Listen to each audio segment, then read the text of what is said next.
Good morning. My name is Bill Bergman, and I will be chairing this meeting of the Philadelphia Zoning Board of Adjustment. With me is our Board Vice Chair, Tanetta Graham, Present, Mr. Chairman. our Board Secretary, Cheryl L. Gaston, Present, Mr. Chairman. our Board Member, Michael Johns, Present, Mr. Chairman. our Board Member, Taya Nguyen, who should be walking through the door any minute, and our Board Member, Ryan McAdams. Present, Mr. Chairman. Also here is our attorney, Hillary Emerson, our zoning board director, Ian Haggerty, and our board administrator, Lakeisha Dandy. Recording of the hearing will be posted on the ZBA website. By participating, you consent to be recorded. This is an in-person meeting with remote capabilities. Whether remote or in person, if you're called to speak, you must state and spell your name and then wait to be sworn in. Once you've been sworn in, please state your name each time before beginning your testimony. Any person may enter their appearance to become an interested party to a case. There are three ways to enter your appearance. You can identify the case property address in your Zoom webinar. You can see a staff member, or you can call the ZBA appearance line by the close of business tomorrow. Call 267-270-5548. Leave a message that includes your email address and the address of the property of the appeal case. The following guidance is for our remote attendees. When directed, you must raise your virtual hand in order to be recognized to speak. Second, if you're called to testify, you will be prompted to join as a panelist. Please accept the request and turn on your camera. Third, the Q&A is for questions about the hearing. Do not comment on the cases in the Q&A. Fourth, if you're participating by phone, press *9 to raise your hand and *6 to unmute. For our in-person attendees, please refrain from talking, eating, or drinking during the hearings. Verbal and physical aggression will not be tolerated. Restrooms are across from the elevators. Water fountain is just outside the room to the right. When speaking on the record, you must speak directly into the microphone in order to be heard by all attendees and the court reporter. In the event of an emergency, please follow the directions given over the public address system or by the staff. The main exit is through the double doors at the rear of the room. The nearest stairwell is to the left outside the doors. In case of evacuation, the rally point is at Love Park directly across Arch Street. Please remain there so we can account for you.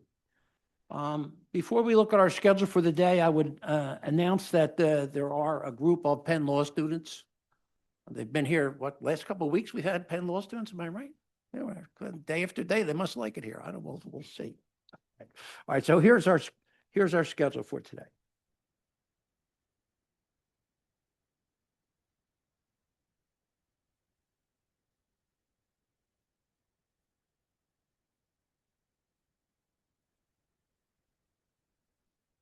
Number one, MI 2024-006-086, 777 State Road. This case is continued until 7/8/2026 at 9:30. Number two, MI 2024-006-090, 2038 Haynes Street. This case is continued until 7/8/2026 at 9:30.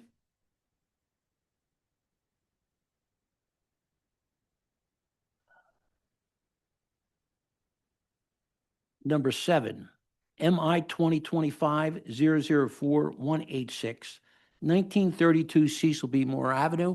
This case is continued until 7/8/2026 at 9:30 a.m. And number eight, MI 2025-005-051, 3523 North 24th Street. This case is continued until 7/8/2026 at 9:30 a.m. And number 13,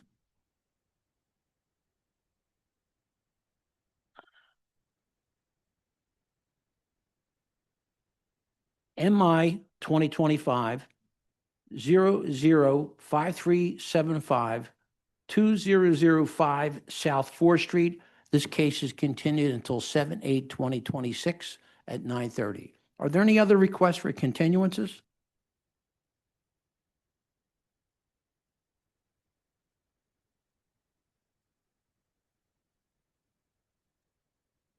Okay.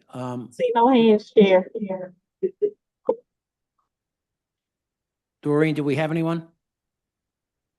No, Chair, there are no hands. Thank you. And number 3, MI 2024-006-134, 6067 Old York Road. We have no updated exhibits, and this is the third listing. The listed owner is James Ferreira Consulting and the Firefighters Investments LLC. There are no hands up, Chair. What was it? Say that again? I don't see any hands up. in Okay, order. thank you. All right, Yes, so sir. this is the third listing. So MI 2024-006-134, 6067 Old York Road. I vote to dismiss. Michael Johns, my vote is to dismiss. Cheryl Gaston, my vote is to dismiss. Tanetta Graham, my vote is to dismiss. Brian McAdams, my vote is to dismiss. Kaya Wynn, my vote is to dismiss. We're going to go to our add-on list. Number 1, MI 2025-002-368, 4821 Garden Street. I vote no. Michael Johns, my vote is no. Cheryl Gaston, my vote is no. Tanetta Graham, my vote is no. Brian McAdams, my vote is no. Kaya Wynn, my vote is no. Number 2, MI 2025-001-202, 4810 Aspen Street. I vote I'm no. sorry, Mr. Chair, going back to the last one, my apologies. There should have been a proviso for an amended refusal for Garden Street. So can we re-vote it with the proviso? Amended refusal? Yes, for amended refusal dated 2/2/26. 2, what? 2/2/26. 2/2/26, okay.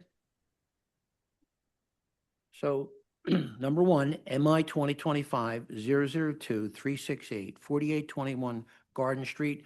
I vote no with proviso, amended refusal dated 2/2/26. Michael Johns, my vote is no with proviso. Cheryl Gaston, my vote is no with proviso. Tanetta Graham, my vote is no with proviso. Brian McAdams, my vote is no with proviso. Kaya Wynn, my vote is no with proviso. So number 2, MI 2025-001-202, 4810 Aspen Street. I vote no. Michael Johns, my vote is no. Cheryl Gaston, my vote is no. Tanetta Graham, my vote is no. Brian McAdams, my vote is no. Kaya Wynn, my vote is no. Number 3, MI 2025-004-968, 303 Avon Street. My vote is no. Michael Johns, my vote is no. Cheryl Gaston, my vote is no. Tanetta Graham, my vote is yes. Brian McAdams, my vote is no. Kaya Wynn, my vote is yes. Number 4, MI 2025-004-255, 5601 Hunter Street. I vote yes. Michael Johns, my vote is yes. Cheryl Gaston, my vote is yes. Tanetta Graham, my vote is yes. Brian McAdams, my vote is yes. Kaya Wynn, my vote is yes. And number 5, MI 2025-005-131, 2101 West Ontario Street. I vote yes. Michael Johns, my vote is yes. Cheryl Gaston, my vote is yes. Tanetta Graham, my vote is yes. Brian McAdams, my vote is yes. Kaya Wynn, my vote is yes. Okay, we're going to go to our regular list. Number 14, MI 2025-005-380, 1429 to 35 Parish Street. Adam Laver is the attorney.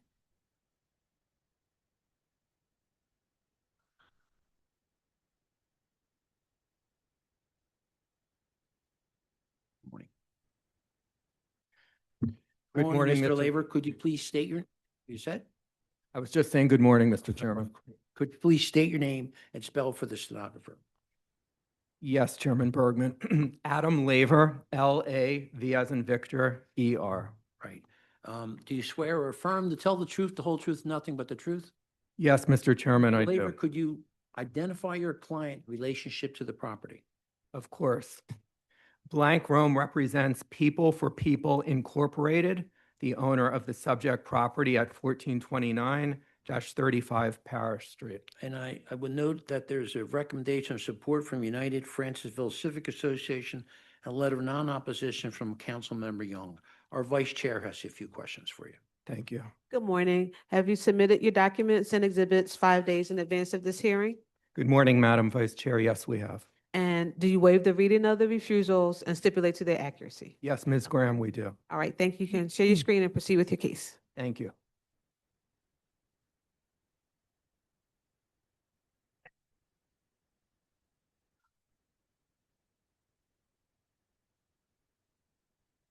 Mr. Chairman and members of the board,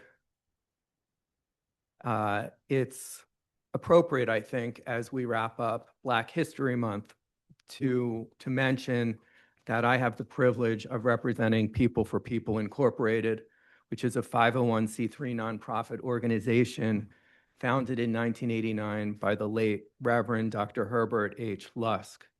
Dr. Lusk and many in his flock had a vision to bring lasting transformation to North Central Philadelphia and beyond, primarily through education, mentoring, entrepreneurship, and community development. This legacy is carried forward today, members of the board, through the leadership of Reverend Robert McFadden, who is sitting here in person to my left. Reverend McFadden serves today as CEO of People for People. Also with us virtually, I believe, is Ian Smith of Ian Smith Design Group Architects, who has appeared before the board before. You can see on the monitors before you and those who are observing on the screen an aerial view of the subject property, which is located very close to North Broad Street to the right on the screen, and the subject property is delineated in red. Here are some street view photographs showing that the subject property as depicted in this picture fronts on Parish Street. It runs along North Carlisle Street. That's North Carlisle.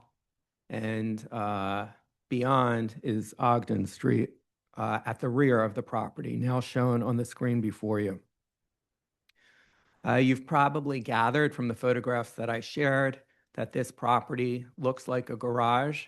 And indeed, L&I archives reflect that this board previously granted variance relief for a truck garage and auto body repair shop within the existing structure, going back many years, followed by the more recent use of the building for general storage purposes. Perhaps not the highest and best use, although the structure itself has interesting integrity in the brick building and for what it is.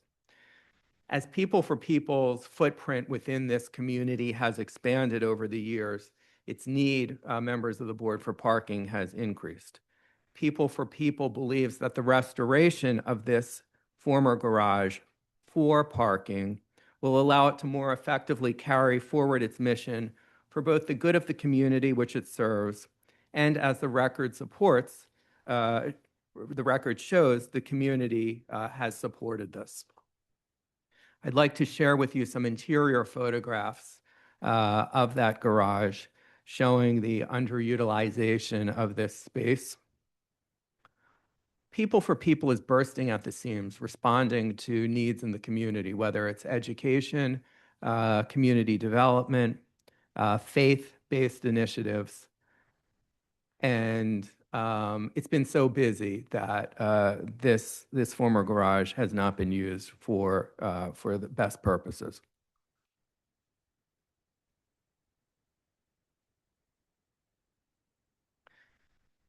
The garage itself is located within the RM1 residential multifamily zoning district. This is what brings us here today, because an application has been filed to document the use for proposed non-accessory parking for 45 cars, which requires Zoning Board of Adjustment variance relief. The property itself, and I've been out there, but the photographs show it too, demonstrates clearly that it was built as a garage. It has existing curb cuts on Parish, on Ogden at the rear, 2 along North Carlisle Street. With this proposal, we believe that we can help to alleviate a need in the community to safely and securely take cars off the street, to work in a professional way, which People for People is known for in doing that in conjunction with the community. An added benefit, though, to the proposal is that the 2 existing curb cuts along North Carlisle Street would no longer be needed, returning parking to the street, returning a enhanced pedestrian experience for those in the community. The zoning site plans are this is not a complicated proposal, right? Because we're taking an existing garage and showing striping for the off-street parking that I mentioned for 45 cars, including ADA and bicycle parking as meeting code requirements. The proposal reflects off of Parish Street at this front, one way into the garage, and then through an existing curb cut, and one way out at the rear onto Ogden Street through an existing curb cut. Also with pedestrian entry door off of Parish Street. So here is a zoomed in image, more like a floor plan of what I just described, showing Parish Street on the left, the vehicular traffic coming in, and then going straight out to Ogden Street on the right of this screen.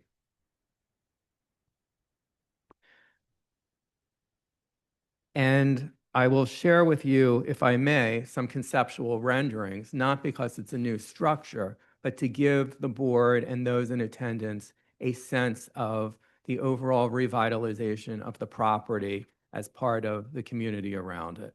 Whether it's street trees, lighting, delineated in and out, so that it's clear for anyone walking along the sidewalk that there's the one curb cut in and the one curb cut out, security, etc. This is all quite important.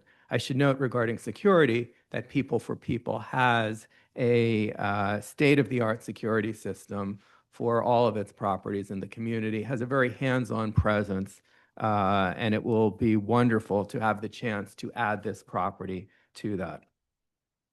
Here you can see an image in conceptual rendering in off of Parish Street. By the way, I had mentioned the pedestrian door. It's right over here. You see glass to make this not a fortress, but clean, crisp, lit up, safe, befitting any neighborhood. Here we can see along North Carlisle Street, again, removing those 2 curb cuts, creating a enhanced pedestrian experience. Another view of Carlisle wrapping around to Ogden Street. And here we see at the rear the Ogden for exiting out. Once again, back to the front on Parish Street to give the board an example of the commitment that People for People has to doing this the right way. And one more, maybe it's overkill, but this is how they're approaching it.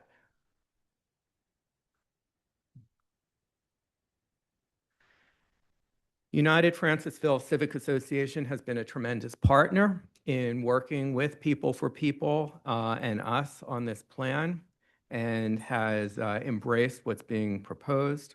The coordinating RCO noted in our meetings the benefits of the adaptive reuse of a historic resource with a lowercase h, because this is not part of the Historical Commission, but it really speaks to the fabric of Philadelphia's past, and that this would fulfill a long underutilized commercial space.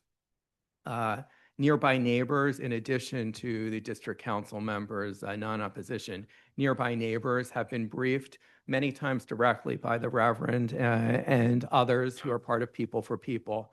And there are pages and pages of support. But more than the support, more than a check mark, it's about the interaction one-on-one. So I won't go through all of that with you board members, but in closing, I'd like to state for the record that the authorization of variance relief will not alter the character of the neighborhood or district in a detrimental way. It will be an improvement and that the proposal fits into the surrounding neighborhood, as evidenced by this board's past granting of variance relief for far more intense commercial uses. But more than that, the coordinating RTO's support and other expressions of support do speak to the appropriateness of maintaining this structure and adaptively reusing it for good. The proposed variance would represent the minimum variance necessary to afford relief, the least modification possible of the regulations at issue.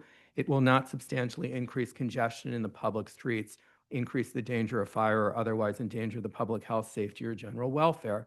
The plans represent, we believe, the highest and best use for this site, appropriately respecting the legacy of the structure while furthering neighborhood stakeholder visions for a vibrant mixed-use community.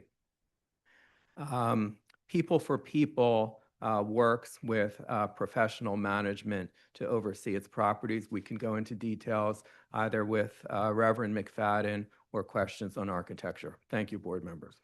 So Reverend, could you please state your name and spell it for the stenographer? There you go. Thank you. Reverend Robert James McFadden, And could you spell it, please, for the stenographer? Robert James, James, MC, capital FADDEN. Do you swear or affirm to tell the truth, the whole truth, nothing but the truth? Yes, sir. Counsel, could you have your testimony adopted? Yes. Reverend McFadden, thank you so very much for being with us today. You, I know, have been here to hear my testimony. Would you adopt it as your own, sir? Yes, sir. Thank you. Questions from the board? Yes. Who is going to be parking in the facility? Is this going to be just parking for related uses for people, or is it going to be people in the neighborhood? It's going to be a combination based on what we presented to the RCO. And because we've had some neighbors that are interested in parking, and because the way parking is there in the community, we're going to Yeah. be giving some of them access. I live in the neighborhood, I understand. So precisely for that reason, Ms. Gaston, we really want to maximize in a low impact way. Okay, so will this be, are you going to have, what do you call it, like subscriptions or something for parking? People for People works with Parkway Corporation to manage. And Okay. I included it in the materials that I shared with Ms. Emerson, but I didn't want to take up the board's time. Mhm. There are some surface parking lots that People for People maintains very close by that are in really fine shape. Take a walk if in your neighborhood, as I know. And so the intention is likely to work with Parkway for the best practices in that way. They have apps that can be used for safe in and out Okay. and such. And we discussed that with the community too. All right. And I guess my other question is about, I know for exterior parking lots, they have rules with respect to drive aisles and landscaping, things like that. Mhm. For interior lots like this, do the same rules apply? I didn't think so, but Right. at least in terms of like size of parking spaces and things like that. Yes, Does that to that, Ms. Gaston, absolutely. The Streets Department and the Philadelphia Code have requirements that we've met in terms of typical parking space size, Mhm. aisle, depending on whether it's one-way or two-way, and in this Gotcha. case, it's one-way. ADA parking, which we meet, Mhm. and there is also Van room. parking, right? Yes, and room for bicycle class 1A parking, which is there too, to fulfill the code requirement. Even though I don't know how much that will be used in this installation, it will be there. Okay, all right. Thank you. Sure. Other questions? Was a was a traffic study done for this development? I'm just looking, Parrish is one of the thinner streets in the neighborhood, and right now the primary entrance is off Parrish Street, and there's like 6 other parking lots and other car-oriented businesses within like a 1.5 block radius. So just wondering if any conversation had been had about the impact an additional one might bring to the surrounding blocks. There has been conversation, Ms. Nguyen. There has not been a traffic study. We've spoken with, and Reverend McFadden can speak to this if desired, but we've engaged in discussion with the community and not surprisingly, there are differing thoughts on best ways to manage traffic because People for People is part of the community and is such a presence in the community and cares about the community. Reverend McFadden stated publicly several times that People for People would be pleased to work arm in arm, if you will, with the community should there be a desire to have a meeting, say, with Councilmember Jay Young, with representatives of the Streets Department, because in some instances, as the board knows, as development changes neighborhoods, there can be better ways. Sometimes it's changing a direction of traffic on a street or traffic calming measures. And then I think go ahead. Parkway has consulted us on all of our parking, and because they have consulted most of the parking lots that you're referring to, they've kind of given us some insight and instruction in terms of the flow of traffic and thought it was, favorable. I don't know if that helps, but at least because of their experience and controlling most of the lots in the area, we were kind of comfortable with trying to move forward with this opportunity. Okay, I have no further questions. I have one quick question. So I know you talked about the pedestrian experience and looking at the renderings, you see benches and trees, which is really great. But just in terms of safety and the movement of the vehicles, what type of interventions will there be for pedestrians as they're walking down the street? Because there are residences all around the parking lot. So, what other interventions will there be will a pedestrian know that a car is coming out or about to enter? So Signage, lighting, whatever. And other you're welcome to interventions. speak directly. Well, what we've decided is not only parking, there's also some mirroring that's being set up so that people can have a visual as they're walking through. Because that was one of our concerns, even with cars coming out of the parking lot. Everybody needed a visual to see what was going on. So, right. And so with Ian Smith, when he looked at what would be necessary, he thought the mirroring would be a good approach so that people would always have a visual, whether they're coming in or walking past through the parking lot area. Do you know that technology, I'm told, goes back to Benjamin Franklin? Really, the mirrors, those particular That's types of works. mirrors. Mhm. Other questions? Oh, yeah, I guess, the other thing is what is it? The sound that you can Mhm. have too. I don't know whether you guys have thought about that. Yeah. It has been thought about.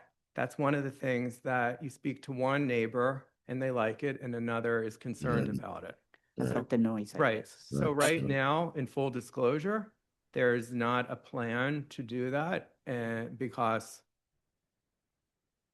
there was some pushback on that idea when we were brainstorming together about safety measures.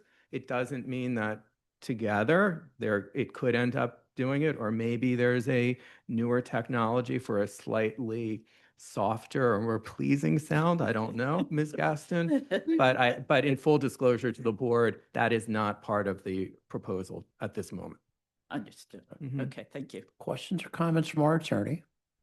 None at this time, Mr. Chair. Questions or comments from the virtual audience? I see no hands, Chair. Planning Commission. Good morning, Liz Fuselier on behalf of the Philadelphia City Planning Commission. Just for the record, spell your name. Yes, sir, sorry. Liz, I always forget to do that. L-I-Z, last name is Fuselier, capital F-U-S-E-L-I-E-R. Do you swear or affirm to tell the truth, the whole truth, nothing but the truth? I do, sir. Please proceed. The comprehensive plan recommends no change to the RM1 zoning at this location. The proposed 45-space non-accessory interior parking garage within a predominantly residential community is not within the purpose nor the spirit of the zoning code. The Planning Commission recommends that the board deny the requested variance to create a 45-space interior parking lot. Mr. Chairman and members of the board, rather than belabor the point, I'd just like to underscore that the city records show that hardship has been found at this location previously. We have an existing structure, and for the reasons previously stated, we respectfully submit that the use of this for the purposes of a well-respected 501c3 is appropriate. Thank you. Thank you. MI 2025-005-380, 1429 to 35 Parish Street. I vote yes. Michael Johns, my vote is yes. Cheryl Gaston, my vote is yes. Tanetta Graham, my vote is yes. Ryan McAdams, my vote is yes. I Wynn, my vote is yes. Thank you. Reverend, I like the way you use the glass on the exterior too. It gives it a little bit of, like you go down and you see a garage, it's all brick, you go to like it's Mhm. Right. creepy looking. I mean, I gotta say it too. So it's really nice. Thank you, Mr. Chairman, members of the board. Have a good day. Thank you so much. Have a blessed day. Okay, here we go. I need a blessed, that's what I need a blessed day. Here we go. Number 4, MI 2025 001-344, 2267 East William Street. Alexander Perry is the attorney.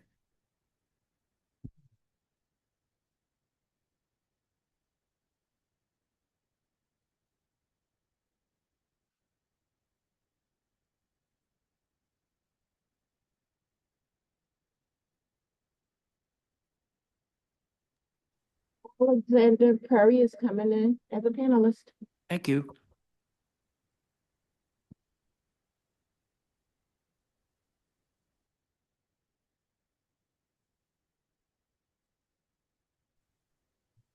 Good morning, Mr. Chairman. Good morning. Could you please state your name and spell for the stenographer? Yes, sir. Alexander Perry, Alexander. Last name Perry, Perry. I'm joined today by Dr. Meadows, the owner, as well as Adib Mahdi, the architect. All right. Do you swear or affirm to tell the truth, the whole truth, and nothing but the truth?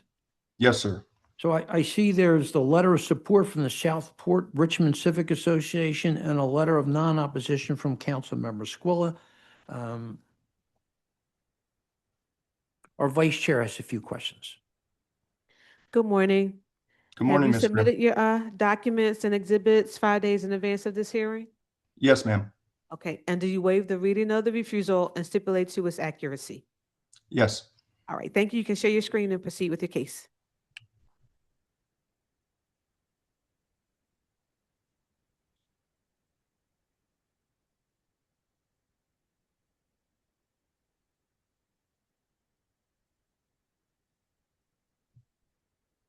There we go.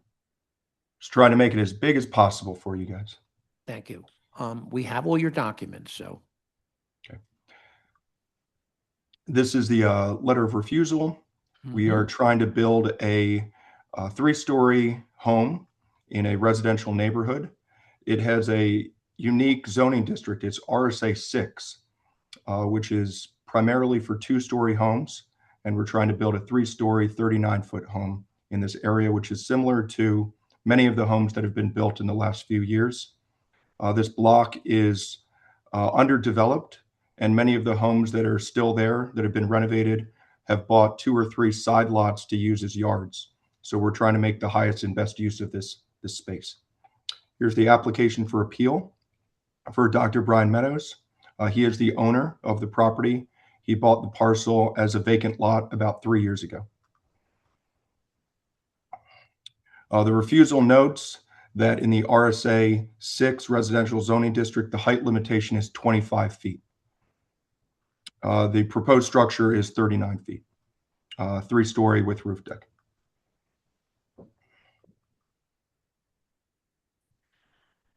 We have a tax clearance. There were about $650 outstanding, which have been paid. Here's the payment.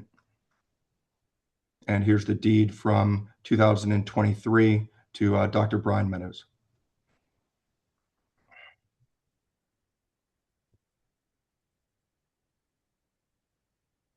I'm going to zoom in on this for you.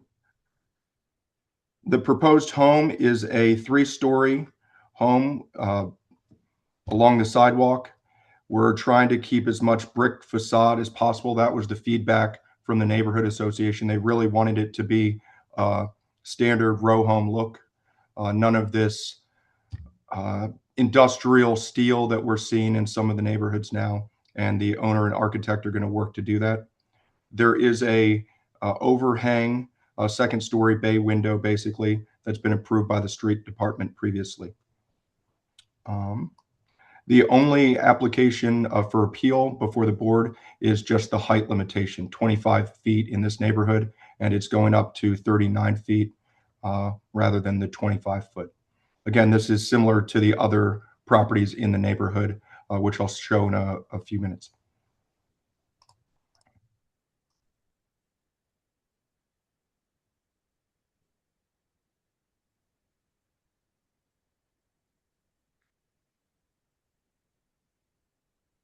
This is the adjacent property, which this house right here has been rehabbed recently within the last 5 years. And they purchased the 3 lots to the, I believe it's the south of the property, to use as a yard and parking, which is similar to the next house. My client's home is proposed on this vacant lot right here, which has been vacant for years. Again, here's a picture of the adjacent parcel, which is about 3 properties to the north. And next to that is another rehabbed home, which bought 2 parcels also to use as parking and a yard. Further to the north, you can start seeing the recent development along the street, all of which are 3-story houses with roof decks. Here's 7 here, and there's an additional 3 or 4 behind the parcel as proposed. Here's a zoom in of those 7 new homes that have been built within the last 2 or 3 years along the block. We posted the property 26 days ago in the snow, and there it is. There's a zoom in and posting for all the neighbors of the hearing date today. Again, here's the block as it looks. When we posted it, you can see the adjacent house and the undeveloped side yard that's being made use in the neighborhood, with the exception of the 3-story homes that are being built, similar to ours proposed. And here's our notice of mailing. I'm joined by Dr. Meadows and would take questions from the board after he adopts my testimony, if that's okay, Mr. Chairman. Sure. Dr. Meadows, can you raise your hand?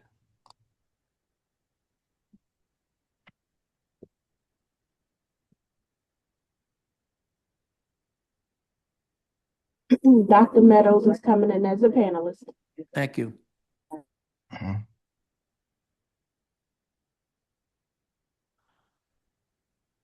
Good morning. Good morning, Dr. Meadows. Could you please state your name and spell it for the stenographer? Brian Meadows, Brian. Last name is Meadows. Do you swear or affirm to tell the truth, the whole truth, and nothing but the truth, sir? Yes. Please proceed, counsel. Thank you, Mr. Chairman. Dr. Meadows, did you hear my testimony before the board today? Yes. Can you adopt that testimony and provide affirmation that it's true to your knowledge and understanding? Yes. Okay. Do you adopt the testimony? Yes. As your own? Thank you. Members of the board, we're here and we're here with the architect as well, if we can take any questions for you. Questions from the board? Okay. My question is, okay, so you're 25 feet is allowed, 39 feet is being requested. So you said that there were other properties that were built there on the block. What kind of height are we talking about for those properties? Thank you, Ms. Gaston. I will share my screen again. These are the homes along the block that are built, I believe, to the code of 38 feet, same as in RSA 5 jurisdiction. I didn't get my measuring tape out to measure them, but they're consistent with our property within about a foot. They also have the setback roof deck. Every single one that's been built on the property recently fits into this criteria. which would have fit into the RSA 5 zoning code, I believe. Our architect designed it with an extra foot in the basement, I believe, which is what put it over the 38-foot mark. Okay, Could you show us the interior design too, please? yes, Yes. that was my next question. There you go. Well, I knew you were going to do that. Mr. Chairman, give me 1 minute to try to pull that up. I don't know if that was submitted with the other documents, but I will try to find it for you right now.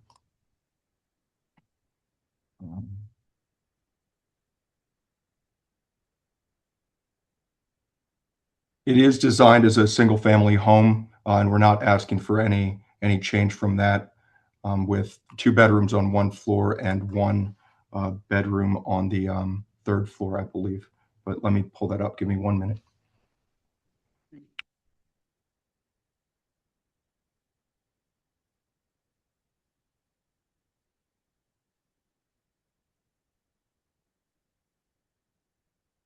Or if the architect is here, I believe he has that too, but I Why don't we will. bring, is the architect here?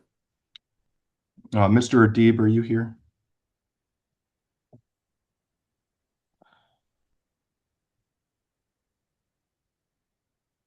Do we see the architect's hand? Oh, I have it. I will share my screen right now. Okay, thank you. Mr. Chairman and members of the board, can you see this? A little hard to see. Maybe you can blow it up a little bit. Okay, I will do that right now. Okay, here we go. I will start with the basement and proceed upstairs. Okay. The basement is proposed to have a bedroom or other room with a bathroom and a family room. The first floor is raised up a few feet because of the basement space, and it's a living room. Can you see this? I'm sorry. A living room and a kitchen space with access to the rear yard. The 3rd floor, again, it's listed as bedrooms, but it's 2 bedrooms or other office space with a shared bath. And then the 3rd floor would be the master bedroom with a walk-in closet and master bathroom. It is designed to be a single-family home with a basement, a usable basement, and 2 bedrooms or a bedroom and an office and a master bedroom on the 3rd floor with access to the roof. It's set up similar to the other houses on the block, and it's not intended to be a rental unit for multifamily use. Questions? Can you go back to the basement plan again, please? Yes.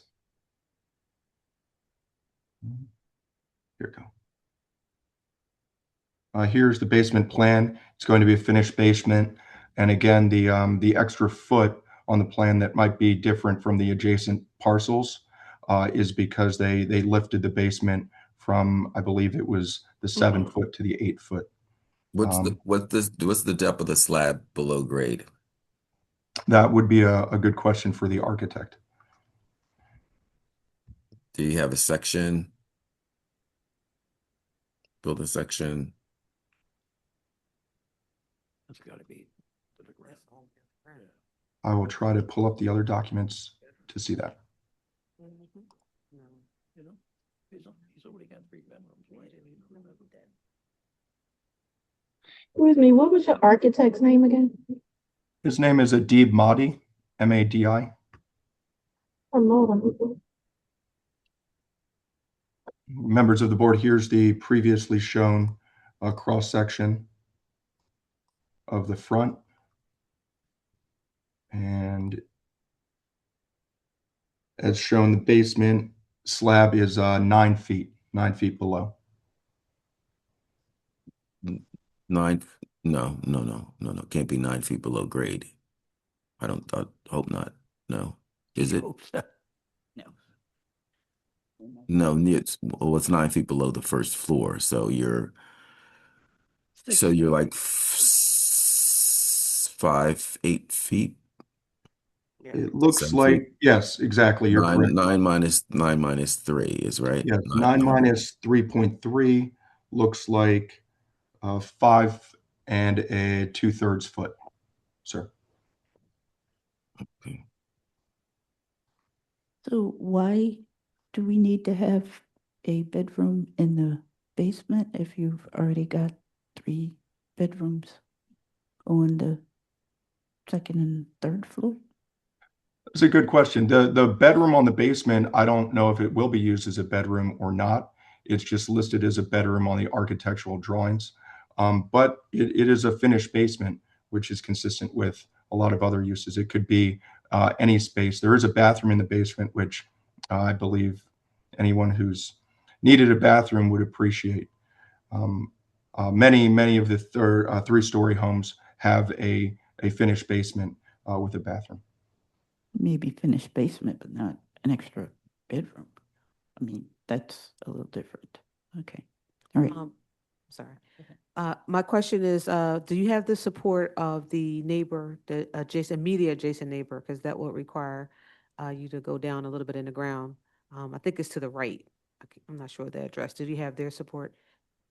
I don't know if they got their support or not. I didn't reach out to the immediate neighbor. We did go to the meeting and we got a letter of support from the neighborhood How association. about your client? Does your client know? Dr. Meadows, are you still there? Yeah, I saw him. Yes, sorry. I apologize for being on mute. Sure. So to answer the question about the basement, it is a flex space just to provide additional like entertainment space that could be used as a bedroom if you had extra guests over, because it will have the laundry room and the actual bathroom in the basement. So it could. So Dr. Meadows, I think the question was Okay. looking at the property to the right, the property that you'll be adjacent to. Have you talked to them about the project? We have not directly talked to them. Okay. All right. Do you know if they attended the RCO meeting? No one at the RCO meeting expressed to me that they were the immediate adjacent neighbor. I didn't ask if the immediate adjacent neighbor was there. Okay. But you did have support. Okay. And you're doing a single family dwelling, so it's not like you're asking for multifamily or anything. Okay. Thank you. Yes, sir. And it's other than the last foot, which there was pushback on at the meeting from one neighbor or from one member of the community. The primary issue brought up by several members of the community was just not making it look like a industrial, metal slab in front and keeping as much brick as possible. But we are here with the variance requested will be for height, consistent with the RSA 6 neighborhood that requires anything over 25 feet. And the 7, 8, 9, 10 properties that have been built on that block in the last few years are consistent other than that last foot, which is going into the basement. Gotcha. Thank you. Questions from our attorney? Not at this time, Mr. Chair. Questions or comments from the virtual audience? I see no hands, Chair. Planning Commission? Good morning, Liz Fuseli on behalf of the Philadelphia City Planning Commission. The comprehensive plan recommends no change to the RSA 5 residential single-family zoning at this location. The city rezoned this block in 2021 from RSA 5 residential single-family to RSA 6 residential single-family to accommodate a turn-the-key project. The turn-the-key homes were allowed additional height because they included affordable dwelling units as allowed in RSA 6. Absent the turn-the-key homes, there is only one other 3-story structure on this block face. The appellant has not shown that they cannot derive value from the property by building to the allowable 25-foot maximum height. The City Planning Commission recommends that the board deny the proposed dimensional variance for additional height. So Mr. Perry, we're going to vote on this next Wednesday morning at 9:30. I'm going to have the executive session next week and just go over a couple issues that have been raised, okay? But Yes, we will sir. definitely vote for this next week, all right? Thank you, Mr. Chairman. Thank you, members and of the board. thank you very much. Number 5, MI 2025-001-461 4622 Hawthorne Street. Elman Giovanni Salagoro is the owner occupant.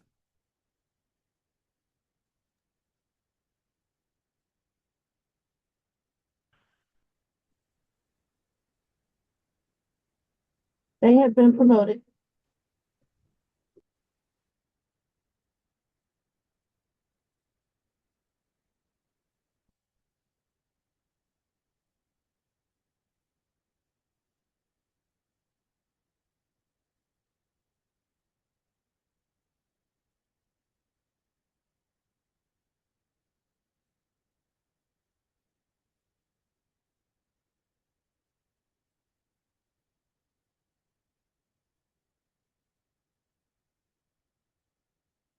Good morning.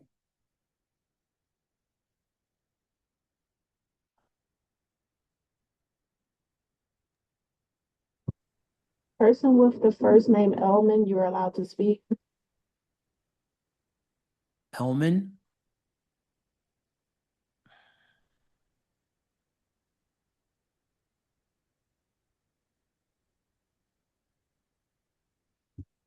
Must be having some difficulties, Chair. Okay, so what we'll do is we'll come back, all right? And then we'll come back and check again. All right, we're going to move on to number 6. MI 2025 001 462 2245 North 7th Street. Vern Anastasio is the attorney.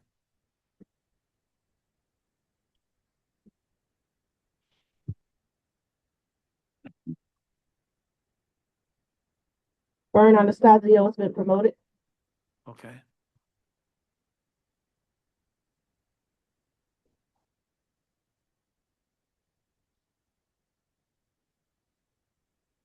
Morning, Mr. Chair. Good morning, counsel. Could you please state your name and spell for the stenographer? You're Vern Anastasio, Anastasio, on behalf of Mr. Rudy Tafani. All right. Do you swear or affirm to tell the truth, the whole truth, and nothing but the truth? I do. We do not see an RCO letter, but there's a letter of opposition from Council Member Young. Our vice chair has a few questions. Thank you. Good morning. Good morning.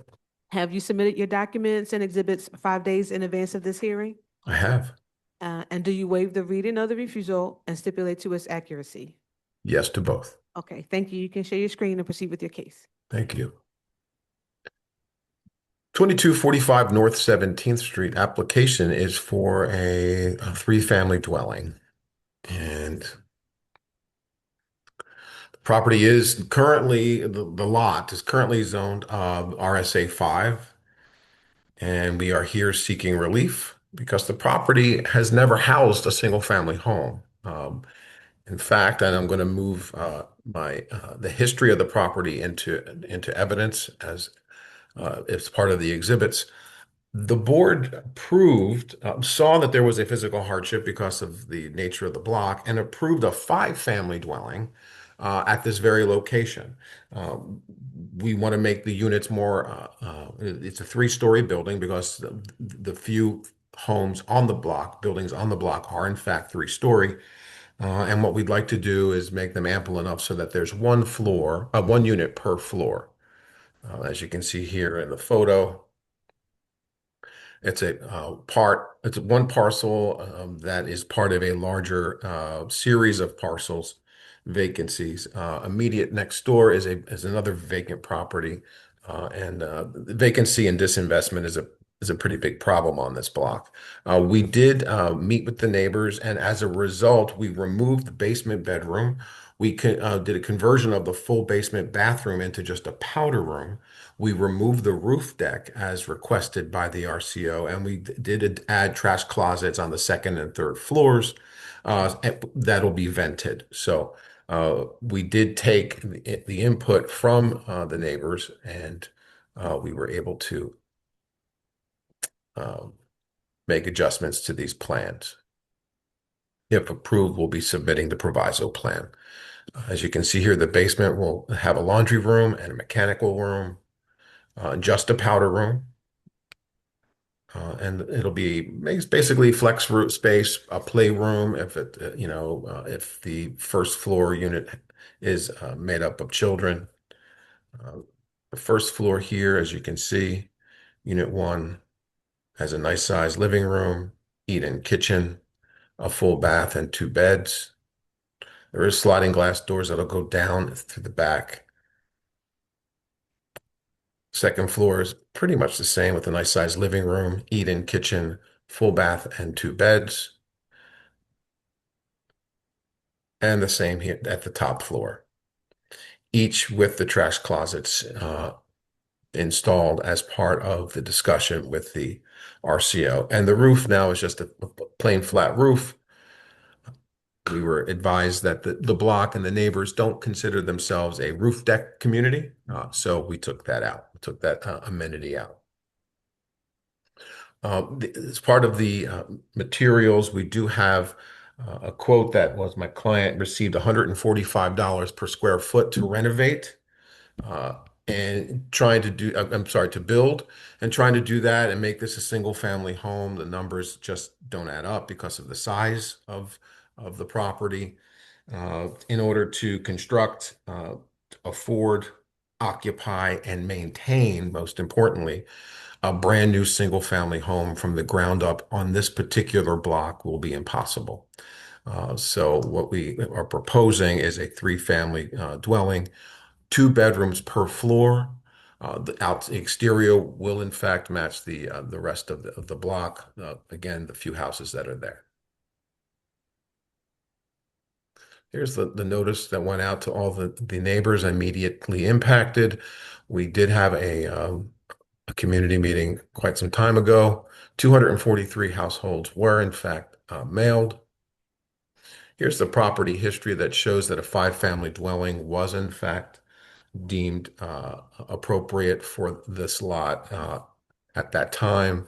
Been many years, of course, the property went from a 5-family dwelling to then being vacant for quite a long time and then finally demolished.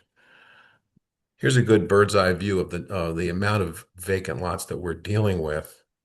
There's several here. Our lot is right here where my cursor is, and it's one of many more next to it. And then we've got empty lots further down 17th Street, both here where my cursor is and here as well.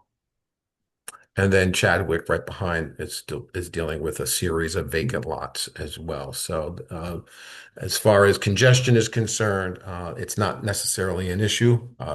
This is not a very dense block compared to other blocks, of course, in the city and in this neighborhood. Here are all the addresses that were mailed. My client is well aware that the property will be required to have sprinkler system because it would be a 3-family dwelling. And I'm going to go back to the plan in case there's any questions about the layout. Otherwise, I'd like to call my client, Rudy Tafani, to adopt my presentation as his own. Thank you. From what's next door to what? How many units in that place next door? It's vacant. It's sealed up right now. Oh, okay. Yeah.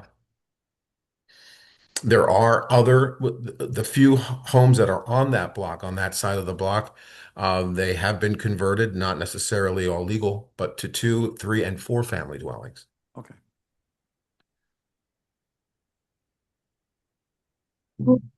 Tafani is coming in as a panelist.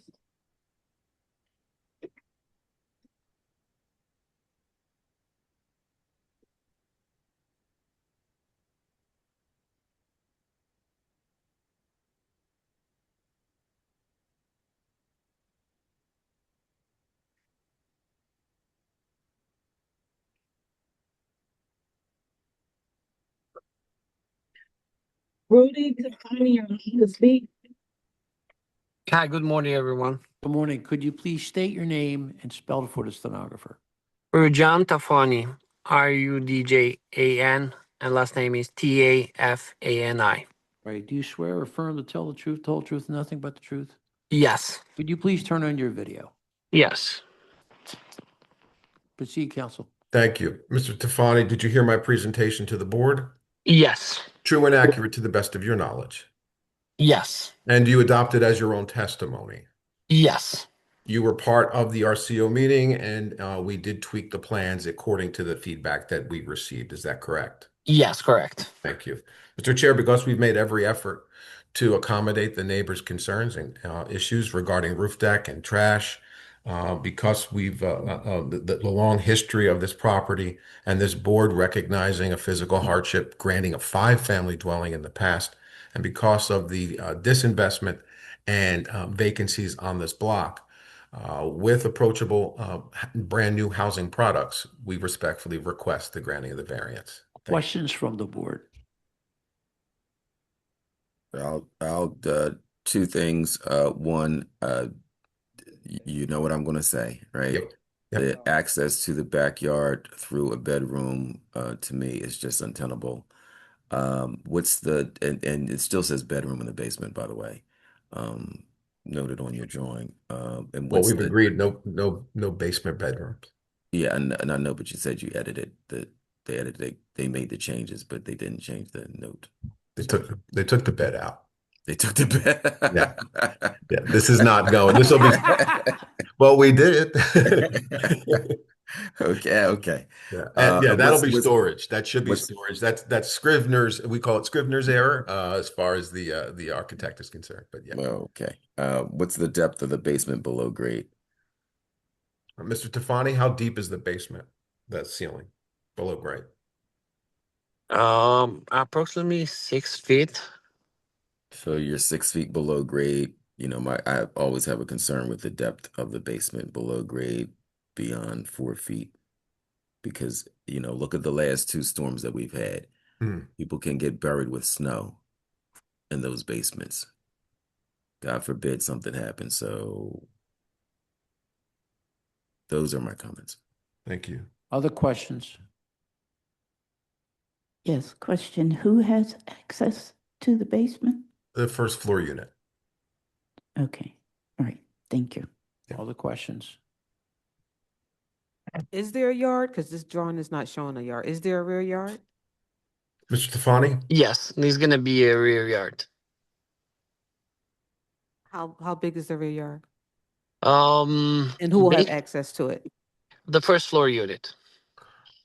There's no dimensions on the plan, Mr. Tafani. How deep is the rear yard? Is not a big rear yard. Is I would say 7 feet behind the property. Thank you. And it's 16 wide, I believe. It's 60 wide. Yes, correct. Okay. Questions or comments from our attorney? Mr. Anastasia, you mentioned something about revised plans, and I did hear you say removing the roof deck was something that was contemplated by your client in response to community concerns. Are there any other changes to the envelope of the building that are proposed? No, everything else would be no basement bedroom and the trash closets. Okay, and those are interior. so All those are- interior issues, yep. Okay. All right. So just to note to the board, I don't think if all they're doing is removing the roof deck, we can just indicate that via proviso. We don't need to do revised plans if we are granting. Okay. Thank you. Thank you. Questions or comments from the virtual audience? There are no hands, Chair. Planning Commission. Good morning, Liz Fusilier on behalf of the Philadelphia City Planning Commission. The comprehensive plan recommends no change to the RSA 5 residential single-family zoning at this location. The city rezoned this neighborhood in 2014 in accordance with recommendations in the comprehensive plan. At that time, this block face was zoned RM1 residential multifamily. We are aware of several of 2 and 3 unit buildings, but the majority of homes on this block face are single family. The City Planning Commission recommends that the board deny the proposed use variance for 3 dwelling units.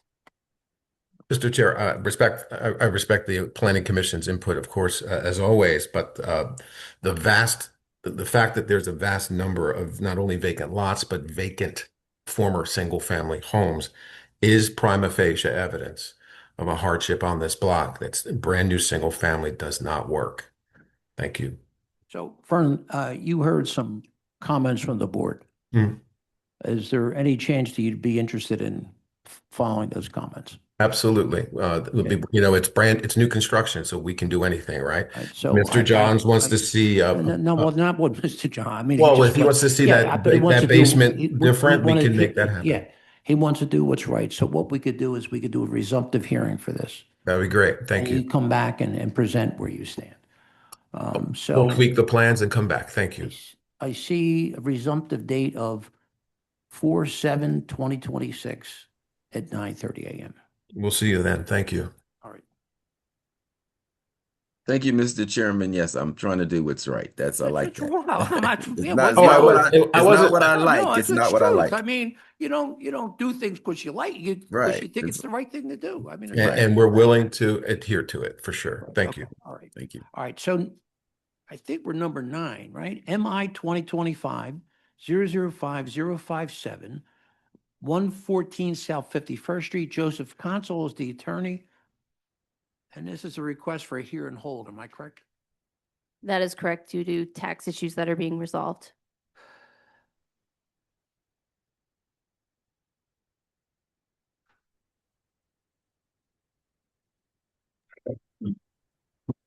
Joseph Console is coming in as a panelist now.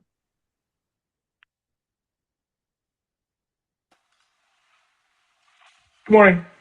Good morning, Mr. Consul. Could you please state your name and spell for the stenographer? Yeah, Joseph Console, Joseph, last name Console, Console. Do you swear or affirm to tell the truth, the whole truth, and nothing but the truth? Yes. Could you identify your client in relationship to the property? Yeah, my client is Mr. Dane Davis, is one of the owners of the property. Owns, was it Dabry Investments LLC, and he's in the audience. Okay, and So- there's a letter of unanimous support from Walnut Hill Community Association. And you heard this is going to be a hear and hold, Mr. Consul? I did, and Dane can comment on his tax Okay. situation, but All yes. right. But our vice chair has a few questions. Good morning. Have you submitted morning. your documents and exhibits 5 days in advance of this hearing? I have. And do you waive the reading of the refusal and stipulate to its accuracy? I do. Okay, thank you. You can share your screen, proceed with your case. Okay. All right, I got one right after this, so I'm hoping, do I have the right one up? 114 South 51st? Yep. Okay. 114. All right.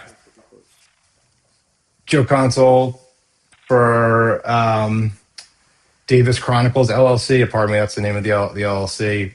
With me in the audience today is Dane Davis. We're here regarding the property located at 114 South 51st Street, seeking use variance to allow for a 2-family dwelling within the existing attached structure. It's RSA 5, so we got the refusal. However, we're going to demonstrate today that this does not exactly reflect the reality of the specific block. Granting the variance will not alter the character of the neighborhood, as the block is 50% at least multifamily home approved. So on the screen is the notice of refusal. As mentioned, we had unanimous support at Walnut Hill Community Association. We met with them in November. Showing our exterior photos. And my client has approved permits for some rehabilitation work. So you'll see that the property looks much nicer from when those photos were taken.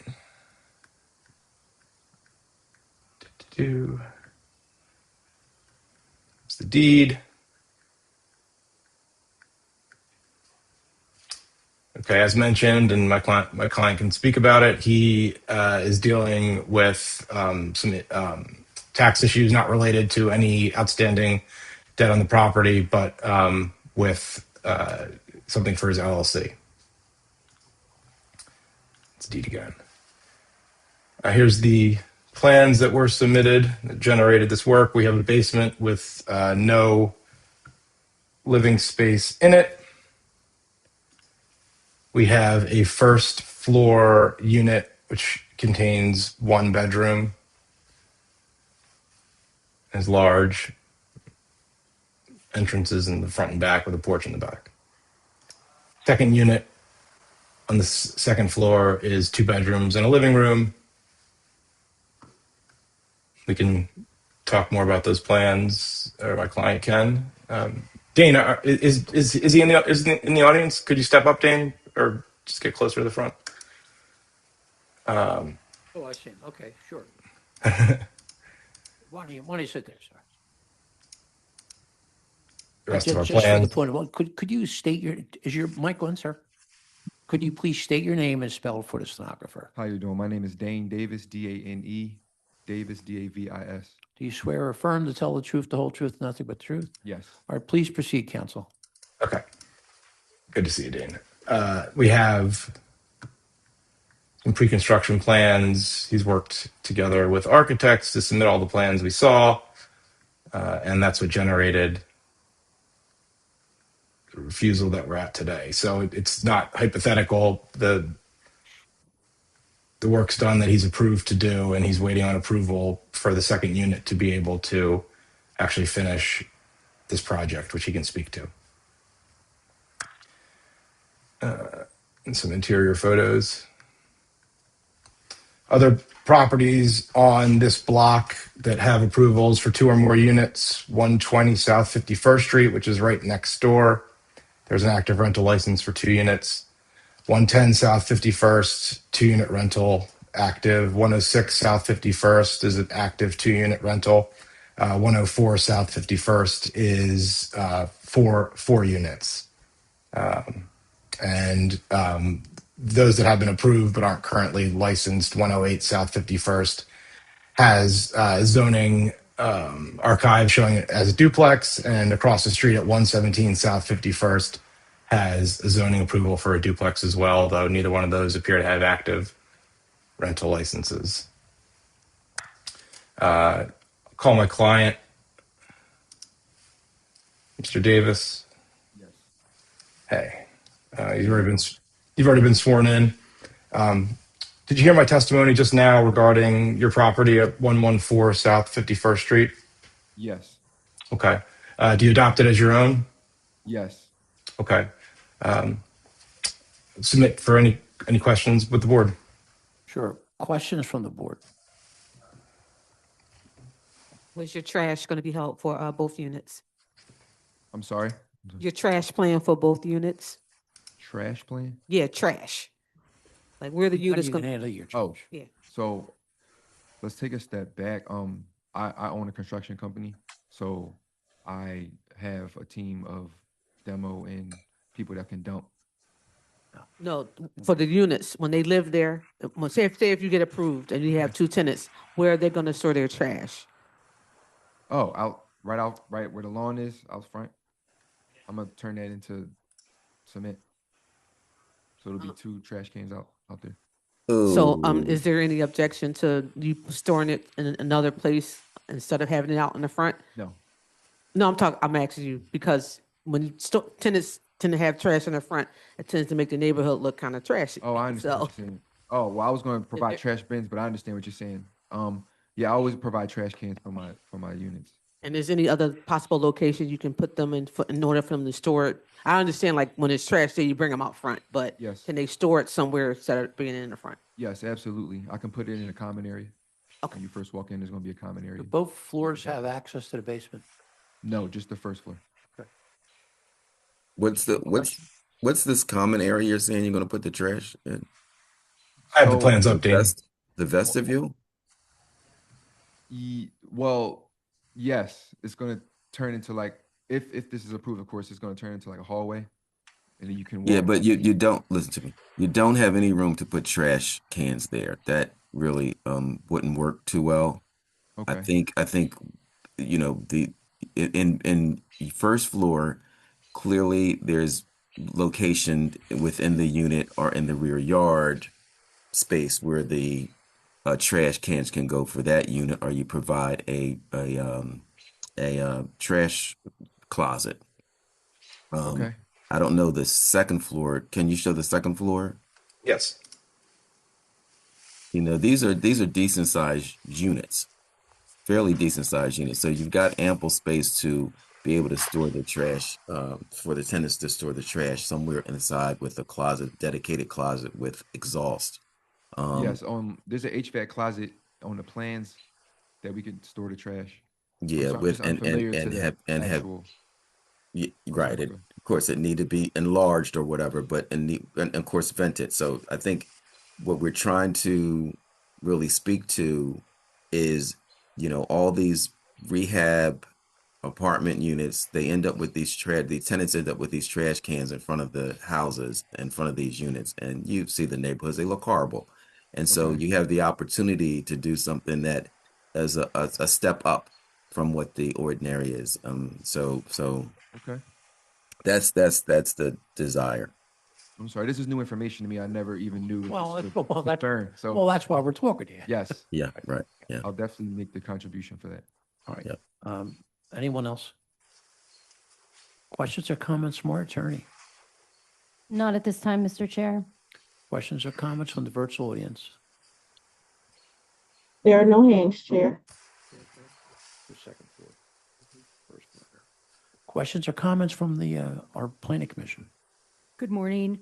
Liz Fuselier on behalf of the Philadelphia City Planning Commission. The comprehensive plan recommends no change to the RSA 5 residential zoning at this location. The applicant has shown no unique physical conditions or circumstances to comply with the existing zoning. The City Planning Commission recommends the board deny the proposed use variance for a two-family home at this address. Thank you. Can I Yeah. say something? Yeah, that's right. All right. So, pardon me? Oh, go ahead. I believe he wanted to speak. I'm sorry. So I was just listening to what I'm sorry. Your Planning. commissioner- The planning commissioner was talking about. This is actually my childhood home. I grew up in this home. My grandfather passed away in 2008, and my dad assumed the property, and he was dealing with a lot of hard times to the point where, fast forward to now, I've been in construction for the past 6 years. I've been doing nice things around the city, building different homes and what have you. And I think the fact that when 2026 came, or 2025, I'm sorry, the roof got so bad where I had to make a move and fix the roof. And my dad is still going to be currently living in the property on the first floor. So we're only going to be, the duplex is only for the second floor unit, but my father is still going to live in the first floor. This is just something for a passed down heir, like, you know, from my grandfather to my father to me. So I just had the opportunity and the understanding to, you know, take on construction. So now I feel like I'm in a perfect space to, you know, fix our childhood home. So that's really what the main Okay. focus is on our All right. list. Well, thank you very much for giving us that information. So we're going to hold the vote on this until we hear from council relative to the tax. Am I correct, Tori? Yes, that is correct, Mr. Chair. We won't set a date. No, we will not. We'll Okay. vote on it as soon as we get the tax information. at the So as next soon hearing. as the taxes get straight, we'll bring you back in. Or Okay. you'll hear us vote, okay? Sounds good. Thank you. Thank you, Dane. Mr. Consul, stay there, please. You got it. Number 10, MI 2025-005-060, 2148 Master Street. Mr. Counsel, could you just state your name? You're okay. Yeah, it's Joseph Consold. All right, you've already been sworn. Mr. Counsel, is this a turnkey? It is. Okay. Could you identify your client in relationship to the property? Yeah, my client is Chivetta Property Group. Mike Tomasetti is on the call somewhere out there. And our vice chair has a few questions. Good morning. Have you submitted your documents and exhibits 5 days in advance of this hearing? Yes, with the exception of an RCO letter. I mean, the meeting went really well. I know that at least Attorney Emerson is on the back and forth with Doris. There seemed to be some confusion about why the property address on the actual notice is 2144, but The address on the plans is 2148, and that has to do, again, we'll discuss it about the subdivision. But the point being, she has not submitted her letter yet. So I don't know. We followed up again this morning after several follow-ups, but we haven't got it as far as I know. Okay, thank you for that information. And do you waive the reading of the refusal and stipulate to its accuracy? I do. Okay, thank you. You can share your screen and proceed with your case. Hillary, can we go on? I think we're, I think we're fine. Excuse me. Okay. All right. So is that my new presentation? Joseph. Okay. Joseph Consul for Chivetta Property. That's 2144. Yeah, that's where we're at. Yeah. Right. Mike Tomasetti's here representing Chivetta. This is 2148 Master Street, referenced in your system as parent parcel address of 2144 Master Street. This is parcel A of a larger subdivision. So let's see if I can find it. Here is the evidence of the subdivision. I'll give you the before. It was sort of weird how this corner property, which becomes parcel A on the right, was part of the sort of lower property here. And so what my clients did with the property that they received from the Philadelphia Housing Authority was create the single family lots that you see in front of you now. And we're here regarding what this calls parcel A, the corner of 22nd and Master Street. The corner property, like all the corner properties here, are located in CMX2. So we have a refusal because what my client is going to do is build a single family home, and we're not able to provide the necessary commercial space on the first floor. We believe the hardship exists. We're in contract with the Philadelphia Housing Authority, and in order to provide this housing, we'd be unable to provide that commercial space. On top of that, a more traditional type of hardship is if we're looking at the other approvals, we've got one corner, two corners, three corners. There are no commercial spaces that exist in this area, so we don't believe that anyone wants to see one placed here. So those are kind of the two pillars of our argument. That's the subdivision. It's going to be a 3-story home. As you can see here, this is the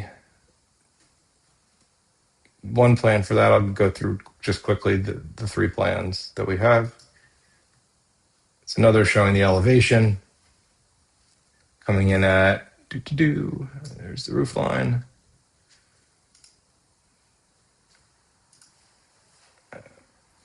Other plans. So the Chivetta has a couple of different models. They always match the facades of the surrounding buildings, and this is one of their 3-story models. There's the deed of confirmation, deed of subdivision. That is how this property got split prior to coming through this zoning process. I already showed those.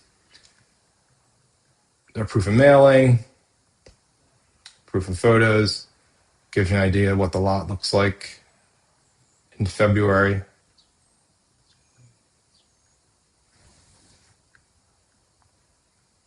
That's it from the side.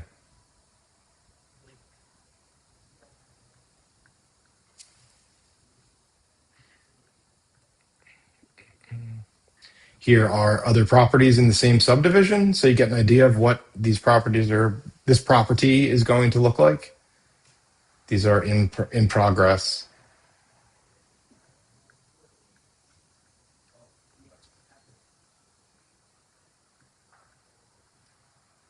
And there's the deed again. So I'll call my client, Mike Tomasetti, to adopt my testimony. I understand if we have to wait for the RCO, although I don't anticipate that being at all negative. Yeah, Mike, are you available to raise your virtual hand?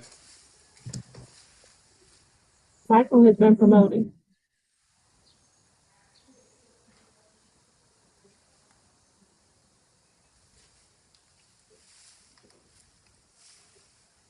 You there, Mike? Michael Thomasetti, can you unmute yourself? Yeah. You hear me? Sir, could you please state your name and spell for the stenographer? Yes. My name is Mike Tomasetti, Tomasetti. Do you swear or affirm to tell the truth, the whole truth, nothing but the truth? Yes, I do. Would you turn your video on, please? Sure.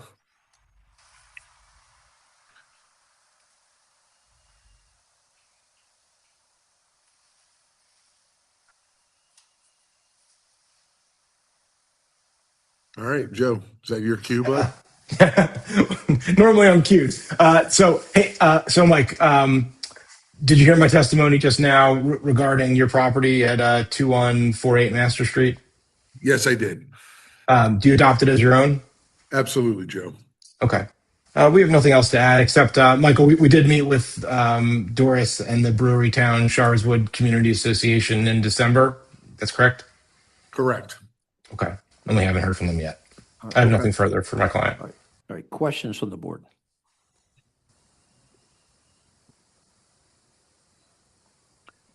Questions or comments from our attorney, Hillary Emerson? Not at this time, Mr. Chair. Questions or comments from the virtual audience? There are no hands, Chair. Planning Commission. Good morning, Liz Fusilier on behalf of the Philadelphia City Planning Commission. The comprehensive plan recommends no change from the CMX2 commercial mixed-use zoning to RM1 residential multifamily at this location. The appellant has shown that the proposal fits within the existing neighborhood context, and granting the variance will be in harmony with the purpose and spirit of the zoning code. The City Planning Commission recommends the board grant the variance for no active ground floor active use. Hillary, we'll wait for the RCO. We can do that, Mr. Chair. I would give a Let's set date for it. Right, why don't we do 2 weeks? Is that okay? Okay, that's fine. That would be March 11th. We'll vote at 9:30. 9:30 a.m., March 11th. See if we can't get that. Right, and the record is otherwise Closed. closed, Yep. except the RCO letter and any response from the applicant. All right. Thank you. Thank you, Joe. Thank you, board. Number 11, MI 2025-005-130, 2532 North 18th Street. Corinne Wise is the attorney. Corinne Wise.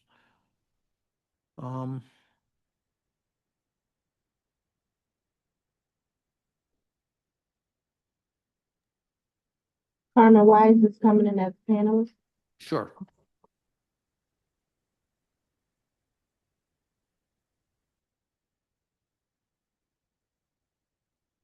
Good morning, Mr. Good Chair, morning. members of the Hi. board. Hi, could you please state your name and spell it for the stenographer? Yes, Corin Wise, Corenwise. Right. Do you swear or affirm to tell the truth, the whole truth, and nothing but the truth? Yes, sir. Could you identify your client in relationship to the property? I represent Alex Palmer. He's the administrator for the estate. The estate owns this property, estate of Henry Naylor. Alex Palmer should be in the audience, and I ask him to raise his hand. All right. Right, and our vice chair has a few questions. Good morning. Have Good you morning. submitted your documents and exhibits 5 days in advance of this hearing? Yes, I have. And do you waive the reading of the refusal and stipulate to its accuracy? Yes, I do. Okay, you can, thank you. You can share your screen and proceed with your case. Thank you.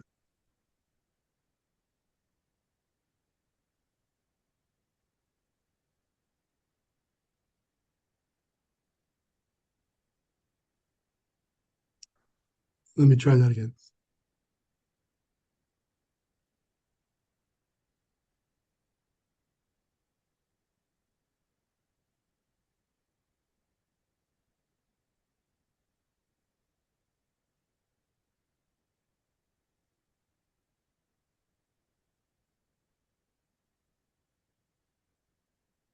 Okay, you should be seeing my exhibit packets. Yes. Okay, so this property is 2532 North 18th Street. This is 18th Street up above Cumberland Street and Hunterdon. And here's the refusal. The application is for a variance for a duplex, two-family dwelling. It is zoned RSA 5 presently. This is the deed, as I stated earlier. The owner is the estate of Henry Naylor. And this is a 1998 deed. This property was a subject of litigation after Mr. Naylor, who was the prior owner, passed away. And it sat for many, many years after being deeded to the estate itself. This is a photo of the facades. Let me flip this. Here we go. Sorry, this was a color photo. It's scanned in black and white, but you get the idea. 2532 is this property in the middle.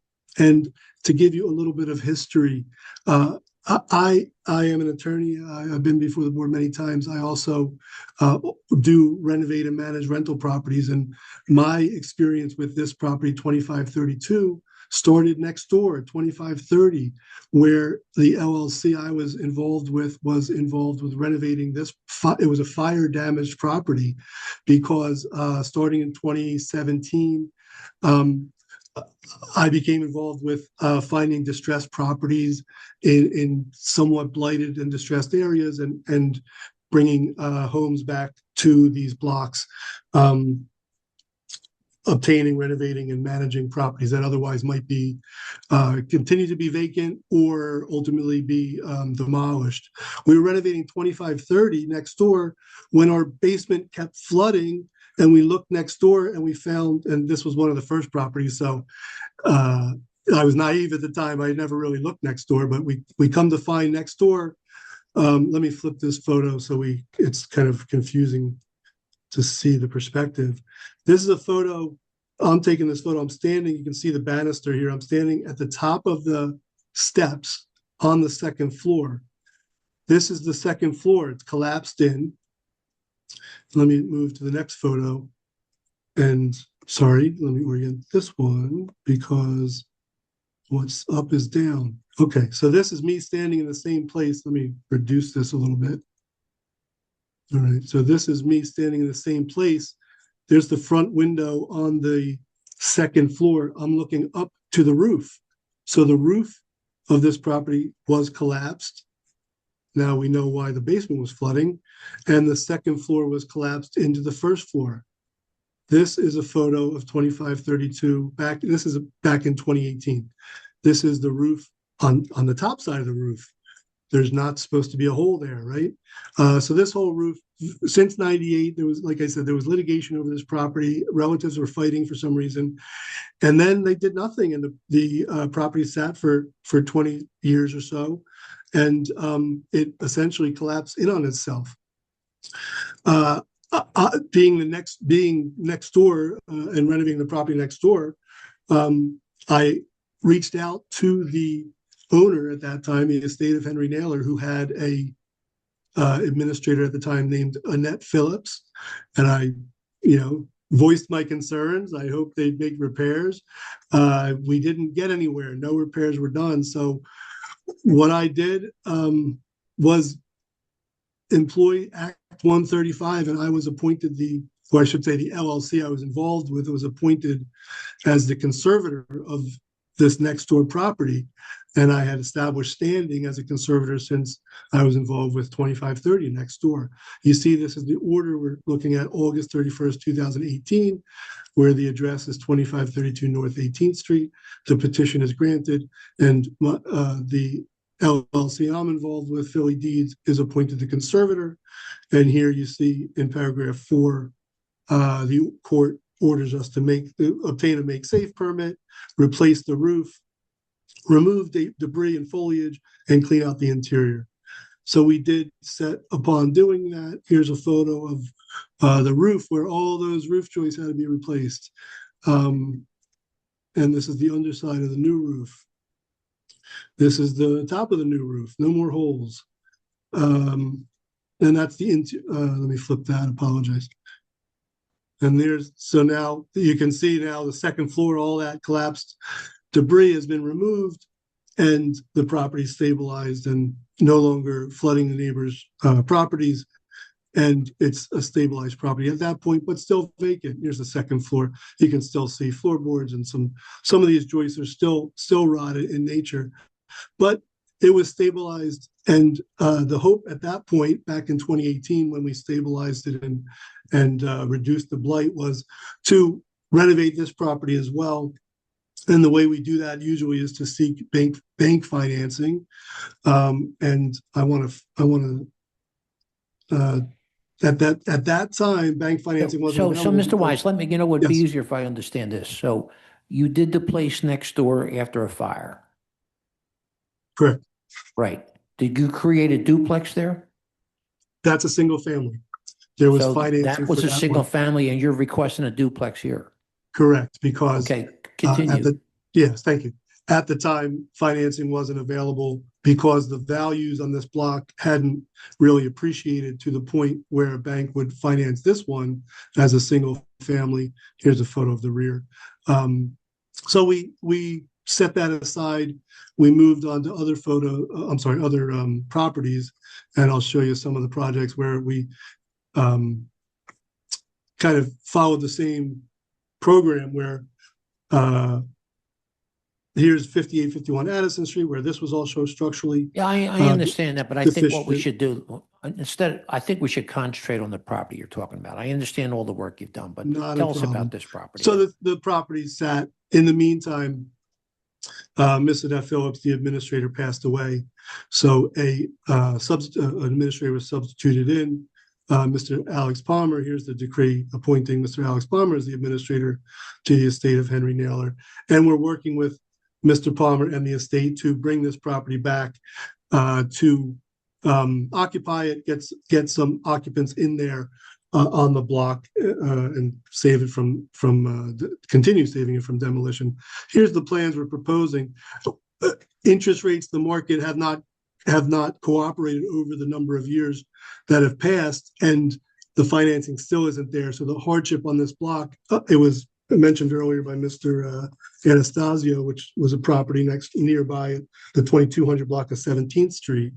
This one's a little further north and a block over, where there's a number of vacant properties, there's a number of vacant lots. What we've done is propose a duplex with 1-bedroom units, 2 of them. Here's the first floor, here's the second floor, similar, identical, I should say, layout, where you have a good-sized living room, a good-sized kitchen. There's a door existing here in the kitchen. There's also that ever-present door in the rear on the first floor.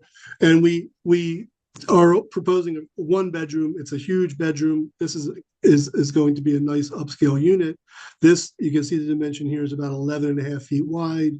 And this dimension here from the front of the kitchen to the bedroom is 25 feet, but the bedroom occupies more than half. So this bedroom's about 12 or 13 feet deep with a closet. So it's a good large bedroom with a comfortable bathroom, very nice kitchen with wraparound counters. These will include trash storage and trash cans. There's also washer dryers proposed in the units. And this, a lot of times we see this can be used as an office space here. No living space in the basement, no underpinning, no excavation in the basement, just 2 units, 1 bedrooms, where we have found over the properties we've renovated and managed, there's a great need for smaller units, 1-bedroom units for single people, maybe a couple. So this brings a variety of housing stock to this area and gets this property back on its feet and occupied. Most of our longest standing tenants are actually single folks that have been in these properties, 6-7 years. Here's the RCO notice that was mailed to 220 some addresses. We did reach out to the neighbors on the block and let me flip this, I'm sorry. And spoke to neighbors on the block of 18th Street, which did not oppose renovation to 2 apartments there. Most were happy that something would be done with this property. Here's the posted notices of today's hearing. This is the tax for this. I don't know why the cert wasn't available, but you can see here in the tax records where the taxes have been paid only taxes due are the 2026 balances. So which Mr. actually Wise, will- Mr. Wise, Yes. the one that you redid for the fire is a single-family home, right? Correct. The other side of this property, what is that? This property is Miss Barbara Smith, who's a longtime Was that a resident. single-family home too? She's a single family. Yes, Right, there's a so you couple. have two single-family homes and you're redoing this one and you want a duplex. Correct. There's Okay, other all right. duplexes All right, as well as other vacant lots. continue. Okay. Yeah, there's vacant lots up the block and this is what we were trying to avoid, this property being demolished. Here's the block faces, a couple parcels there. And I just wanted to show, this is the service of the RCO notices, if that's of interest. But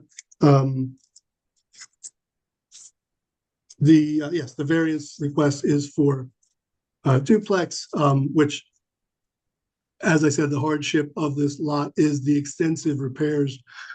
Since the many of the joists that are still there are rotted, have to be taken out. There is also some structural work that still needs to be done. So the extensive work that's required to renovate this property, and the financing that's available and the value of the property after it's done prohibits the financing to be issued and allow us to renovate it like we did next door. Interest rates have only increased and material prices have only gone up. Yeah, but let's go back. You just said you want to renovate it like you did next door, but that's a single-family home, right?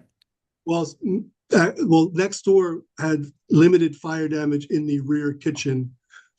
This one has extensive damage throughout. Okay. So that's why. So here's the fire damage in the kitchen at 2530, and it only had a hole in the roof where the fire department cut in, but the rest of it was good to go, and so there was no structural work to do. The difference between 2530 and this one, 2532, is that every structural member in this property is rotted and needs to be replaced. And So you want to duplex because of financial reasons. Right. The hardship on the block is that the value the ARV, they say, after repair value, essentially the budget to. All right, so why don't I all do the this? work Why don't we exceeds the value. let a couple of our board members, questions from the board? He owns it, all right? He's the lawyer? No? But he's going to do it? So I'm working with the. Who do I was you, originally. Mr. Wise, who do you work for right now? Is this your property yet? So no, it's the title owner is the estate of Henry Naylor. All right, is there anybody Originally, I was is the there concern- anyone that can adopt your testimony? Yes, Alex Palmer should be on the call. Okay, He's the administrator of the estate that owns the property. sure. I am the administrator of the estate of Henry Naylor, having been appointed All right, by the could you Register of state your Wills. name, please, and spell for the stenographer? Alexander Palmer, Palmer. Do you swear or affirm to tell the truth, the whole truth, nothing but the truth? I do. Counsel? Yeah, thank you. Mr. Palmer, have you heard my testimony and is it true and accurate to the best of your knowledge? It is, yes. And do you adopt it as your own for the record today? I do. All right, questions from the board? What's your plan for trash and where are the mechanical units? Yes, the trash, let me find the plans. So these are 1-bedroom units. All the cabinetry will include trash storage. In the first story unit, we've done trash enclosures in the back. In the second floor unit, we can incorporate trash storage in the unit. And we also include trash garbage. I'm sorry. In the sink, the garbage disposal. Thank you. Sorry. So a lot of the food waste will go down the drain and not into the trash can. So with one person, maybe two people, trash should be pretty limited, but we'll incorporate storage either in the cabinets or in the utility closet. As far as utilities, in the plan, there was, so we,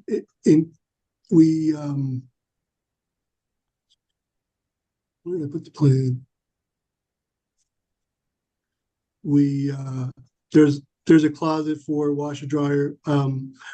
Heat will be electric, will be splits, and water heater will be in that closet, probably up above. So, Or it could be in the basement. The basement is utilities as well. utility, you said there'd be what, you saying splits, mini splits? Is that what you're proposing for? Yeah, we've done splits which are efficient and take up very little room. We also have the basement that can house utilities if we decide to go with heat pumps or if there's gas service that's needed. Other questions? Questions or comments from our attorney?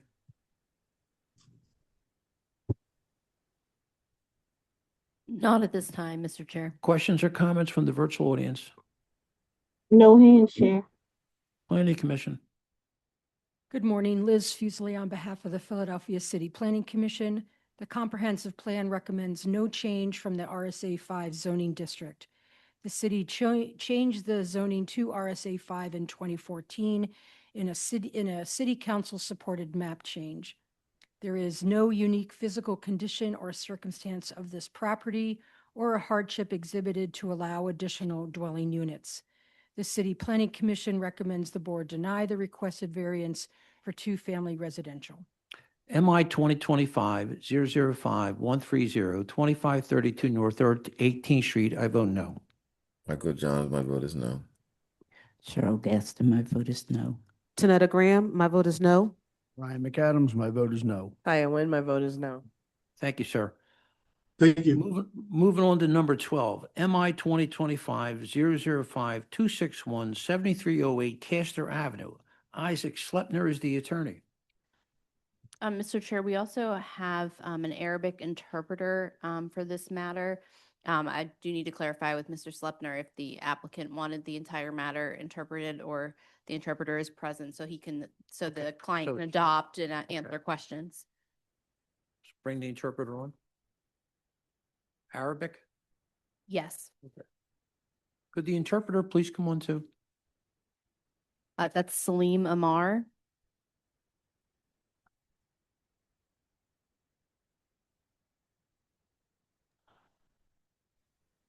What was the interpreter's name again? Salim Amar, Ammar. Thank you.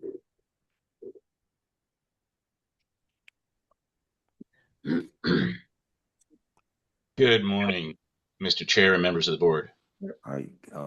Counsel, could you state your name and spell for the stenographer?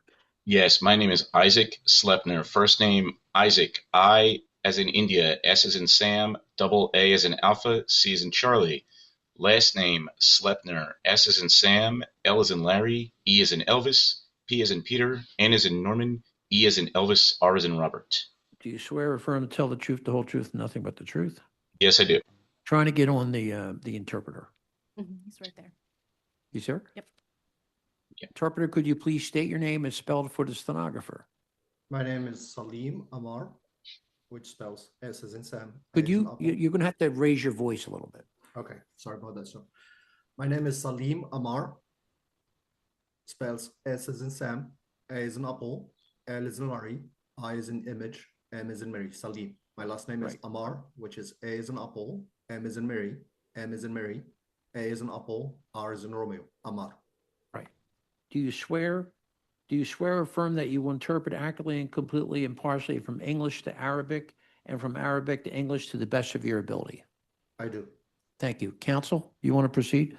Sure. Good morning, Mr. Chair, members of the board. I represent Jamal Awad, who is the owner of 7308 Castor Avenue. Okay, and I'm going to go ahead. Could you just give him a few questions? Hold on one more minute. Good morning. Have you submitted your documents and exhibits 5 days in advance of this hearing? I have, except for the tax information, which I did submit yesterday because I had a little bit of a back and forth with Hillary Emerson on that, but they have all been submitted. Okay, yep, we received them. And do you waive the reading of the refusal and stipulate to its accuracy? Yes, I do. All right, thank you. You can share your screen and proceed. And Mr. Slepner, I know you had requested the interpreter for your client. Does your client want the entire proceeding translated, or did you want the interpreter so that he could adopt your testimony and answer questions? I will ask my client to adopt my testimony and answer questions. That was the kind of the purpose behind the interpreter. Okay. All right. Thank you for the clarification. So I guess I'll have to go a little slower, but that's okay. Well, if your client would like the entire proceedings interpreted, we can do that, and you would just, yes, break it into chunks. All right, Okay. Well, let's bring your client on. Let's bring. Let's bring on Mr. Awad. Are you out there? Why let the interpreter? Could you look for him, please? سيد عواد مطلوب منك الالتحاق بالمحاكمة. And Mr. Amar, if you can just keep your volume up as much as possible, so we want to make sure we can hear you and the stenographer as well. Okay. Thank you. Okay, I will just call back your client. سيد عواد الرجاء الالتحاق بالجلسة.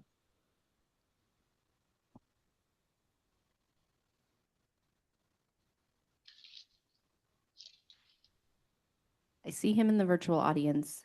Jamal Awad. جمال عواد.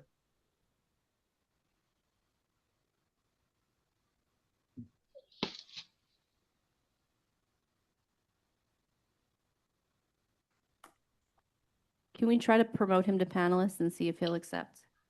Yeah, go ahead.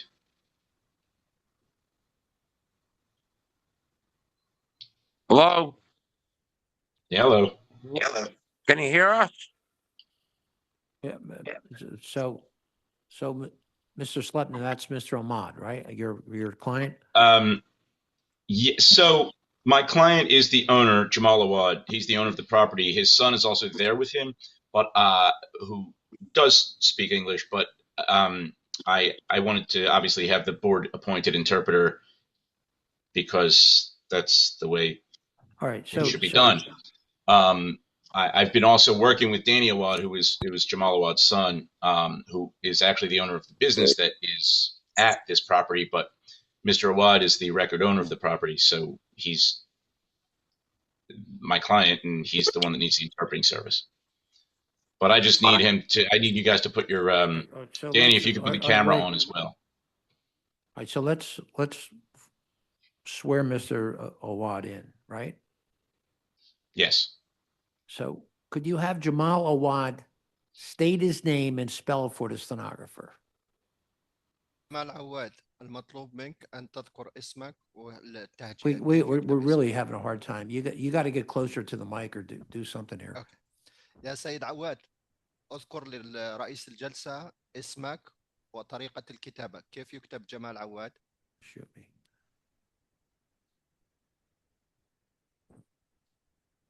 Isaac, why don't you have him just tell him to state his name and spell for the stenographer? Mr. Awad, can you please state your name and spell it for the stenographer?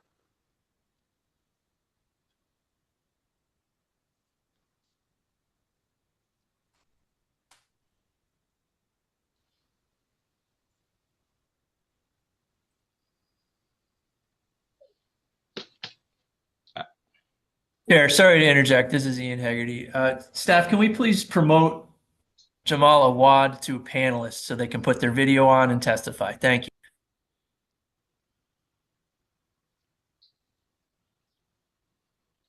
you. And Mr. Amar, I'm trying to do it now.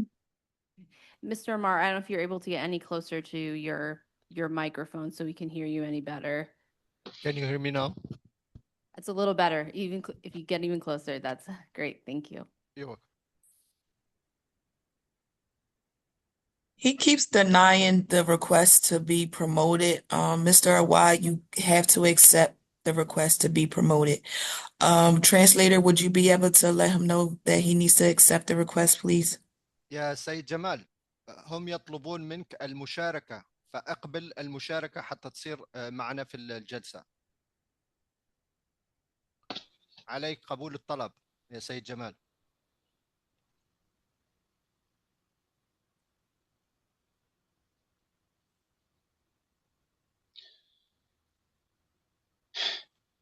I'm getting some feedback from Danny Watt over here saying there's no button, so I don't know if they're having technology issues or what.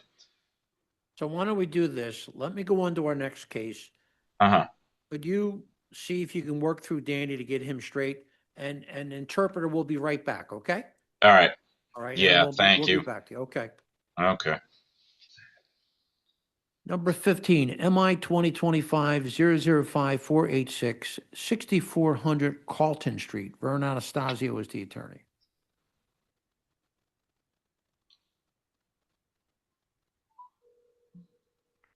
Vern Anastasio is returning as a panelist. Okay.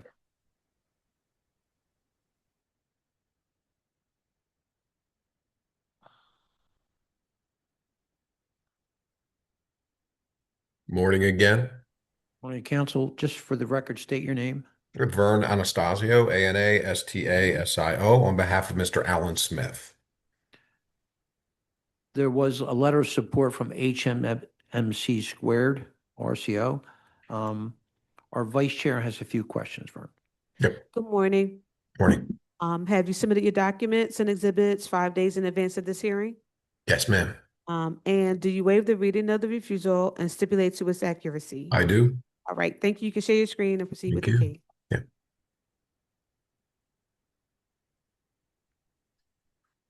6400 Carlton. This is from several decades ago. Interior layout is part of the history of the property.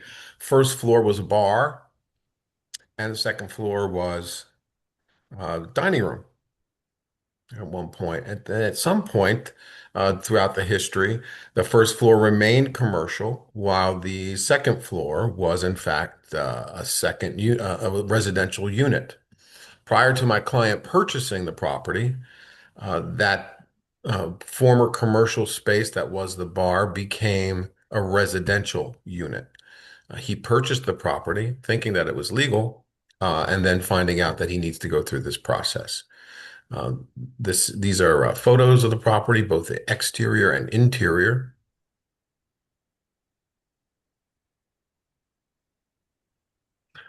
As you can see, there's 3 electric meters, which there have always been.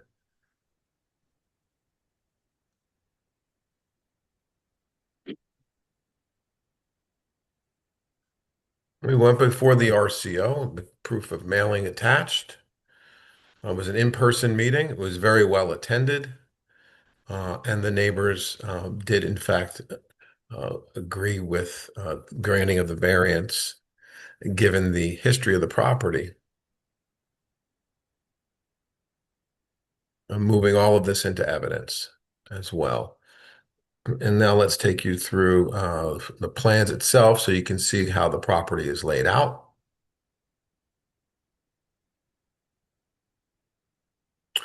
There's an entrance in the side for the first floor unit. That was traditionally the bar entrance.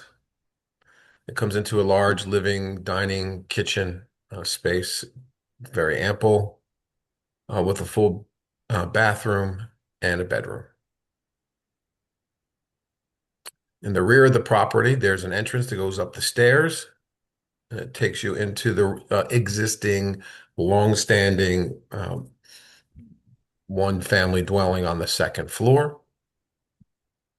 You see a living room, table, kitchen, a bedroom in the front and a bedroom in the rear, with a full bath right off of the bedroom.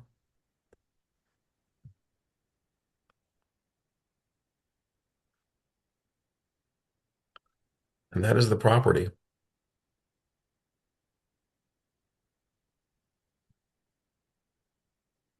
Because of the long-standing history of it being 2 separate units, although commercial in its most recent history, because there really is no commercial activity on this block currently, and because we enjoy the full support of the neighbors represented by the RCO, which we have here, I respectfully request the granting of this variance. And with that, I'd like to call Mr. Alan Smith to the virtual stand to be sworn in and adopt my presentation as his own.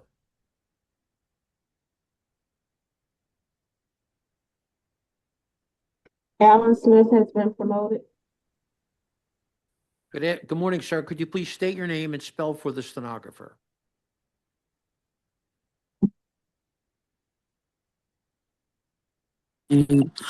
Alan Smith, ALLAN SMITH. Do you Good morning.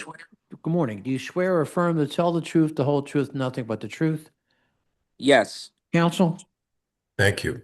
Mr. Chair and members of the board, during the community meeting, it was asked that we make sure that trash only comes out during trash days and that all trash be stored in the interior. We, of course, agreed to that. There's also an additional storage area that can be used for trash right here that's attached to the second floor. So then there's a door here that both units can use. So I just wanted to make sure that that was clear, and I pointed it out on the plan.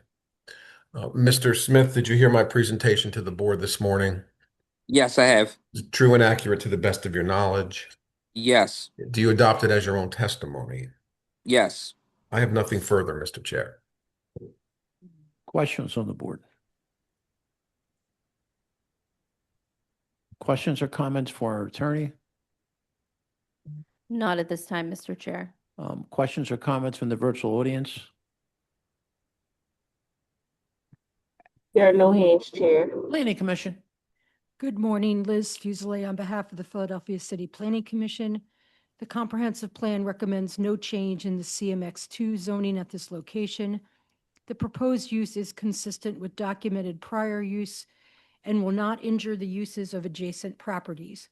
The City Planning Commission recommends the board grant the requested use variance for two-family residential. MI 2025-005-486-6400 Carlton Street. I vote yes with proviso. Trash stored inside. Cheryl Gaston, my vote is yes with proviso. Tanetta Graham, my vote is yes with proviso. Ryan McAdams, my vote is yes with proviso. Hyatt Wynn, my vote is yes with proviso. Thank you. Thank you. Hillary, I'm going to go back to number 5 real quick. All right.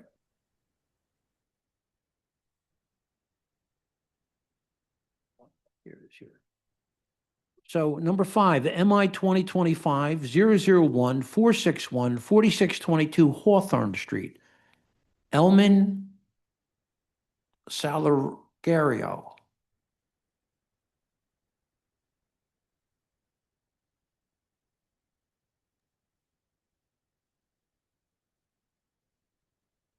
Elman is coming in as a panelist.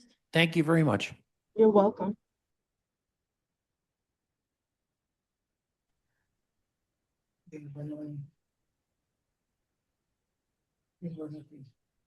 Buenos días. Elman, do you speak English? No. Okay. So Elman, we're going to have to reschedule this case, and then we're going to have to bring an interpreter in for you, okay? But can you try? I can try. Maybe you guys understand me? Hillary. Mr. Elman, do you feel comfortable explaining why you are before the board today? Explaining what you're seeking to do at your property? Yes. Okay. I mean, we can. Okay, all right. So do me a favor, state your name and spell it for the interpreter. Elman, ELMAN, ELMAN. All right. Arellanos, ARELLANOS. Right. Do you swear or affirm to tell the truth, the whole truth, and nothing but the truth? Yes. So I'm going to say this slow. This application is for use as a two-family household living in an existing structure. The proposed use, two-family household living is prohibited in the RSA 5 zoning district. But you have a letter of support from the Frankfurt CDC and a letter of non-opposition from Councilmember Lozada. Okay? Yes. And our vice chair has just a few questions for you. Yes. Good morning. Morning. Have you submitted your documents and exhibits 5 days in advance of this hearing? Yes. And the chair just read the refusal, so do you stipulate to its accuracy? Yes. Okay, all right, thank you. You can share your screen and proceed with your case.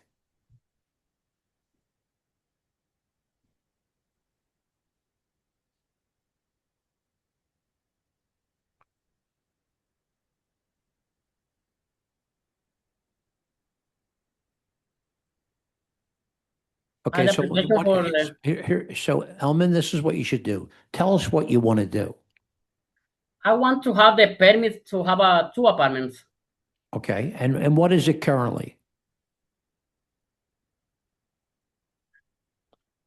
Currently, is that a single home or is it a duplex already?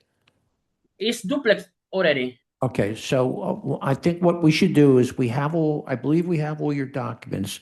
Could you show us photos of the property and also your plans? Yes. I will show you everything now. Okay, Yes. We'll show you the plans. okay. So there's the basement plan, the first floor, and the second floor plan. Am I correct? Yes. Okay, so, And picture. okay, all right. Just go just a little bit slower for us, okay? Okay. So why don't you go back to the plans first? It's easier to look at the plans, okay? So the basement, all you do is store things in the basement. There's no one living in the basement. Yes. Nobody there. And here's your first floor apartment, right? Yes. All right, and there's two apartments? Yes. All right, and tell me about what would be the second floor? What's on the second floor? Second floor is 1-bedroom apartment. Okay. Do you have photos too? And then we'll come Yes. back to the drawings later. Show Yes, us I your have. photos.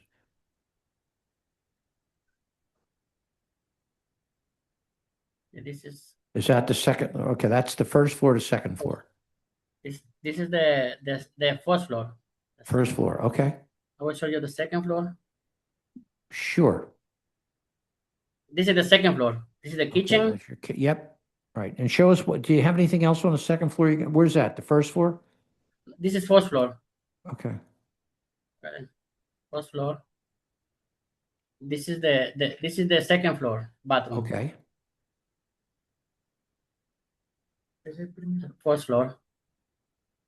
Well, that's the basement. And that's the basement for storage, am I correct? Yeah. And there's separate heat and utilities? Yes. Okay.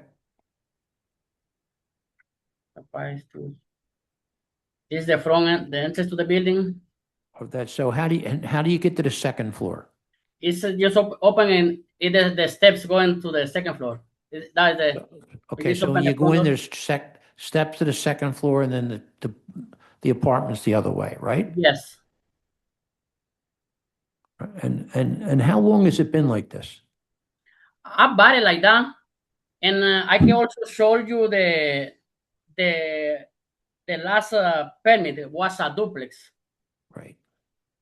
Before, and I buy it like a duplex, but when Right. I try to have the rental license, they say I have to go to the zoning permit.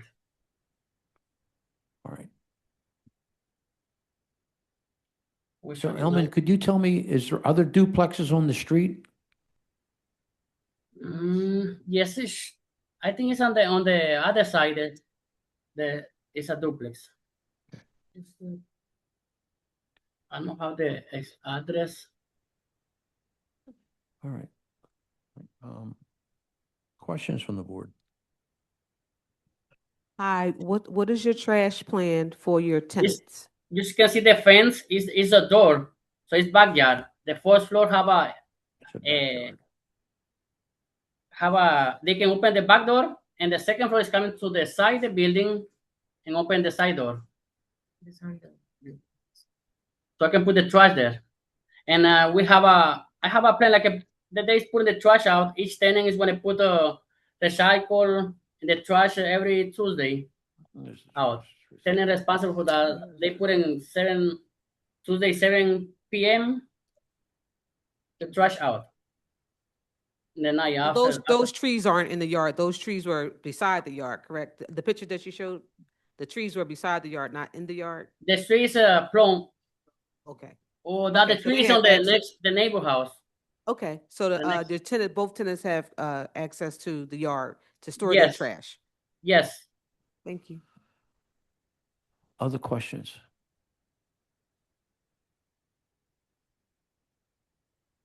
Questions or comments from our attorney? Not at this time, Mr. Chair. Questions or comments from the virtual audience? There are no hands, Chair. Planning Commission. Good morning, Liz Fuseli on behalf of the Philadelphia City Planning Commission. The comprehensive plan recommends no change to the RSA 5 residential single-family zoning at this location. The city rezoned this neighborhood in 2014 in accordance with the recommendations in the comprehensive plan. At that time, this block face was zoned RM1 residential multifamily. This property has a documented history of 2 dwelling units. The Planning Commission recommends that the board grant the proposed use variance for 2 dwelling units. Thank you. MI 2025-001, 461, 4622 Hawthorne Street. I vote yes. Michael Johns, my vote is yes. Thank you. Cheryl Gaston, my vote is yes. Tanetta Graham, my vote is yes. Ryan McAdams, my vote is yes. Hi, Wynn, my vote is yes. Okay, let's go back to number 12, MI 2025-005-261, 7308 Castor. Mr. Slepner. Interpreter. And hopefully Jamal. Isaac Slepner is rejoining as a panelist. Thank you.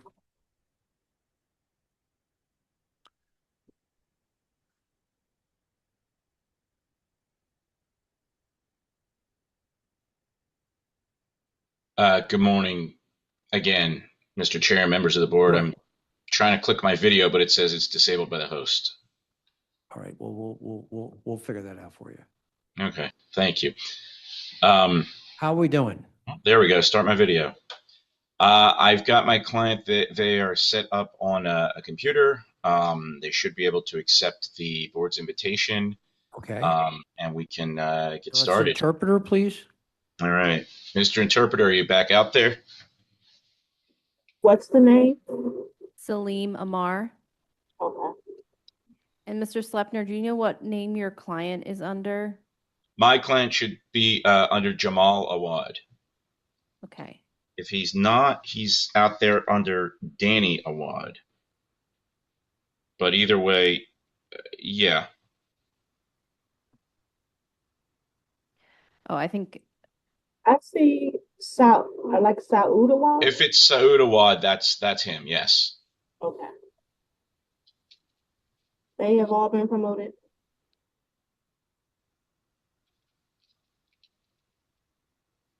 Okay, great. All right, just need the interpreter. Hello, yes, sir, I'm here. Can you hear me? This is the interpreter. You got Salim, you got to speak up. Okay, this is the interpreter. Yes, sir. Oh, that's okay. Good. You know what?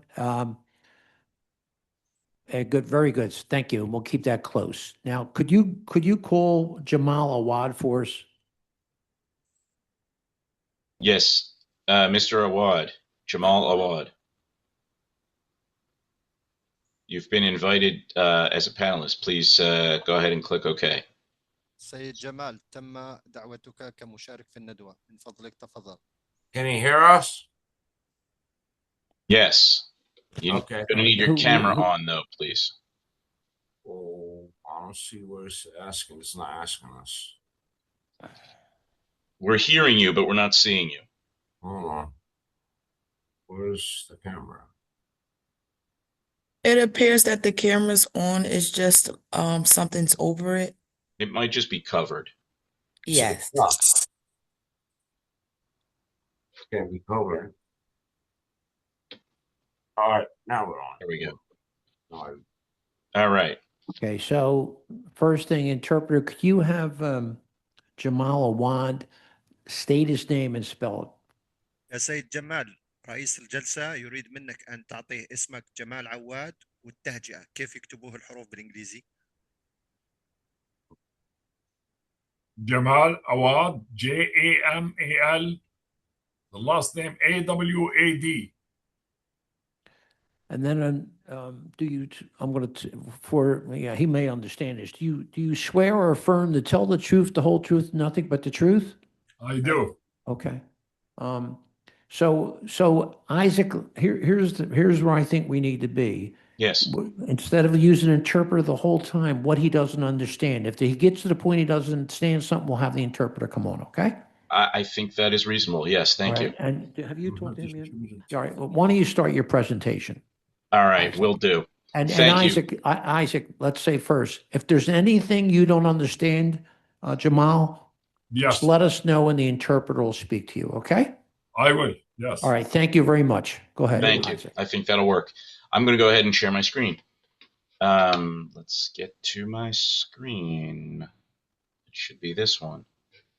And sharing. There we go. All right. So this is our notice of refusal, which we have already stipulated to. So I'm going to start with, this is the deed to the property in favor of Jamal Awad, recorded on March 7th of 2023. So Mr. Slepner, we have all your paperwork. Okay. So I think what you need to do is show us plans of what you want to do and photos. Absolutely. So the refusal was only for the the grocery taking up more than 2,000 square feet at the ground floor of a CMX-1. So I do have many photos and also a full set of plans. I'm going to show you the plans first. This is a full floor plan, and bear with me while it blows up the size of the plan. There we go. So over here is the floor plan as it currently exists. So this is actually the rear door. This is actually, I can't. No. That's the front door. This is the front door. This is Castor Avenue right here. This is the front door at the ground level. This is a future site of a bakery. This around right here is the site of the butcher counter. Then aisles of stock. Over here are the produce racks, freezer aisle, rear of the store. Cashier's desk is right about here. These are a ramp that goes up to the exit at the rear where there is a small private parking lot.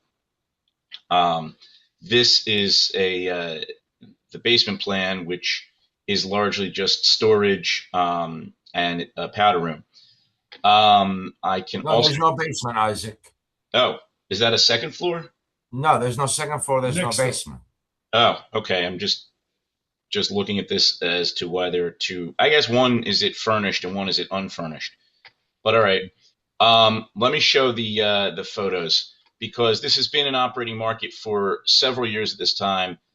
And again, the only refusal was for overage of the square footage. So I will start with, in fact, Mr. Awad previously in August of 24 obtained a zoning permit for use as a grocery at this property.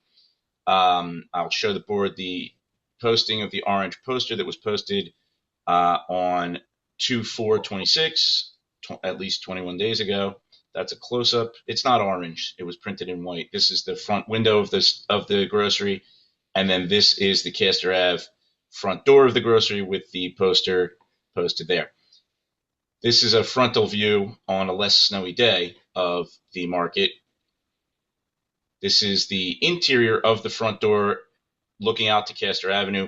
This space right here is intended eventually to become a bakery, some storage and some stock in the front of the store.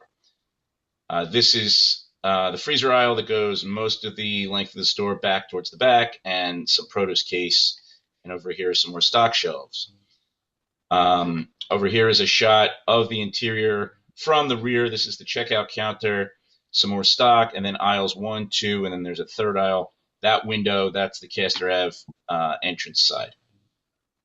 This is sort of the same view, but more of just the aisle. This is another view of the interior in the middle 2 aisles and some end caps. That's, again, the window and the front door out to Castor Avenue. This is the interior looking from the Castor Avenue front door inside the store.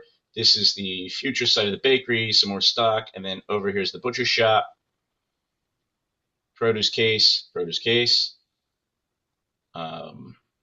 Here's the butcher shop. My wife bought a whole pound of nice lamb and made some stew with it last weekend. Nice. This is the rear door is a bit of a ramp going from the floor of the store out towards that door there. And then this is outside a view of the rear door. And this is a small parking area that's also part of 7308 Castor. Isaac, just to be sure. Yes. Ask your client, is there anything he doesn't understand yet? Mr. Awad, is there anything you didn't understand, would like the interpreter to interpret? No, I understand. I do. Okay, great. All right. All right. So, Mr. Awad, I would ask you, you did hear all the testimony that I offered to the board just now? Yes. And was it all true and correct to the best of your knowledge? Yes, that's correct. And would you adopt that testimony as though you had given it yourself? Yes. Thank you, Mr. Awad. Isaac, just could you address the issue of the square footage? Yes. So the property is CMX1, which does allow by right a grocery store, but it only allows 2,000 square feet to be devoted to the grocery store. This store is about 4,200 square feet, 4,500 square feet. 4585. 4585. And that is the reason for the refusal. The refusal was generated because Mr. Awad applied for a certificate of occupancy and was denied because of the notice of refusal. All right. All right. Questions from the board? So will the bakery part of this be part of the 4585, or is that included in the 4585, or the potential bakery? How is that? The 4,585 square feet is the square footage of the interior of the store currently. So that would be included in the 4,585. Okay. Even though we're not operating that yet, is that what correct? The you're bakery is saying? not currently operating. Okay, but this would give him the option to have the bakery in addition Correct. to. Okay, and then how much? Well, okay, I won't get into that. My other issue is about all this signage. Does he have permission for all these signs? I understand he has permission for the grocery store and what have you, but it seems like this is a lot of signage, and my question is, Had it ever been permitted in the past? Is that what you're asking? I'm asking if it's permitted at all. Well, my understanding of signage is that there may need to be a permit obtained, but Yeah, I mean, you've got, from the pictures I saw, there's a open sign which is flashing in the window.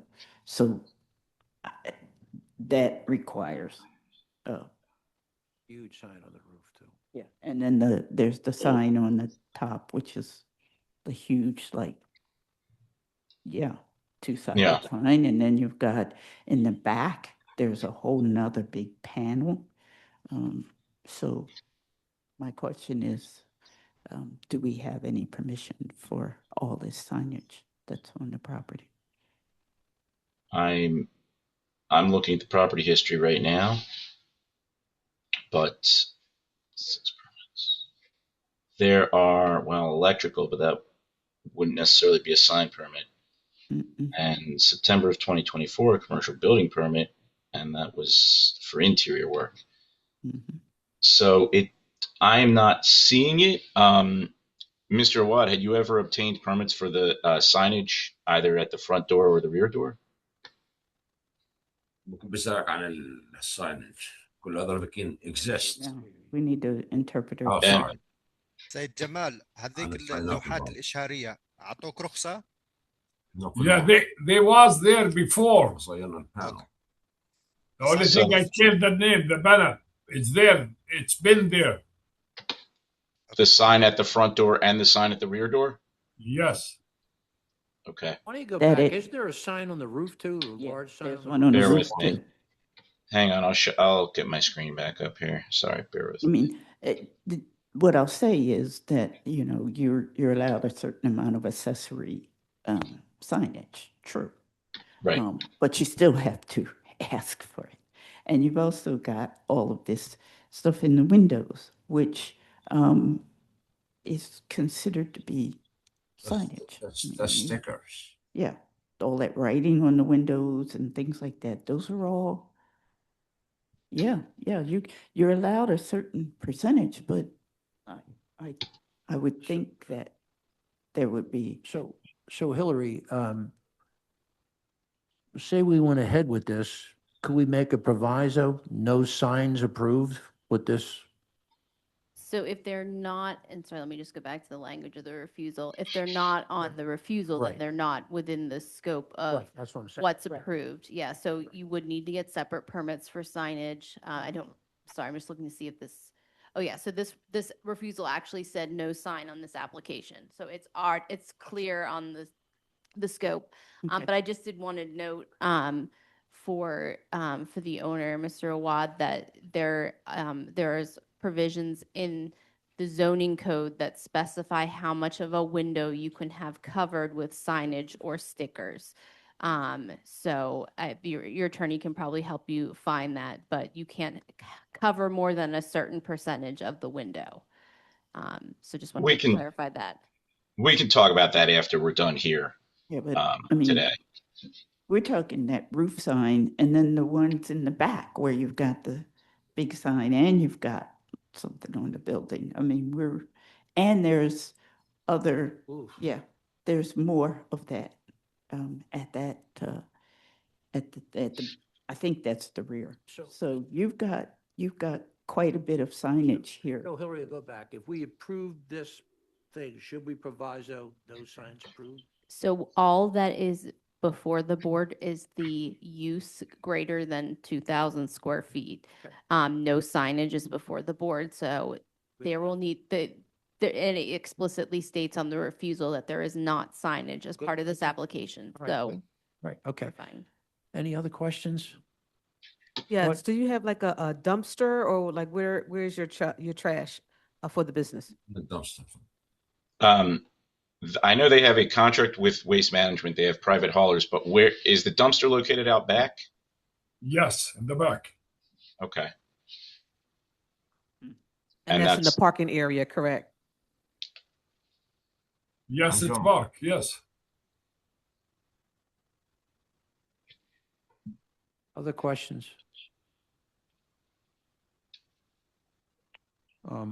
Questions or comments from our attorney? No additional comments. Questions or comments from the virtual audience? I see no hands, Chair. Planning Commission. Good afternoon, Liz Fuselier from the Philadelphia City Planning Commission. The comprehensive plan recommends a change in zoning at this location from CMX1 commercial mixed use to CMX2. However, the property was remapped in 2022 from CMX2 to CMX1, with the Planning Commission voting against the bill. The proposed active use occupation of the ground floor would be allowed under the proposed zoning. The Planning Commission recommends the board grant the requested variance for ground floor occupancy. So MI 2025-005-261-7308 Castor Avenue. I vote yes. Michael Johns, my vote is yes. Charles Gaston, my vote is yes. Tanetta Graham, my vote is yes. Ryan McAdams, my vote is yes. Taya Wynn, my vote is yes. Counsel, will you please make sure he understands? Yes. Mr. Awad, the board has just voted to grant the variance unanimously 6-0. So, Mr. Interpreter, you may want to relay that to my client as well. مجلس التقسيمات الحضرية وافق بأغلبية مطلقة 6-0 على الاقتراح، يعني أعطوك الطلب. Okay. All right. Thank you. Thank you. Thank And you, members of the interpreter- board. interpreter, Thank you. Thank you. Interpreter, thank you very much for helping us. Yeah, Mr. you. Interpreter, thank you. Mr. Awad, thank you. Board, thank you. Danny, I'll give you a call. Thank you, everyone. Have a good day. Right. Is there anyone in the audience whose case has not been called? No hands, Chair. Okay, see everyone?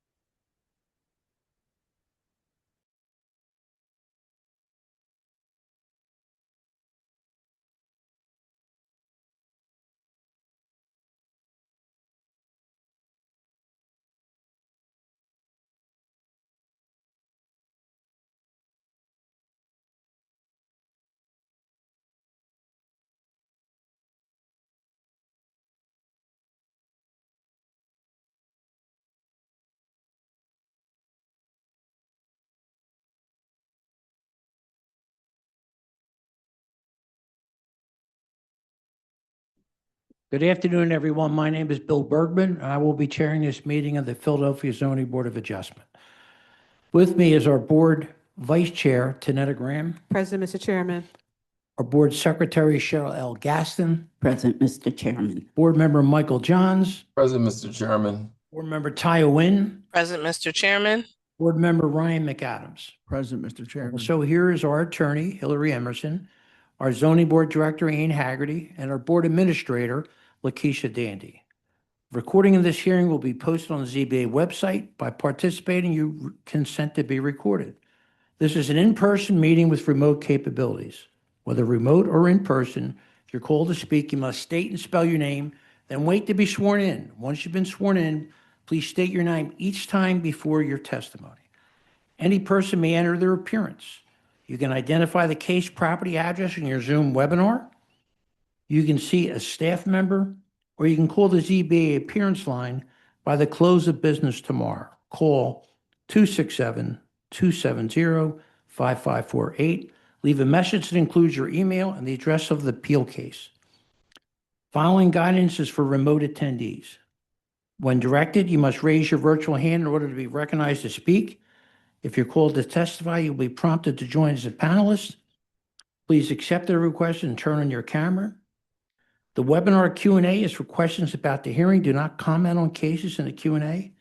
And if you're participating by phone, press *9 to raise your hand and *6 to unmute. For our in-person attendees, refrain from talking, eating, or drinking during the hearings. Verbal and physical aggression will not be tolerated. Restrooms are across from the elevator. Water fountain is just outside the room to the right.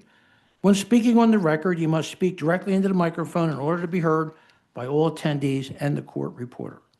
In the event of emergency, please follow the directions given over the public address system or by staff. The main exit is through the double doors at the rear of the room. The nearest stairwell is to the left outside the doors. In case of an evacuation, the rally point is at Love Park, directly across Hart Street. Please remain there so we can account for you. So let's look at our schedule for this afternoon.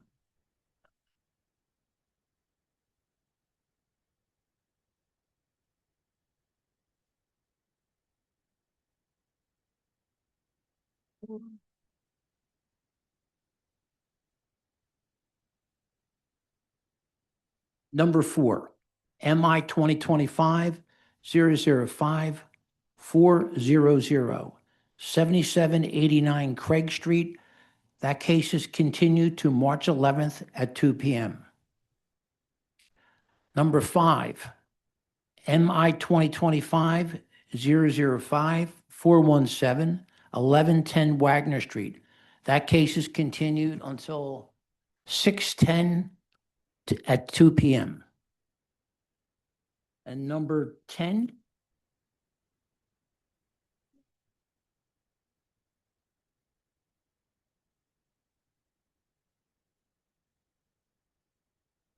Number 10, MI 2025-006-493, 4700 City Line Avenue. That case is continued, attorney moving party. Are there any other requests for continuances?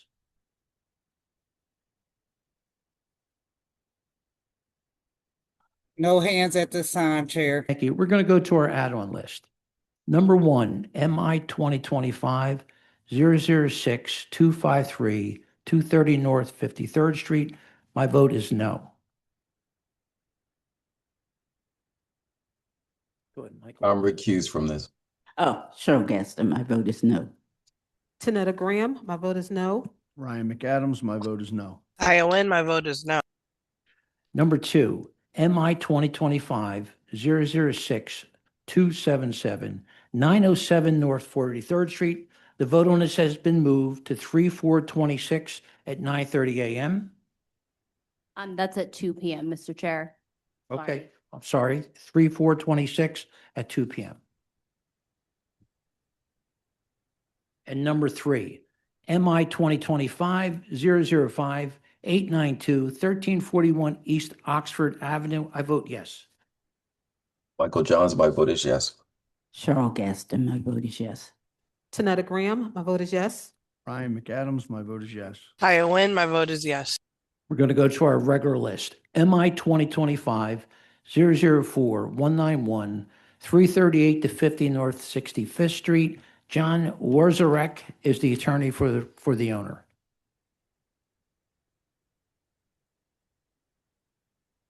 They're being promoted to panelist, Chair. He's right here.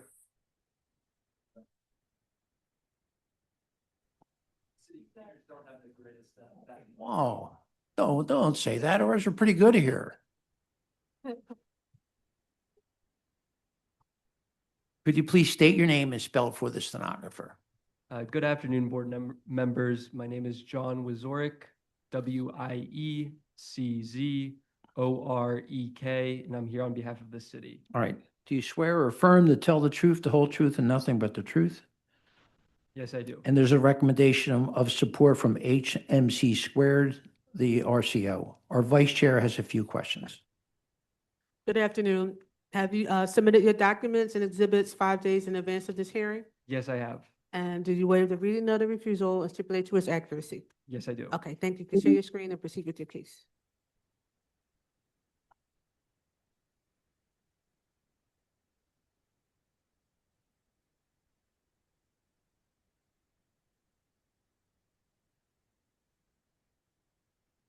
I think I need to be promoted. Oh, there we go.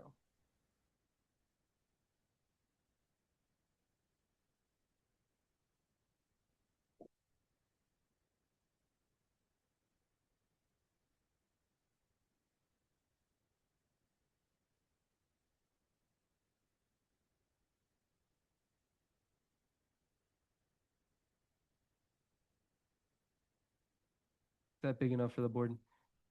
Yes. So I'm going to cut to the chase here. This involves Granahan Recreation Center. It is in the Haddington neighborhood of Philadelphia. We are going to and hoping to demolish the existing recreation center, which you'll see the pictures of what its current state is. And we're hoping to expand the footprint slightly, make a new, larger building to improve, the programming that is available to the community members who frequent this recreation center. Oh, thanks, Hillary. So as part of our refusal, the city was required to include a parking spot at the recreation center because we were increasing the footprint. And so we are seeking a variance, as we'll show, that would be a hardship for the city to put in the parking spot. And so I'm going to show you the presentation that our architect prepared that we presented to the RCO.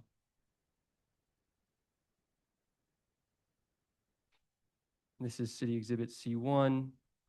Here are, and I'll zoom in on these for the board, the existing site. This is the Granahan Recreation Center. The parcel is 338 to 50 North 65th Street. The building that's involved in this request is highlighted here in yellow. We'll see more pictures of it. The scope of this project does not include, this court here, playground, and this is a skate park in the corner that you'll see. We're really focused on this specific recreation center building. Here's another angle of the parcel. Here is the current building that the city's hoping to demolish and rebuild. As you can see, it's, and the community mentioned this to us, it is quite small. You can see there's, it's not being kept in the best shape. And so we're hoping to kind of improve this and help revitalize this recreation center. And so here's an overview, the site plan. If the board can see, the main piece of this project will be the upper part of this plan here. The expanded area of the building is really attributable to this area, and that's where we will have hopefully programming for after school programs. The community was very interested in hosting their own senior programs, and this is really about giving a space for the community to have, safe inside space at this recreation center and somewhere for the community to meet. That's also, as part of this larger parcel with the field, the playground, and the skate park as well. The refusal the city received was because of the expanded footprint. We would be required to add a parking spot. As we will show, that this parking spot would be a hardship, and that really relates to, and I'm going to go to some of the current site photos for this. If you'll see here, so this is the recreation center. This is the view from Callow Hill Street.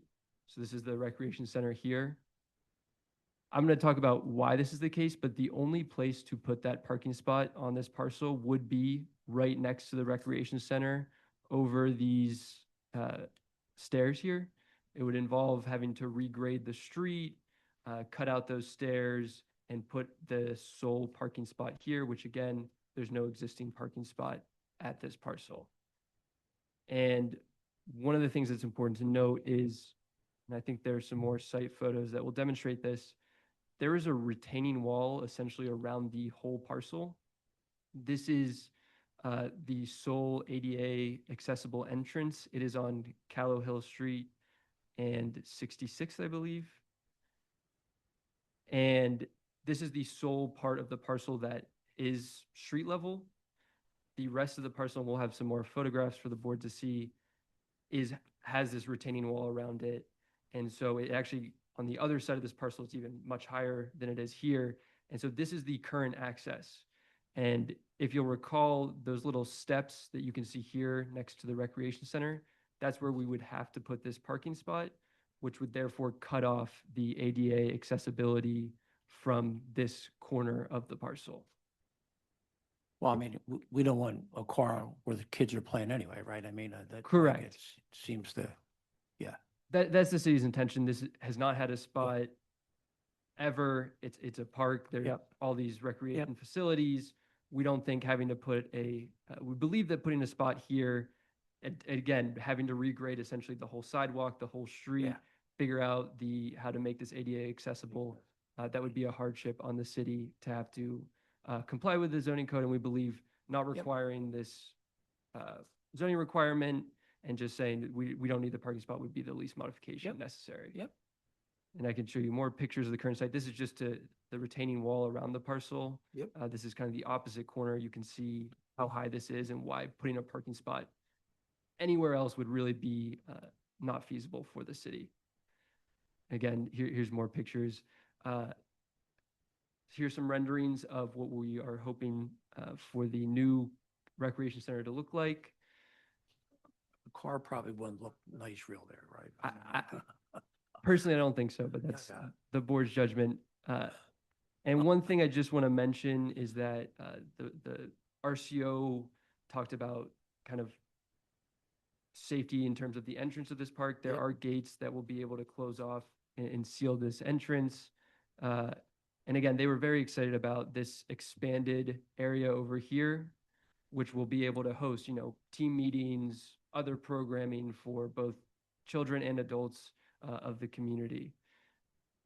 And So I think you've really made your case about parking a car on the property. So why don't you have your testimony adopted? sounds good, Board Chair. Please state your name for the record. Could you please spell it for the court stenographer? I'm sorry, Chair, the microphone is not on. This is a reporter. All right. My name is Andrew Ferrarelli. That's Ferrarelli. Right. Do you swear or affirm to tell the truth, the whole truth, and nothing but the truth? Yes. Counsel? Mr. Ferrelli, did you hear my testimony before the board today? Yes, I did. Is it a true and accurate depiction of what your testimony would be on this project? Yes, that is correct. You adopt it as your own? Yes. Questions from the board? Yeah, I have a question. So where do people normally park when they do visit the recreation center? So generally just street parking all around the parcel. So there is no interior parking in the? Yes, for this okay. parcel, there is Granahan Park across the street that, again, is not in scope of this project. But yes, for this, visiting this spot, it would just be street parking around. Okay, and so what would happen in terms of like deliveries or service vehicles? Do they have access to getting into the area? Where would they go? So to access this parcel with Yeah. all the recreation, so Like in case something had to be serviced? correct. So there is no current access for vehicles into the park. They would have to be outside and then come in? Correct. Okay. Other questions? Yeah, just a comment. I drive past here all the time. It's very familiar with this site. Glad to see something being done with the rec center. It's highly utilized day and evening. You always see kids out there, and when they have activities, people park completely around the site, and there seems to be adequate parking on the street. So I think glad to see something happening here. Questions from our attorney, Hillary Emerson? Not at this time, Mr. Chair. Questions or comments from the virtual audience? No hands at this time, Chair. Planning Commission, Amy Boyd with the Planning Commission, AMY BOYD. do you swear or affirm to tell the truth, the whole truth, nothing but the truth? I do. Please The- proceed. The comprehensive plan recommends a change in zoning at this location from the current R1 residential multifamily to SPPO, Special Purpose Parks and Open Space. The property is currently a park with a recreation center and no parking. The proposal is to replace the detached building. The Planning Commission recommends that the board grant the requested variance for no parking. MI 2025-004-191, 338 to 50 North 65th Street. I vote yes. Michael Johns, my vote is yes. Cheryl Gaston, my vote is yes. Tanetta Graham, my vote is yes. Brian McAdams, my vote is yes. Taya Nguyen, my vote is yes. Thank you. Thank Thank you you, both. board members. Appreciate it. So number 2, MI 2025-005-105, 5427 Wayne Avenue. Dorothy Ann Hamill is the attorney. There's support, a letter of support from Penn Knox Neighborhood Association. They're being There's a promoted letter to of panelists, Chair. non-opposition from Solo Germantown. They're being promoted to panelists. Thank you.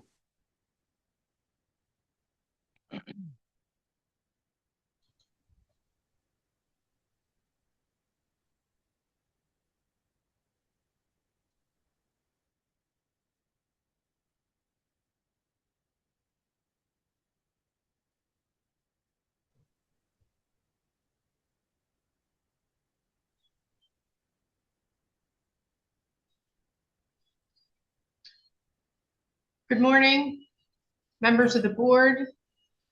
Good afternoon, council. Oh, Yeah. Mr. Could you Chairman, please I state needed your, that could you reminder. please state your name and spell for the stenographer? in that day. Dorothy Hamill, Dorothy, Ham as in Mary, ILL, Serlin, Lesser, and Benson. Do you swear or affirm to tell the truth, the whole truth, nothing but the truth? I do. Our vice chair has a few questions.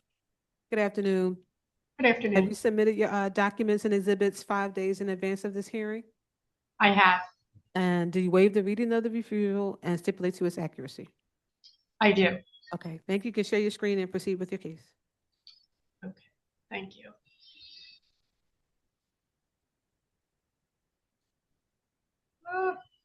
I lost.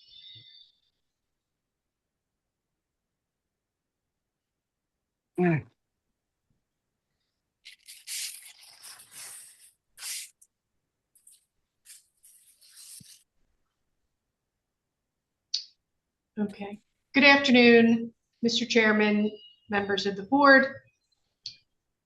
I'm here regarding the property at 5427 Wayne Avenue, Children of the Future Learning Center. I was actually here before the board about 3 years ago on the same property for the same use, similar use, I should say. The premises is currently licensed for operation of a childcare, group childcare, which is under 12 children. We've applied for a variance to change the use from that to childcare center, which allows up to 30 children. That is not permitted in the zoning district. The prior use was not permitted as well. We obtained a variance for that and have a current use permit for that use. I've included Council, we don't see any of your documents yet. We just see the large flower, I guess it is. Okay, hold on. It says I'm sharing. Let me see.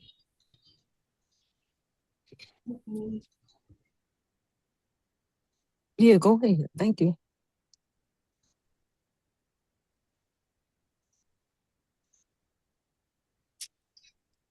Here you go. I guess we see a deed.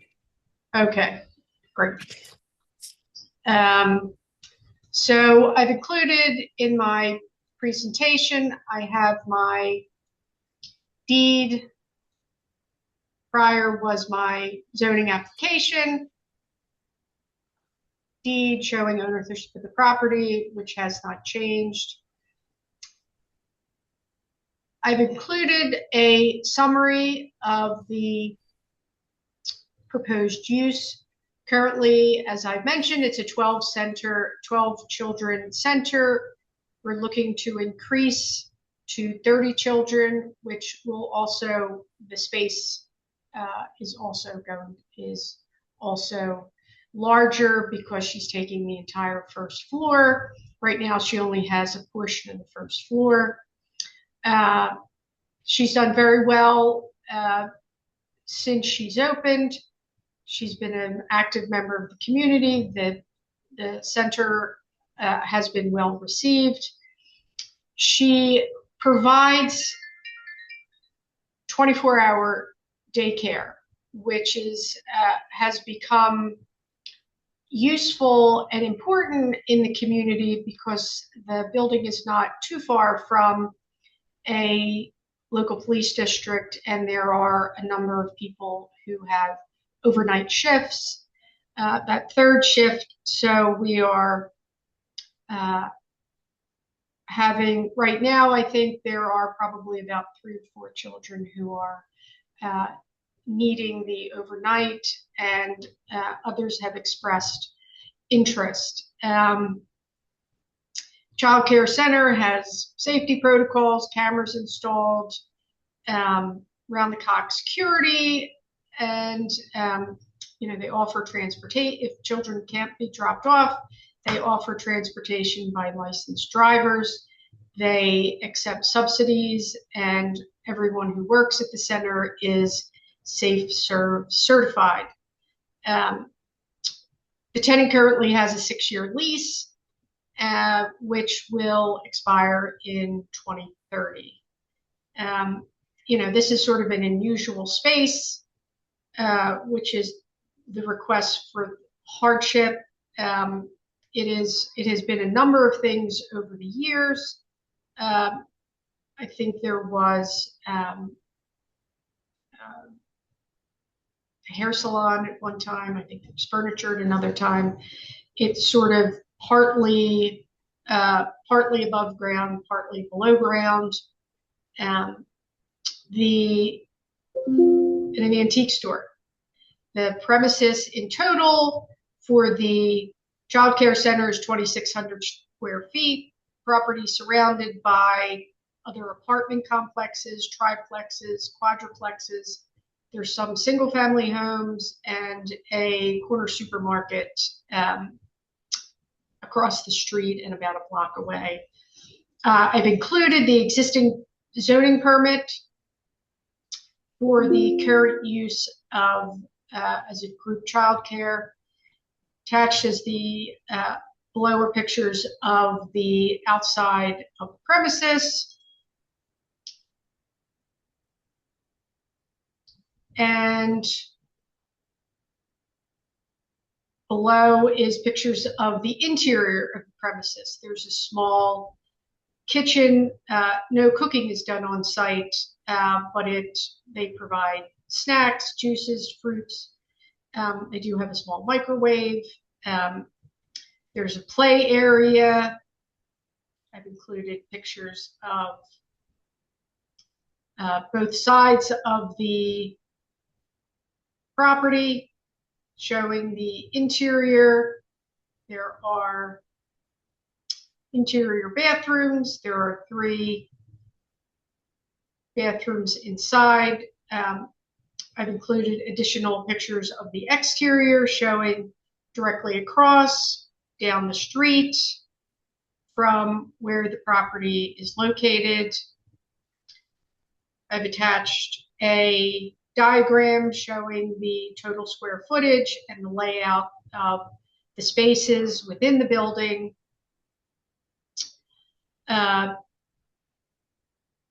Attached is also the certificate of compliance, which shows that the state has certified the property for its current use and has been approved. The operator has also spoken to the state regarding expansion. They've already come in and done a preliminary inspection, reviewed the space, the layout, the size. The state has confirmed that it meets the qualifications that it needs to have in order to extend the use to accommodate up to 30 children. I have provided tax clearance, evidence of tax clearance. The letter of support that we received is also attached from Penn Knox, and I've included all of my proof of mailings to all the neighborhoods. So we're asking, this has been a benefit to the community, and there has been expressed interest for the operator to expand to be able to accommodate additional children, and so we ask the board to approve the variance request. And there's 2 units there, C1 and C2? Correct. And that was like you were showing both sides is what you meant? Correct. Okay. Yes. Could you bring on your client and have your testimony adopted? Okay. Erica? I think you're muted, Erica.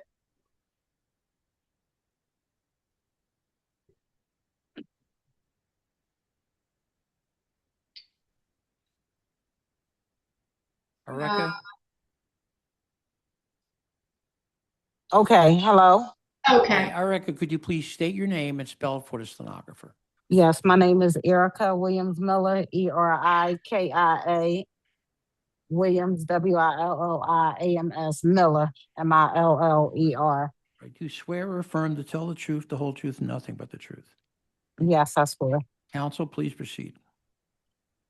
Ms. Miller, you've heard my testimony in regard to this application to expand the existing child care center, correct? Yes, yes, I did. And do you adopt my testimony? Do you confirm that it is true and correct, and you adopt my testimony as if it was your own? Yes, I do. Thank you. All right. Questions from the board? Can you go back to the floor plans because they kind of breezed through them quickly? Oh, I'm sorry. Yeah. So firstly, I want to just say that I appreciate the fact that you've gone to the state and have gotten a provisional review of the facility, which I think is the first time I've ever seen that come up, which is a good thing. But it's hard to tell from your plan how is this a two-story? This is two-story. It's No, not. it is side by side. Okay, side by side. Correct, side by Okay. side. Okay. Yeah, so if I go back to my picture, So it's both wings of the correct. So if I show you building. the Okay. right, so if I show you Gotcha. the front here, it's you see there's two Okay. windows. So how are the children separated? Because you have to go in order to manage this thing. You have to go in one building, and then you have to go out and go into the other building. They're not interconnected, correct? They're two. Erica, I thought Is there a way Let me, to go from the one to the other inside and not have to walk outside? yes, I believe that is correct, but I'm Erica, could you unmute Erica, please? Unmute.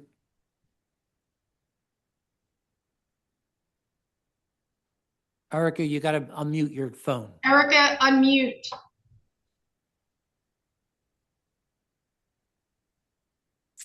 Okay, hello. Yeah. Hi, thank you, Erica. Can you explain the two sides of the space, and are they interconnected? How do you get from one to the other? You come outside and go across to the other one. Okay. Okay, so they're not interconnected. Okay. No. So how will the children be separated between the two spaces? So the council children, you say person how wants will to they be separated? Yes, the council person wants to know who will be in each side, how you're going to manage that. Okay, so I would do from 0 to 3 years old on one side. And then on the other side, I would do from 5 and up. What about the 4-year-old? So 0 to 4? Well, yeah, I'm sorry, from 0 to 4 on one side, and then from 5 and up on the other side. Okay, and there would be certified staff, correct. There will be certified personnel on each side. Yes. Okay. All right, Councilman, did you have other questions? not a council person. Oh, sorry. Commissioner. Boy, I'm telling you, it should be I Friday. don't want to do that. No way.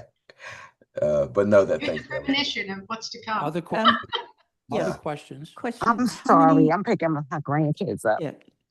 Okay, how many bathrooms are on each side? It's one bathroom on each side. On one side, it's one bathroom with 2 toilets, and on the other side, where I will put the smaller children, it's a bathroom with just 1 toilet. Okay, so it'll be 3 commodes, shall we say? Yes. 30 children? Yes. Well, it wouldn't be 30 all in one space. And on the one side where the smaller children are, they'll be the children that's just Pampers and potty training. Then once they move to the other side, that's where the 2 toilets are. Okay. And that's okay with the state? Yes. State- Like a little yes, like the state approved it. It's 15 children per toilet. 45. Wow. Really? Yes. Wait in line. Interesting. Okay. But again, as we said, there's not, obviously in the one space, you're going to have, you have a lot of younger children, most of whom are going Right. in diapers or Pampers. And you said 24 hours, so that's 7 days a week?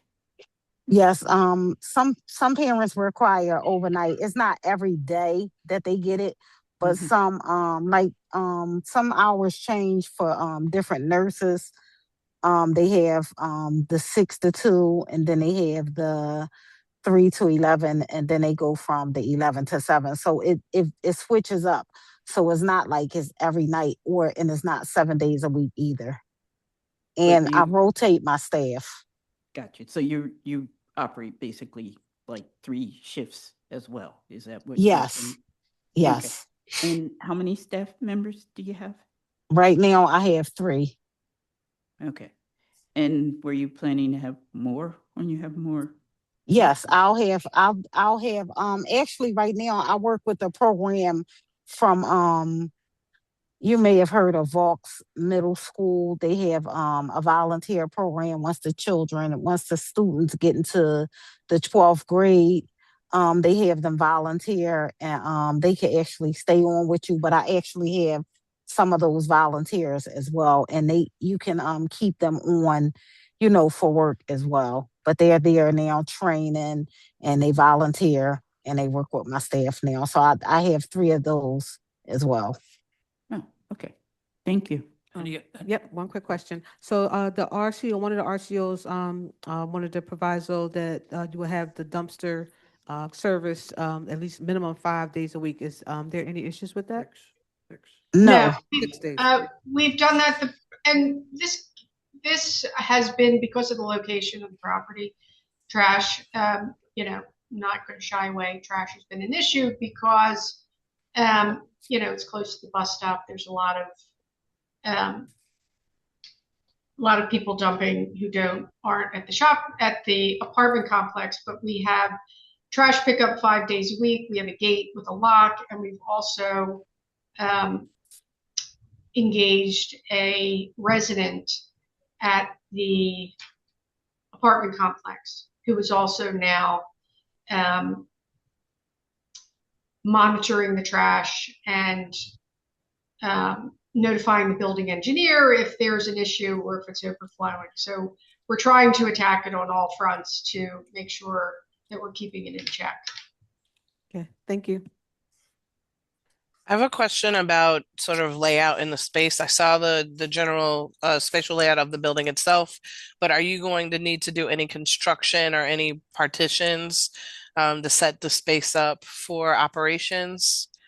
No, it's actually, go ahead, Erica, feel free. Oh no, everything is all set up, and I can separate areas like with bookshelves and stuff like that, like the little bookshelves. I can separate the areas. So then what's going to be the plan for overnight shifts if you have, I guess, kids or that are going to be going to sleep at different times, or you might need to have lights on for the staff to be able to sort of operate while the little people are sleeping? Well, we can dim the lights so we can still have light on. And we do have, like, for the children that do stay, the fold up mattress. And have some more lights that you can tap on, the tap lights. So I have several of them as well. Okay. So all of the, just to clarify, all of the actual fit out work was done at the time the first space was open. The landlord just did all the work at the time, and that's how you can see why all the carpeting, painting, bathrooms, all of that was done. So there's not additional work that has to be done to the units, either unit at this point. Right. Questions or comments from our attorney? Not at this time, Hillary, what Mr. Chair. would we use for a temporary date? Well, if the lease goes to 30? 2030, yes, that would be 4 years, just because she's 2 years into her 6-year lease. I think If I could, Mr. Chairman, I believe that when we met with the Penn Knox and the other community organizations, they had requested that the variance be limited to 6. no, actually, what they had said, what had come up in the meeting is that the variance would be limited to only so long as Erica Miller operates in the operates the daycare center. So if somebody else. No. We can't tie a Okay. variance Yeah, to a we're business. gonna come with a date. Yeah, variances run with the land. They can't be tied to leases or businesses. I totally get it. 3-1. Okay, all right. Questions or comments, virtual audience?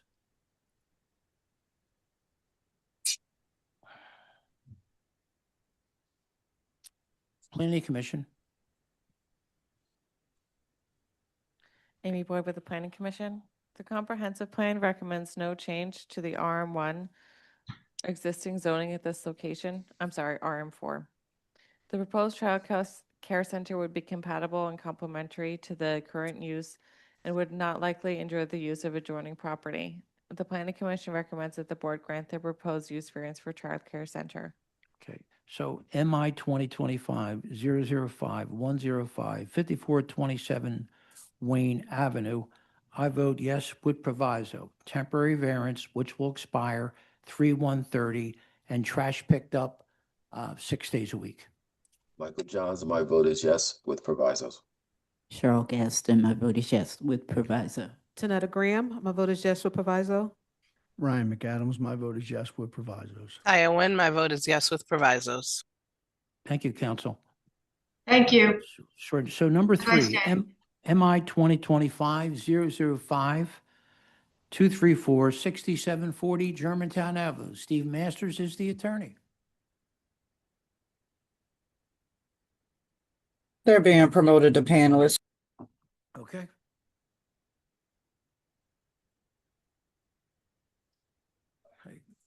Sure.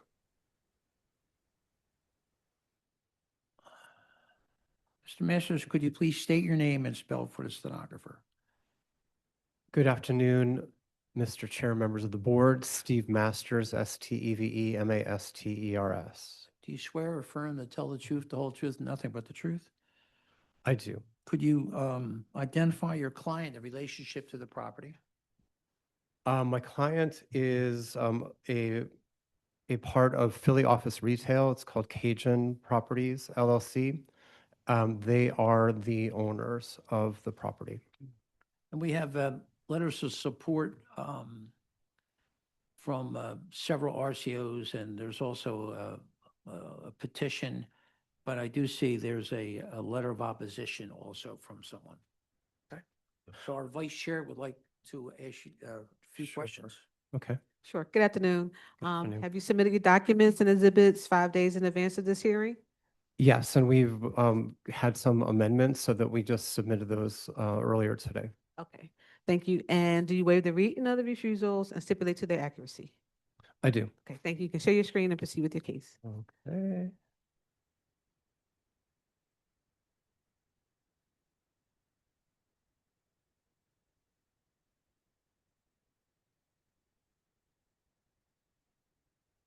All right.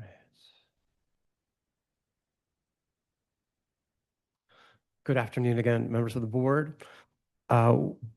We are here for a project that is very thoughtfully created by Philly Office Retail, Ken Weinstein as the principal owner of the firm. This is 2 parcels that were separated. One parcel is a historic designated former bank. It was recently the Santander Bank, but it was a bank from I think almost 100 years ago before.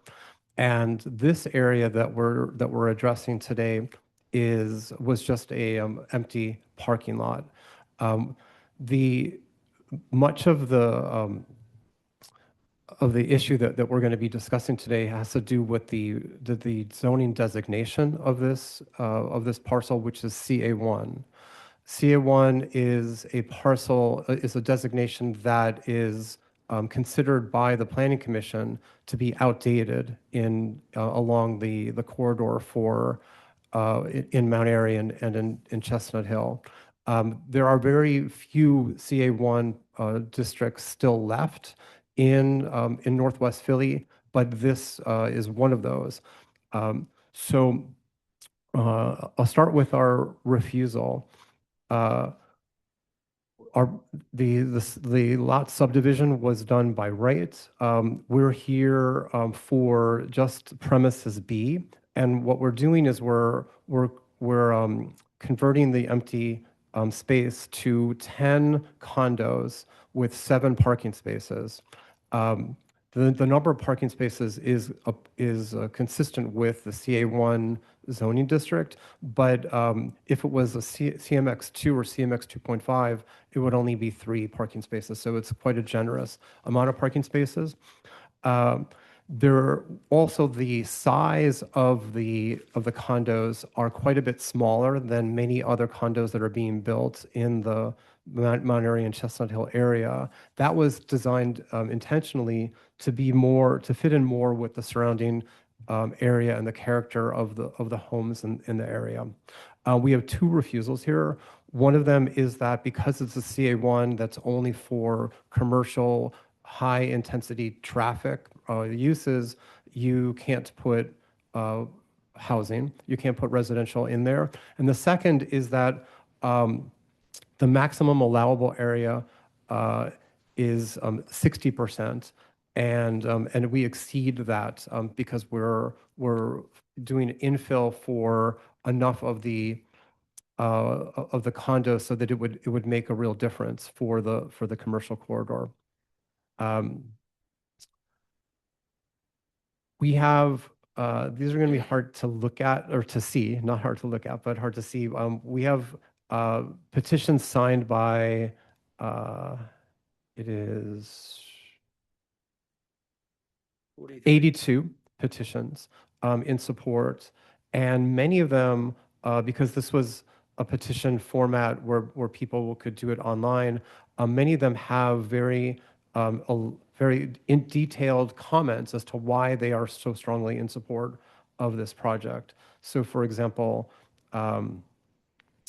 we are desperate for additional housing in Mount Airy, especially in places that can serve many retirees. They like the attractiveness and the ideas, and it goes on and on. This is quite. I've never seen a petition that has this kind of like rich amount of information in it. At the RCO meeting, there was a number of different RCOs. They all unanimously voted in favor of the project. The main RCO, the coordinating one, was the West Mount Airy Neighbors. They showed support of 23. They had opposition of 7. 12 are neighbors in favor, 7 against, and then all 4 of the board members for Weeman voted yes. And they go into quite a basically what the concerns that were raised, and they explain why that they are strongly in support of this. But in addition to Weeman, we also have a letter of support from the Mount Airy Business Improvement District. And that's important because this is along the commercial corridor. And this shows that the project with the residential condos fits in very nicely to the plans for the commercial corridor to keep it being its vitality and to expand on it. Plus, the Mount Airy CDC wrote a strong letter of support as well. Then there was an individual who couldn't make it today. He's traveling by air at the moment. He's a close neighbor and also an attorney. And he wrote a very thoughtful letter going through all the different point by points that some of the neighbors had raised and showing why this design is so really it's met with so much approval by the organizations and by the neighbors. I'm going to show we have 3 levels of plans here. And then I am going to be calling on Ken Weinstein to kind of walk us through the whole idea of how he designed this project and why he's created the project in these ways. But here we have this is the site plan showing the 2 parcels that are divided. This is this parcel A, the historic bank, and then this is parcel B that we're here for today with all those parking spaces.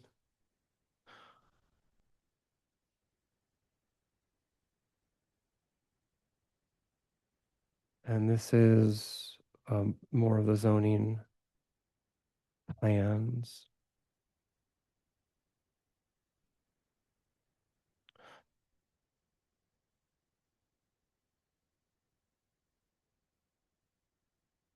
For the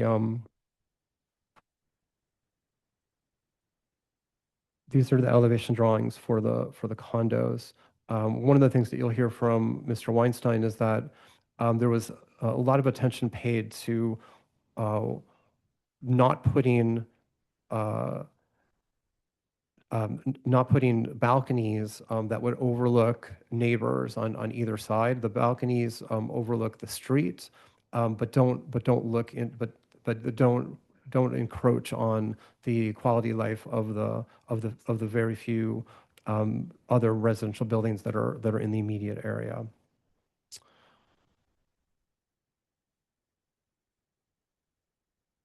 These are the renderings that we'll go into some more detail. So here is the historic bank building. This is the rendering of the new condos. So you'll see the balconies are, like I said, facing the street, but not facing the neighbors to the north.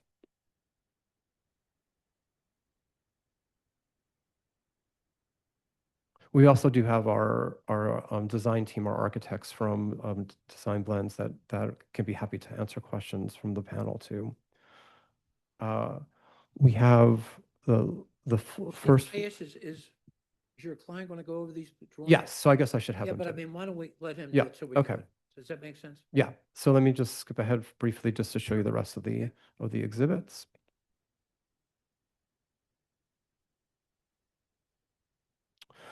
This is, well, we have some photos from the exterior since this is a parking lot.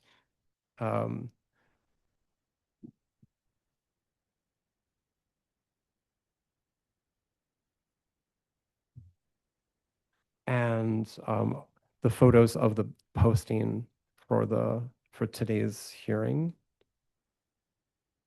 There were two facades that were posted, Germantown Avenue and I believe it is Pelham.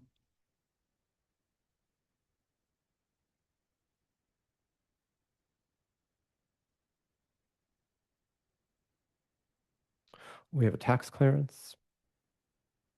We have a deed showing that Cajun Properties is the owner of the parcel. Our application for appeal speaks to the unique circumstances for hardship here. As you'll see in a moment, the Planning Commission in the 2035 plan called for the complete elimination of CA1 throughout Northwest Philly, and specifically called for having more multifamily residential dwellings along Germantown Avenue. So we were basically in the priority areas for what is the future for this area, and we also I'll show you in a moment. We have a, well, these are the letters that were sent to the neighbors. We also gave them renderings and photos of the entire project, and quite a bit of information that we shared with them. And then, and our proof of mailing to 73 households. So these are excerpts from the Planning Commission's 2035 plan. And in terms of zoning to advance the plan in Section H, they are calling for CMX2, CMX 2.5, and IRMX in the area that we're talking about here. H is this area here along Germantown Avenue, the corridor. And there are priority recommendations from the Planning Commission that specifically called for directing multifamily housing development to commercial streets and train stations to increase the number of people using public transit and shopping at local businesses. Finally, in Exhibit L, even though I lost this case, this was Cindy Bass and a community group in East Monterey. The court in that case was dealing with a similar CA1 zoning project, and in that case there was a proposal for residential dwellings in place of the intensity of a CA1, and the court said notably, the permitted CA1 uses, such as a restaurant, doctor's office, and 7-Eleven type uses, have much more traffic and much more of an impact on the neighborhood than would the developer's proposed project, which was going to be a large number of residential buildings. So we have, and this case is from 2024. It's very recent, saying that the courts have recognized that the CA1 zoning is not just antiquated and obsolete, but it's actually harmful to the surrounding area and to the commercial corridor, because there would be cars going in and out quite a bit more times during the day than typically a residential dwelling where you leave and you come back maybe once. And I'm going to pause call for Mr. Weinstein to join us. Mr. Weinstein?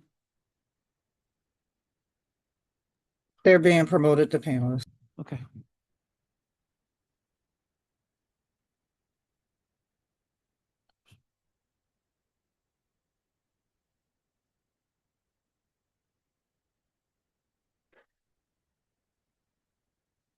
Yes, hi. Can everyone hear me? How are you, sir? Could you please state your name and spell for the stenographer? Yeah, Ken Weinstein, KenWeinstein. Do you swear or affirm to tell the truth, the whole truth, nothing but the truth? I do. Counsel? Ken, before we go into your presentation, I just have a couple questions to ask you. Were you listening to my testimony a short while ago? I was. Do you agree that it was true and accurate, and do you adopt it as your own? I do. Thank you. So let's go to the schematics and the renderings, so that you can kind of walk the zoning board through what the design features are and why you chose certain design features. Great. Well, first of all, yeah, my name's Ken Weinstein. I'm the president of Philly Office Retail. I've been real estate developer for 38 years now. Also, I am co-founder and chair of the Mount Airy Business Improvement District, and have renovated and restored dozens of properties along Germantown Avenue over the last couple decades. And do you have a specific focus, Mr. Weinstein, on preserving historic buildings and historic areas? Yeah, my company does mostly adaptive reuse of buildings, many of them historic, just like the Santander Bank building. In this case, we're doing ground up construction, which is not our norm, but I believe strongly in infilling properties in order to increase density along commercial corridors. All right. Are you able to see the photo that is being displayed right now? I am. Okay. let's have you walk us through these photos and so you can indicate what are the important features that you want to bring to the board's attention. Sure. Yeah. As you already said, Steve, we're proposing new ground-up construction of a 3-story building on a currently unused parking lot next to the historic Santander Bank building. After completion, it will be 10 residential condos, including 2 1-bedroom, 4 2-bedroom, and 4 3-bedroom units. And these will all be for sale in roughly $200,000 to $450,000 range, depending on market conditions. There'll also be a 900 square foot commercial space along Germantown Avenue in order to increase the vitality of Germantown Avenue. That looks like in the pink area here, right? That is correct. About around 900 square feet. In the rear, we will have 7 parking spots, including the handicap spot, as you can see. There will be elevators to the 2nd and 3rd floor, and we will not have a roof deck. There will also be a small basement for storage and utilities. As Steve already said, there will be a total of 6 balconies, 4 in the rear and 2 in the front. And we purposely did not put balconies on either side of the building in order to decrease the impact on neighbors.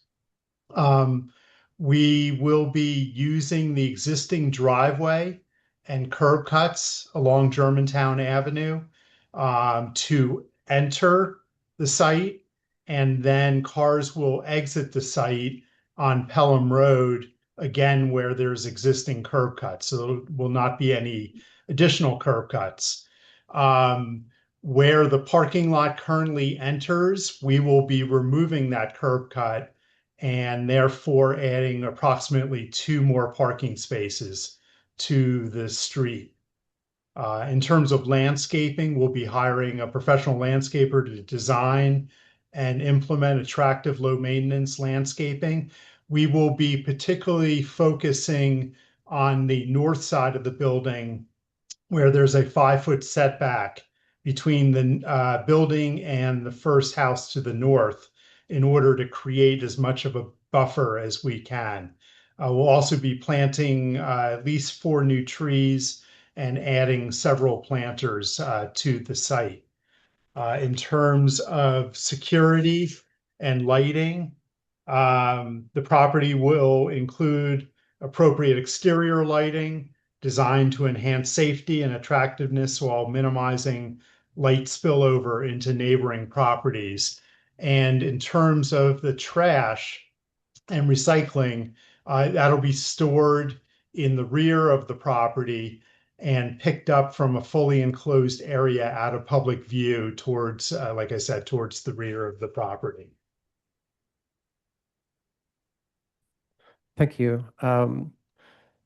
Can you comment on the facades and the design features that are meant to be compatible with the historic building next door? Yeah, knowing that this sits between brick residential buildings and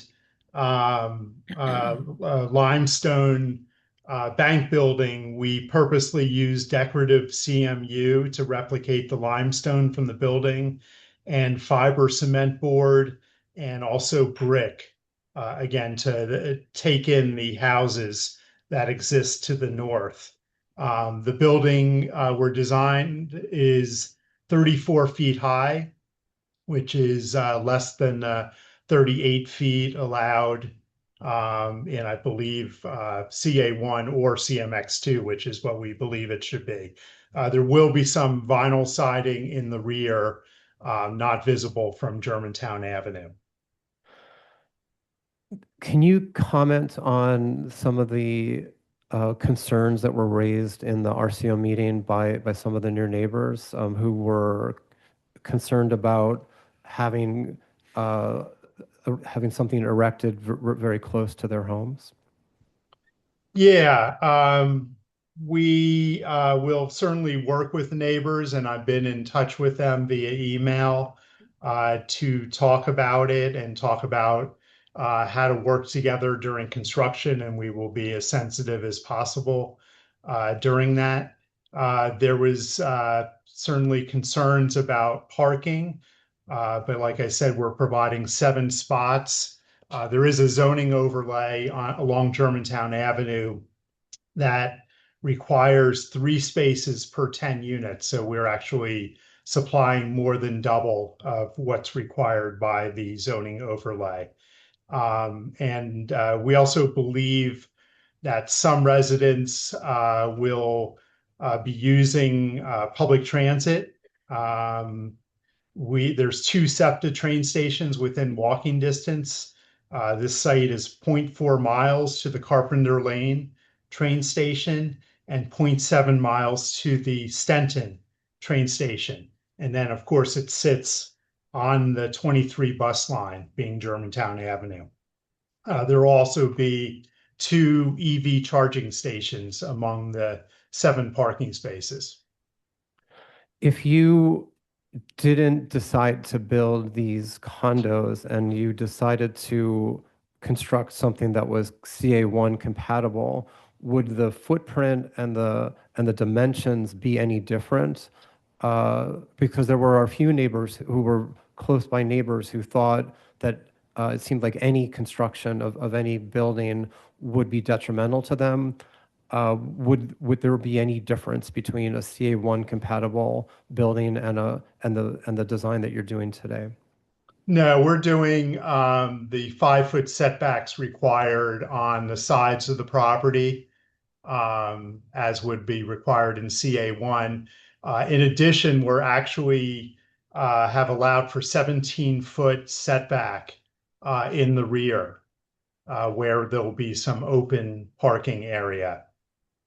So if anything, we're allowing for more setbacks than is required, is my understanding. And just to confirm, you're building this building lower than you could be entitled to build it, correct?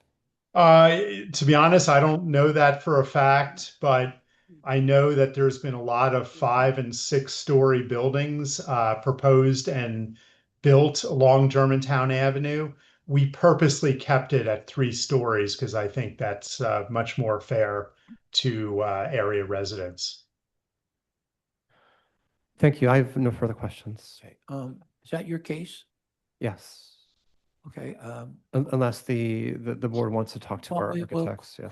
Well, questions from the board, and your architect will be available if we need to talk. Okay. Questions from the board?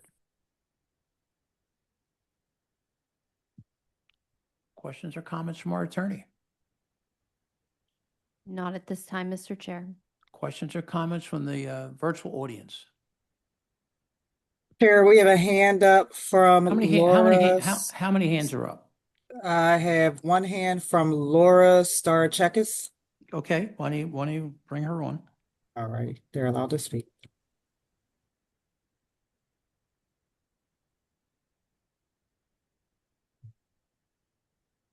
Hi there. I'm not sure if you can see me or not. Hopefully, I can't see you, but we sure can hear you. Could you try to put your video on?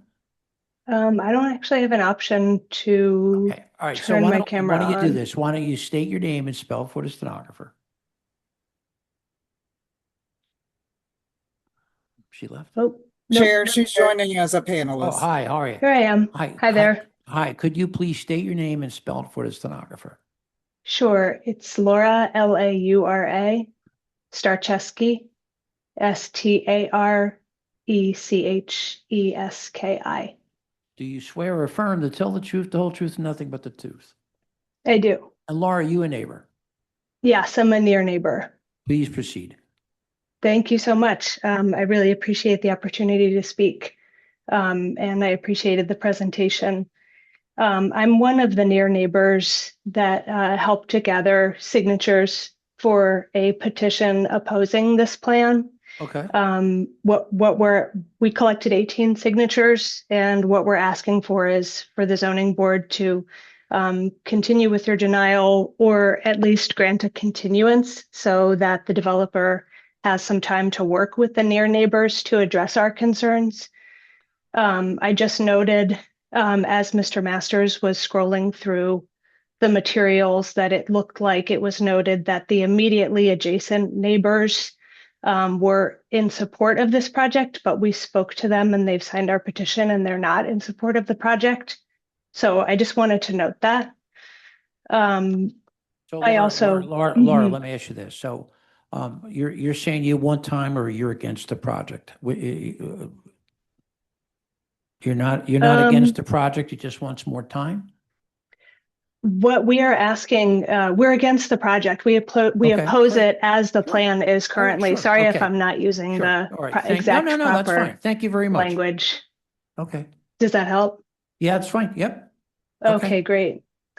So I can just review what's in our petition that we submitted. Our concerns are. Well, Laura, we Mhm. have the petition. Oh, great. Yeah. So you don't- everyone. we have the petition.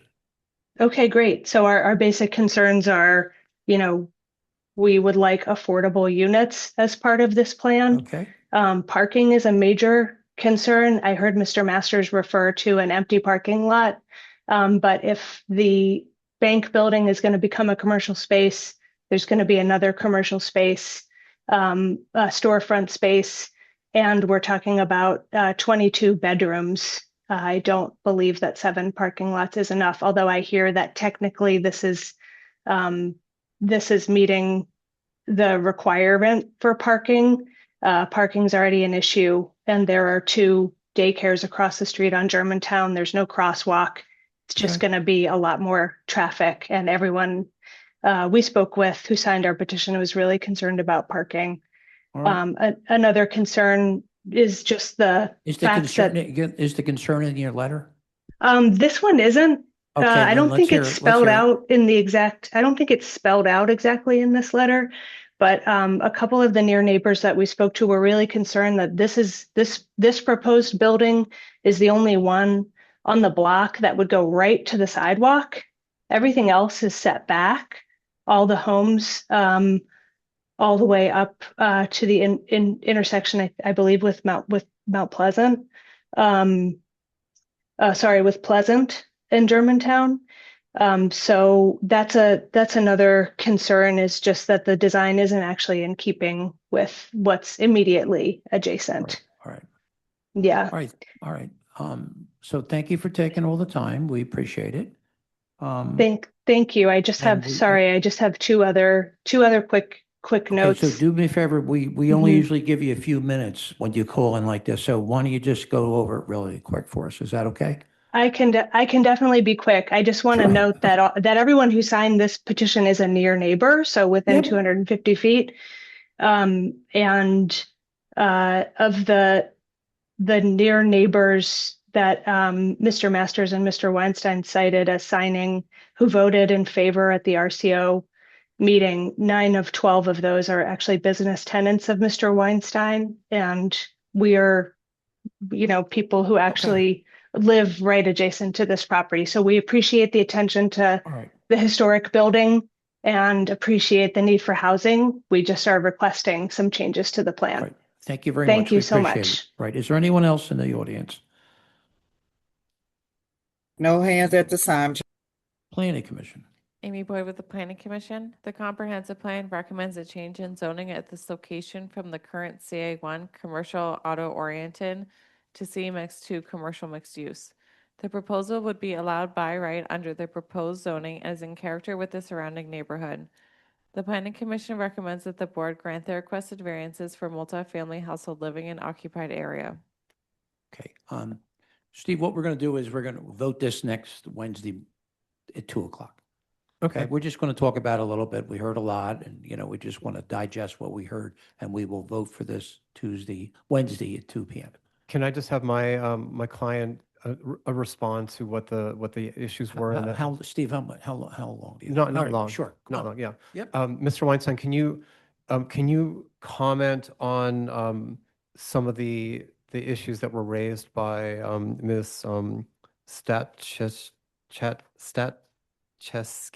I think that's how you pronounce her name. Yeah, I heard parking and affordability, which are two issues we did discuss at length at the RCO. Again, in terms of parking, we are providing double what's required in the zoning overlay for the district. And then in terms of affordability, the economics of this project just doesn't work in terms of what it costs today to do new construction per square foot. And I'm certainly in favor of more deeply affordable housing. I am helping to provide that in other communities in Philadelphia. But at this location, the economics just doesn't work for deeply affordable housing. What about the setback issue that your building is the only one that is right on the that has no setback from the street? Yeah, I would disagree with that. Most buildings along Germantown Avenue are built right along the street. I know that's required in CMX to build right along the sidewalk, and we're consistent with that. And the last one was, was everyone who showed up to vote in favor of this at the RCO meeting, were they shills for you and your tenants, or were they just also neighbors? Yeah, there was residential neighbors who supported us. There was business owners who supported us, commercial property owners who supported us. Maybe 2 out of the 12 were tenants who I also happen to know and who believe deeply in revitalization, but certainly not 9 out of 12 now. Thank you. Thank you very much, and we'll vote on this next Wednesday. And thank you, Mr. Weinstein, too. Thanks for your All right, consideration. Sure. So number 6, MI 2025-006-270, 9701 Bustleton Avenue. Dylan Beltrami is the attorney.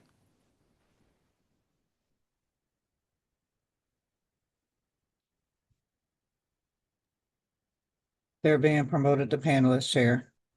Okay, he's here. Good afternoon, counsel.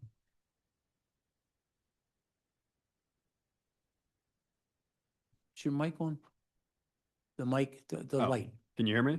Yeah. Yeah, it looks like it's on. All right, could you Sure. please state your name and spell for the stenographer? Sure. My name is Dylan, Dylan, and my last name is Beltrami, B as in boy, Eltrami. Right. Do you swear or affirm to tell the truth, the whole truth, nothing but the truth? I do. Could you identify your client in relationship to the property? Yes, so our client is an authorized member of the LLC, AESF Real Estate LLC, which is the owner of the property. Oh, and by the way, welcome. Oh, thank you. Right, okay. And our vice chair has a few questions. Sure. Good afternoon. Have you submitted your documents and exhibits 5 days in advance of this hearing? Yes, we have. And did you waive the reading of the refusal and stipulate to its accuracy? Yes, we do. Okay, all right. Thank you. You can share your screen and proceed with your case. Hi, Chair. Is the appellant logged into the It Zoom? looks Because I like don't it see. kicked me out, so I'm just rejoining right now. I Okay. apologize. All right.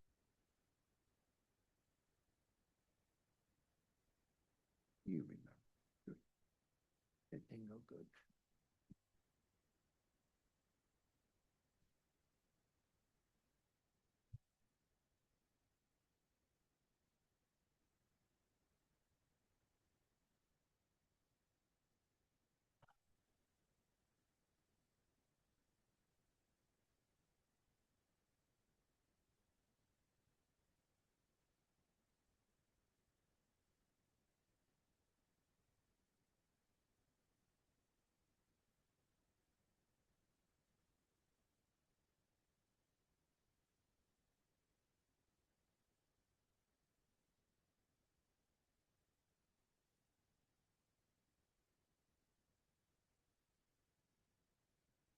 All right, I should be in now. I apologize. Sure, no, it's not a problem. No problem. You're being promoted to panelist. Thank you. It takes you a couple of minutes once you get in there.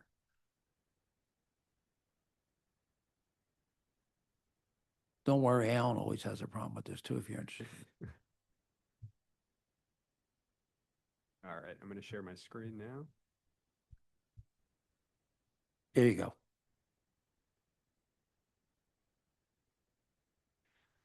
Right. So the property that you see before you is in, oh, I'm not sure why the full screen view is popping up there with that little.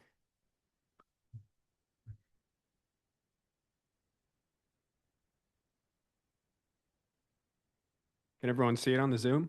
No, No? I'm going to try. came to disappear. Yeah, Here, I'm going all right, okay. to give it one more go. It's back up. Great. We're good. There we Yep. go. So the property you see before you is an RSD1 zone property that has been used as a professional business office for many decades now. As far back as 1994, the property that you see has remained substantially unchanged from the outside. It was used as a doctor's office and an accountant's office, and we're looking to continue with the zoning appeal before you today to continue to use this as a business and professional office. And I could tell you too that the Greater Bustleton Civic Association, unanimous support of 25 votes, and Councilman O'Neill's also in favor. Yes. So as you can see the refusal here, as we just stated, the refusal was for the attempted use as a business and professional office in an RSD1 zone property. As the chairman just noted, there was unanimous support in favor of this project, 25-0, and Councilman Brian J. O'Neill also sent in a letter of non-opposition to this project. So it's a little difficult to see here, but right where my mouse cursor is, you can see that in 1994, as far back as then, this property was being used as a business and professional office.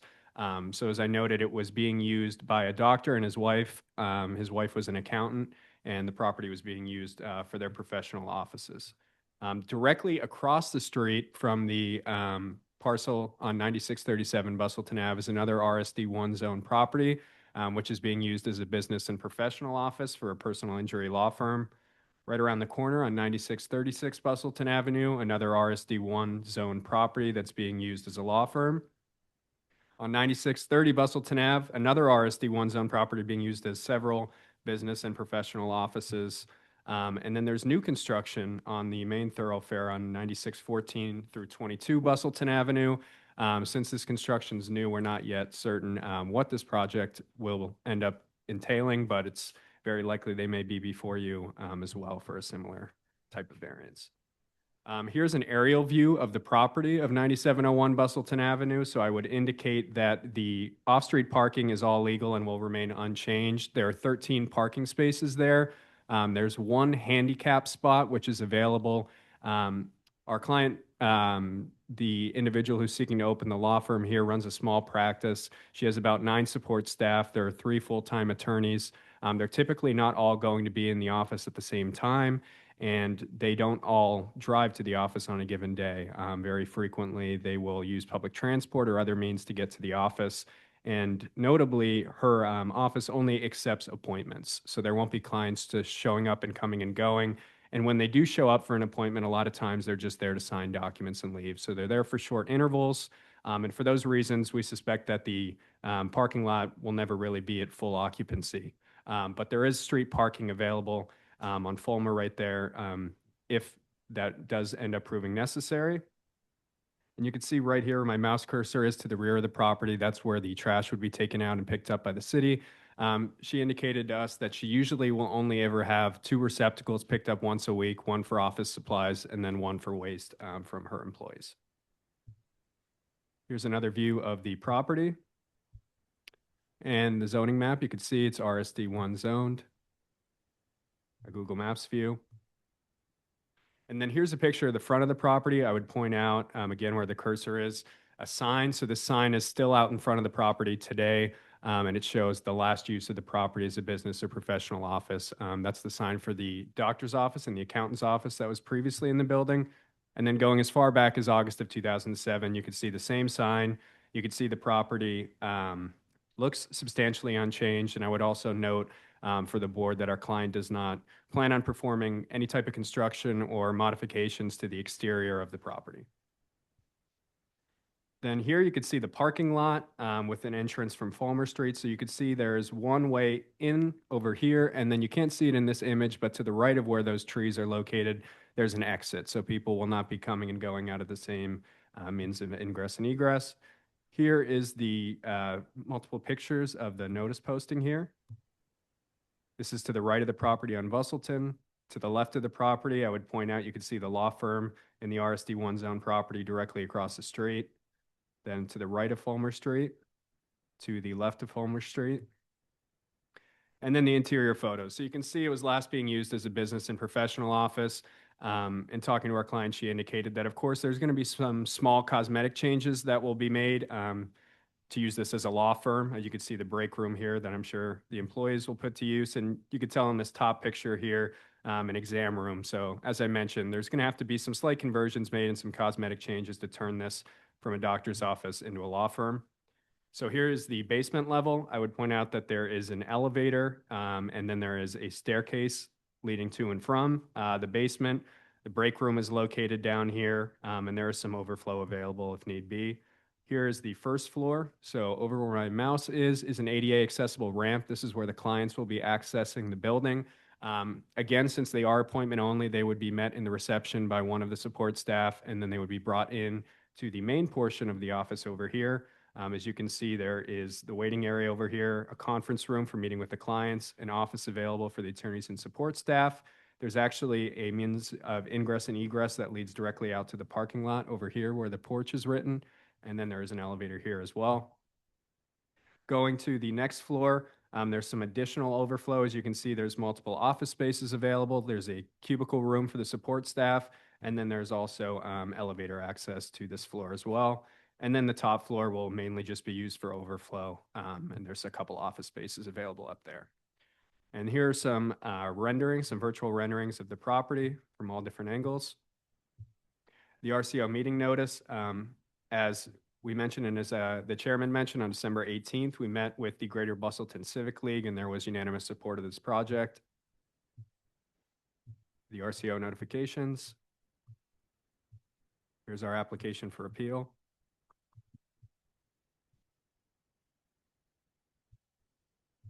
Here's the deed for the property in the name of AESF Real Estate LLC, and its authorized representative, Anna Ferreira, is in the virtual audience, and we'll ask her to speak in just a few minutes. Here's the tax statement, and then here's the tax clearance for the property. And then I'd like to call Yeah, sure. Anna Ferreira from the virtual audience, please. Sure.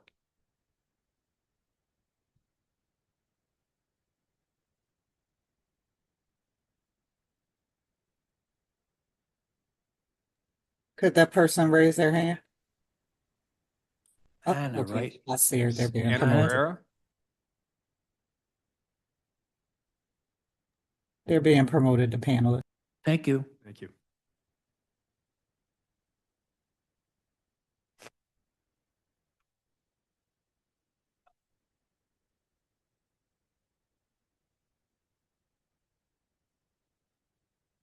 Good afternoon.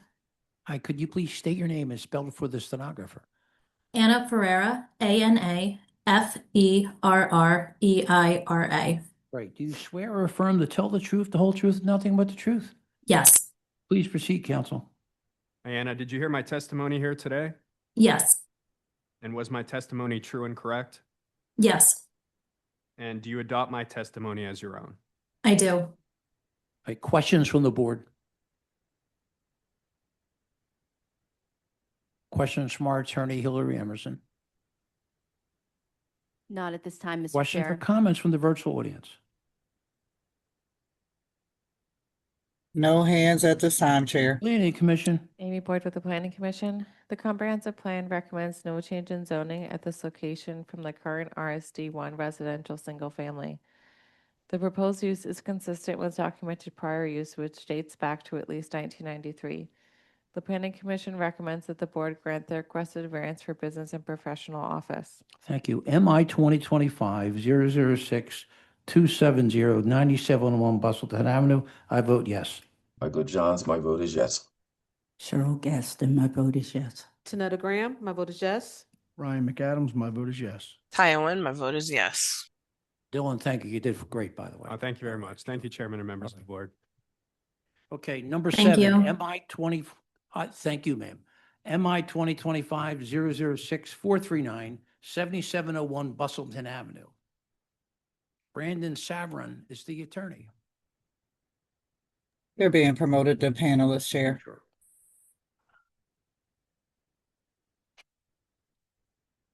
Bless you. Who was that?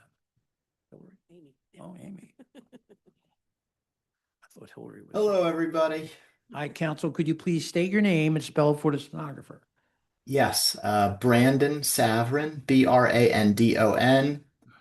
S is in Sam, A, V is in Victor, RAN is in Nancy. Right. Do you swear or affirm to tell the truth, the whole truth, and nothing but the truth? Yes, I do. Could you identify your client in relationship to the property?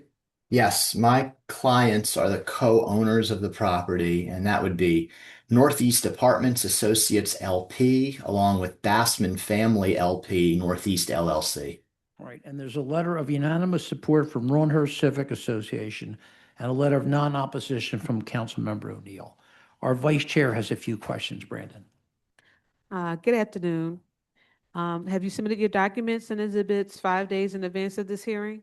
Yes, I have. And do you waive the reading of the refusal and stipulate to its accuracy? I waive the reading. I think there's one very, very minor error on the refusal that I'll point out during my presentation. Okay, all right, thank you. You can share your screen and proceed. Okay, thank you. All right.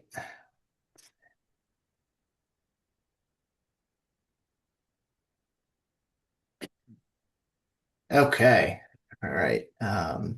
Hopefully you can all see that. That was the deed I was looking at to reference the owners. I have submitted 16 exhibits, and I'll go through some, but probably not quite all of them.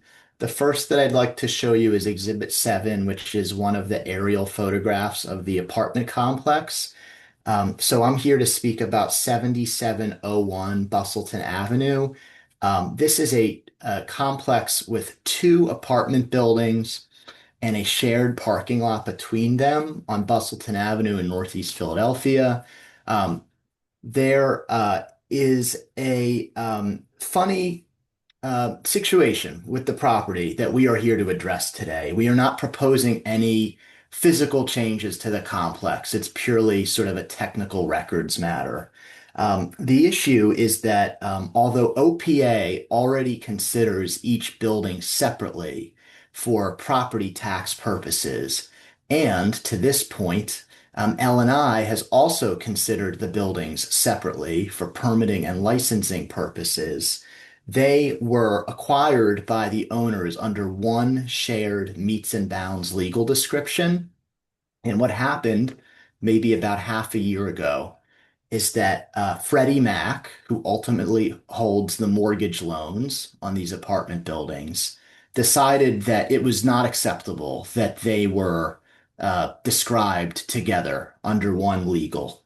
And it asked my clients to record a new deed by which the buildings would be described separately.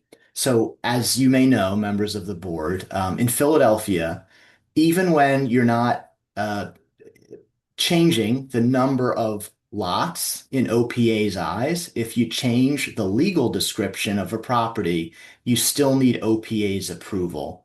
And when we went to seek OPA's approval, they said first we needed a lot line relocation zoning permit from L&I. And when we went to L&I, I'll go to the refusal here. We expected L&I to issue the lot line relocation zoning permit as of right under the theory of legal nonconformity or grandfathering, given that L&I had issued permits as though these were 2 separate properties since the 60s. Unfortunately and surprisingly, L&I decided that it was going to evaluate the application as though it were one property being subdivided for the first time. And that drew the refusals here on the notice of refusal. So I'm going to skip back and forth a couple times between the zoning site plan and the refusal.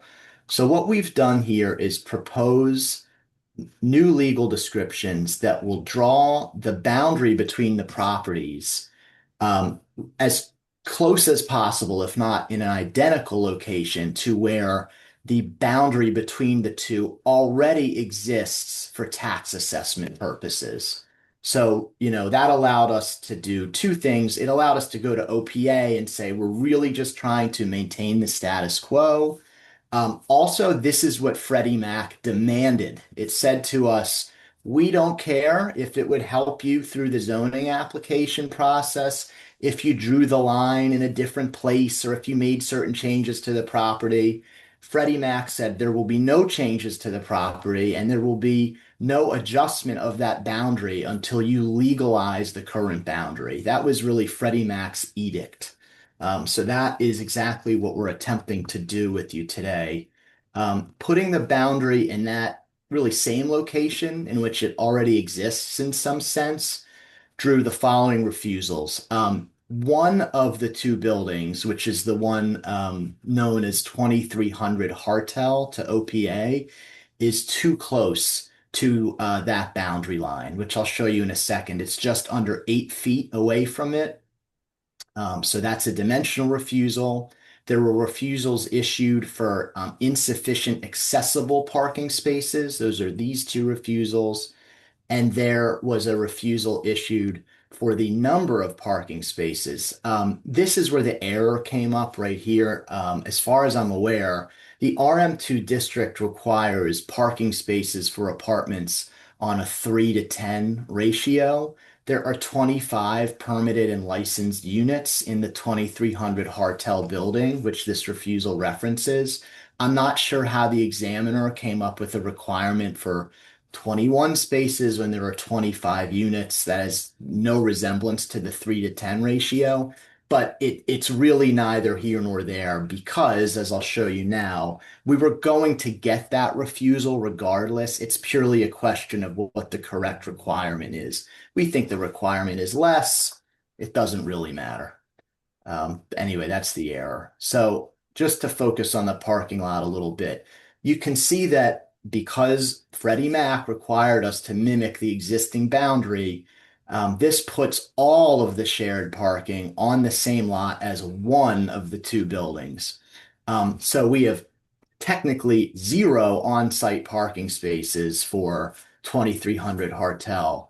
Now, in reality, we have a shared parking lot that under the 3-to-10 ratio provides more than sufficient parking under the zoning code for both properties. Believe there is 42 spots or 41.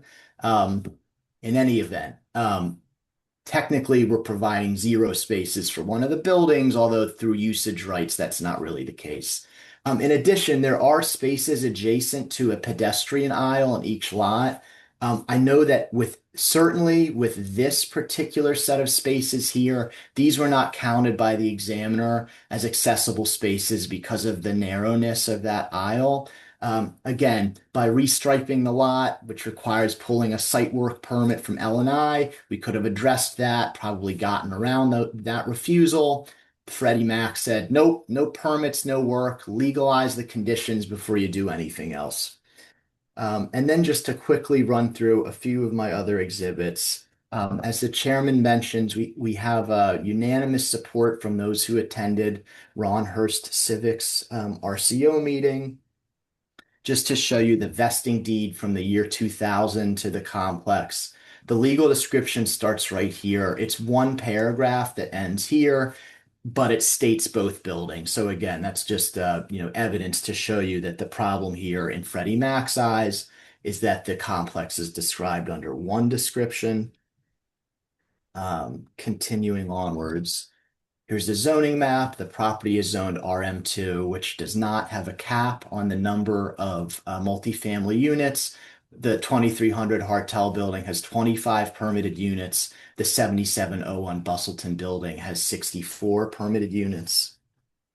And then I do have other aerials. That's the one you already saw. I'm going to go through these really, really quickly, but I'll go back to anything that piques your curiosity. Just let me know. These are just other angles. The shared parking lot here with some landscaping that serves as a buffer to Bustleton Ave. That's the site plan again. These are various images of all the different sides of the buildings. There's 3 different street frontages. That's the corner of Bustleton and Hartel there. That's one of the two driveways that serve the parking lot. This one's coming from Hartel. It is shared with neighbors, but note that no neighbors opposed this application. One who didn't come to the RCO meeting even called me to affirm that she had received the notice but had no objection. These are just photos of the zoning posters. We have a few photos of the interior of, I believe this is the 7701 building, the lobby with the mailboxes, a hallway. I have photos of the interiors of 2 units as a sample. Yeah, I think we're good with the inside. Okay. I mean, it's not- Thanks, it's Mr. a Chairman. parking lot, right?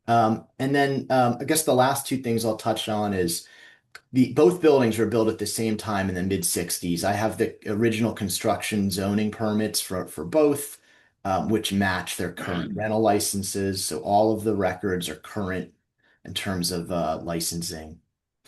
And then finally, I submitted a memo of law which touches upon why the denial of the application today would impose an unnecessary hardship and why the application satisfies all the standards for the grant of variances. Why don't you bring your client on? Sure. David Kreiser, could you raise your virtual hand if you're in the audience? They're being promoted to panel.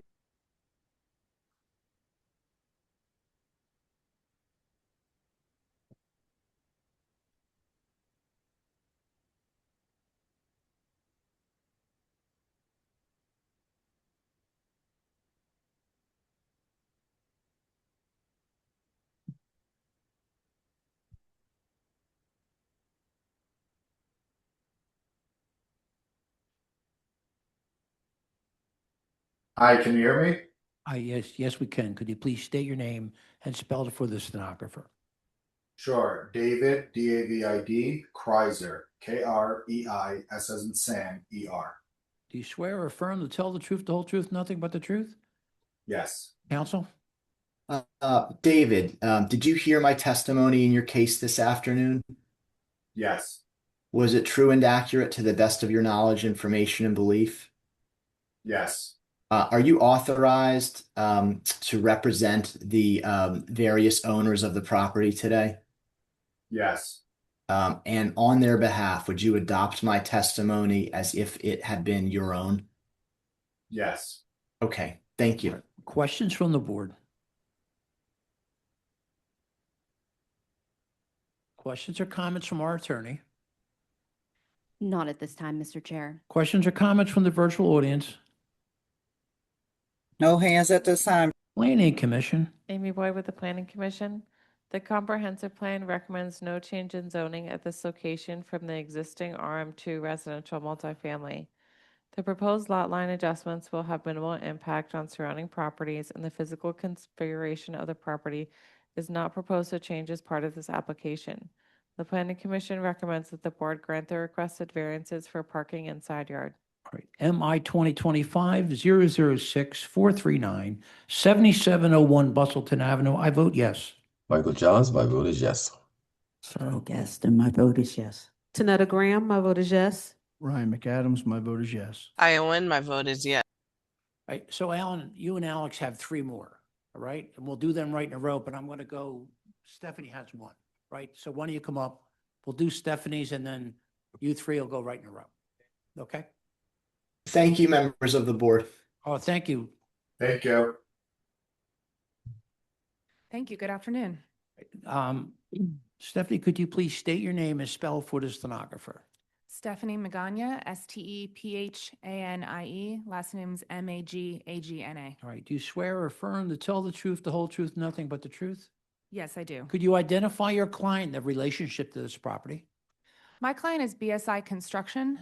They are the designated agent for design build project to reconstruct the Thomas Holmes School by the School District of Philadelphia. The property is owned by the school All right, district. I see that there was unanimous support, 25 votes by 6 council district who hosted the RCO meeting.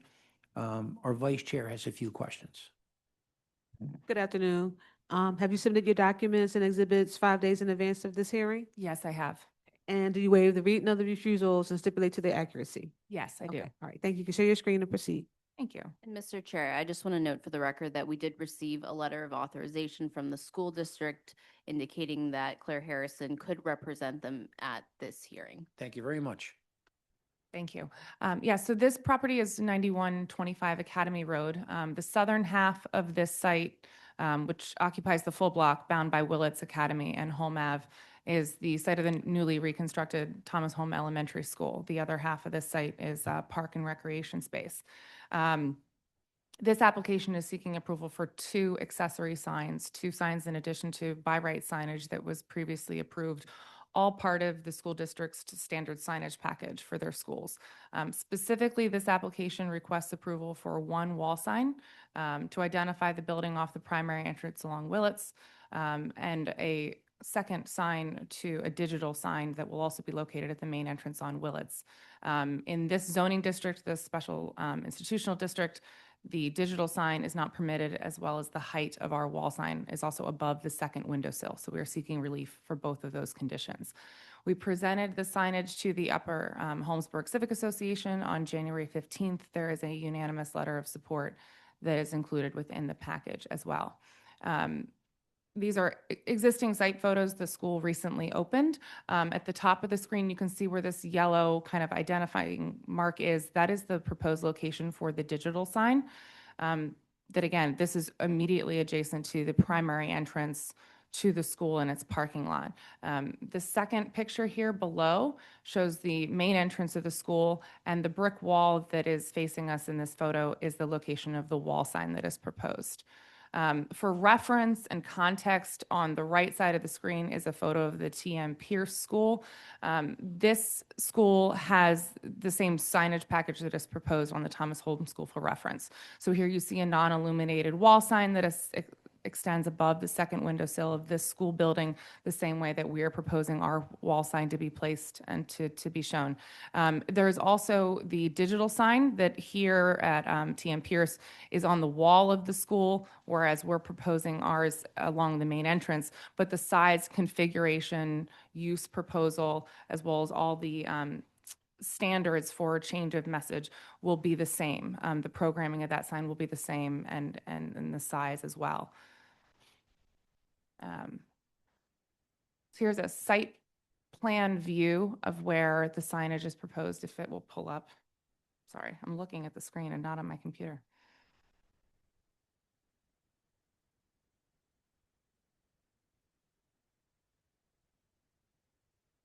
I'm sorry, I don't know. Let me pull that up again and try that again. Okay.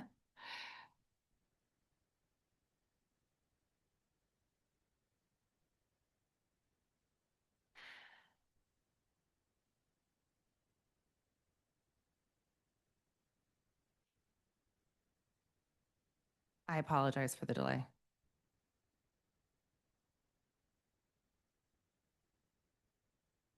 There we go. Can we see that? There we go. Just for reference, Willits Avenue here on the lower part of the screen is where the primary entrance is located. The digital sign will be placed right here. You can see that as well. And the wall sign is here. This is the primary parking lot and circulation for drop-off. Our bus drop-off is along Academy Road. So both signs will be intended to serve as building identification signs along the primary entrance. And as I mentioned, the programming of both of these signs is intended to be consistent with the school's package for their schools. It'll be, the standard across the district. And that includes the programming of the digital sign. It is accessory. It is accessory and limited to issues related to the school, and is intended to be able to convey messages that would be more difficult with a non-digital sign. The recent snowstorm being a perfect recent example of being able to communicate messages that are important and current information. With that, I'll ask my client, Chuck Calvanese from BSI Construction, to be sworn in. Sure. Is your mic on? Yes. Hi, could you please state your name and spell it for the stenographer? Sure, it's Chuck Calvanese, ChuckCalvanese. Right. Do you swear or affirm to tell the truth, the whole truth, and nothing but the truth? Yes. Counsel? Thank you, Chuck. Have you heard the statements I made to the board this afternoon? Are they complete and accurate to the best of your knowledge? Yes. Would you adopt them as your own? Yes. Thank you. I'll note for the board as well, we have Melissa Stigler, who's from Blackney Hayes. There's the project architect, as well as Chuck Longacre from City Sure. Signs. If we have any questions. And we'll- John Nichols from the school district is here. Questions from the board? Questions or comments from our attorney, Hillary Emerson? Not at this time, Mr. Chair. Questions or comments from the virtual audience?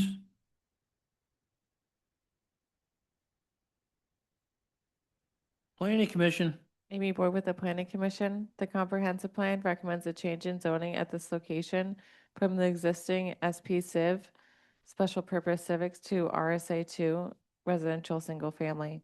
The proposed signs will have minimal impact on the adjoining properties. The Planning Commission recommends that the board grant the requested variances for sign height and illumination.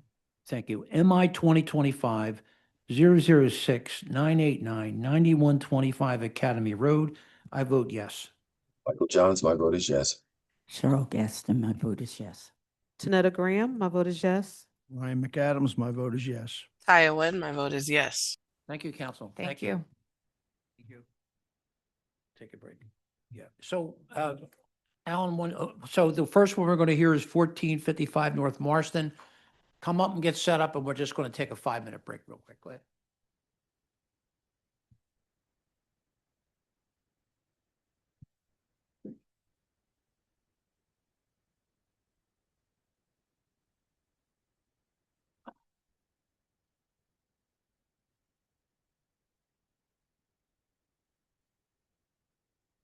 All right, so number 8, MI 2025-006-448, 1455 North Marston Street. Alex Goldberg is the attorney. Could you please state your name and spell for the stenographer? Alex Goldberg, ALEX GOLDBERG.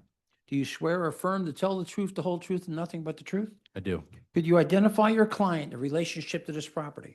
My client is 1455 North Marston Street LLC, which is the owner of the property, and its representative, Shlomo Levy, is in the virtual audience. And I see there's a letter of support from Brewery Town Sharswood Community Civic Association, 11-1 vote, and a letter of non-opposition from Councilmember Young.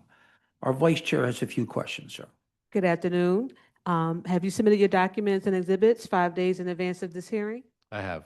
And do you waive the reading of the refusal and stipulate to its accuracy? I would object to its accuracy in one respect, and I could do that now or when we get to the refusal exhibit. What do you do? Um, No, do it during your oh, presentation. okay, sure. All right, I'll well, go thank ahead you. and You share share my your screen and start with the case. Okay, so this is a single-family home in the Brewery Town Sharswood neighborhood. As the chairman stated, we had overwhelming support by the community group, and it sounds like non-opposition from the council member. We're asking for one-dimensional refusal and one refusal that is the result of the Brewery Town Sharswood overlay, which is an overlay that, to my understanding, was at least pushed in part by the coordinating RCO that we presented in front of. And the portion of that overlay, which you can see on the screen, is the provision against roof decks. This is a very small lot. It's 474 square feet, which has something to do with the second refusal you see. But the main reason why we wanted to propose a roof deck here is because there's really not a lot of outdoor space. It's a small lot, so we are extending the building into the required rear yard to get some more indoor space so that this is, livable for a single family home. And that 5 feet of outdoor space that we're proposing is not super usable. I mean, maybe you could have a grill out there or something, but the roof deck that we're proposing would make, a much higher quality of life for the family that lives there. And the community supported it. They understood the reason. I think that in general, they don't love roof decks, but under the circumstances, they felt like it was appropriate. So we have their support. The refusal item that I objected to is the second one. Per code section 14701 2B7, in this zoning classification, because our lot is less than 45 feet deep, it's 36 feet deep, we should have a rear yard depth requirement of 7 feet. That says 9 feet. So we're 2 feet short. I believe that is a de minimis variance request. I'd also note that because of that 45-foot lot depth, we're completely exempt from the occupied area requirement. So, which is why you don't see that on the refusal the refusal list. So those are our two refusal items. Here's the letter from the coordinating RCO, 11-1. The zoning committee voted 5 in support and 1 abstention, and the majority of the near neighbors were in support. Here's their letter where they basically said what I just said, that, you know, this roof deck is going to provide reasonable outdoor space for the future occupants. And the one thing I didn't mention yet is the exact same thing was granted by way of variance directly next door. Now, at the time in 2017, when 1453 North Marston was approved, it was just for the roof deck setback, pilot house setback in the rear, and the rear yard. The roof deck overlay had not been implemented yet at that time. So the roof deck was allowed by right, but there's a roof deck right next to us. There's a roof deck at 1440. There's a roof deck at 2714 Jefferson, which is right around the corner. Here's that 1453 North Marston approval. Again, also single family. Somewhat similar design, matching the roof line. We are very importantly matching the rear wall. So they have that 5-foot rear yard as well. So we're not impacting their light and air in any way, shape, or form. Here's the aerial view of the site.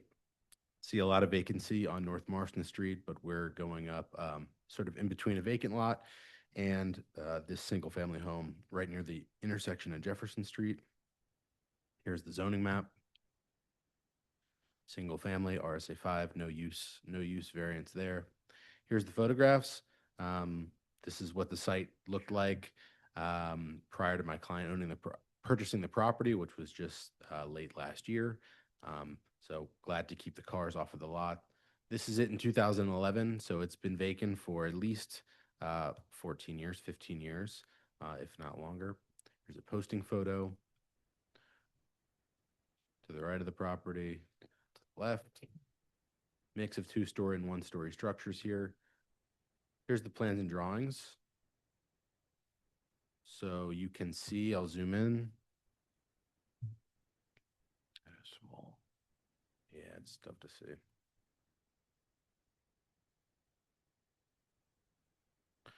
Here we go. You can see this is the building structure here. It looks tiny because it's a small lot. So that's why we have that 5-foot rear yard back here. And you can see we're matching the rear building line of the building structure next to us.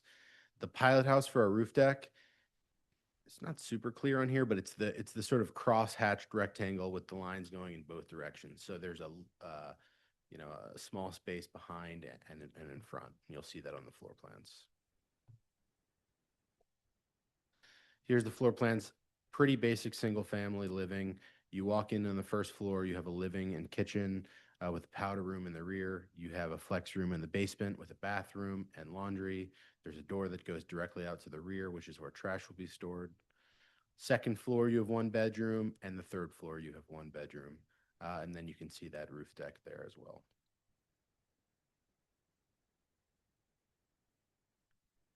Here's the RCO meeting notice. We met with Brewerytown Sharswood Community Civic Association December 18th. We mailed notice to 184 properties. Here's those mailing certificates, the application for appeal.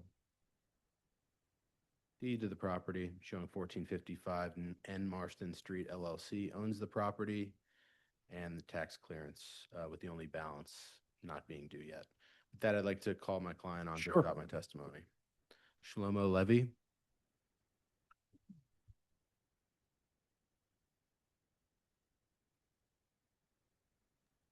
If you're in the audience, can you please raise your virtual hand?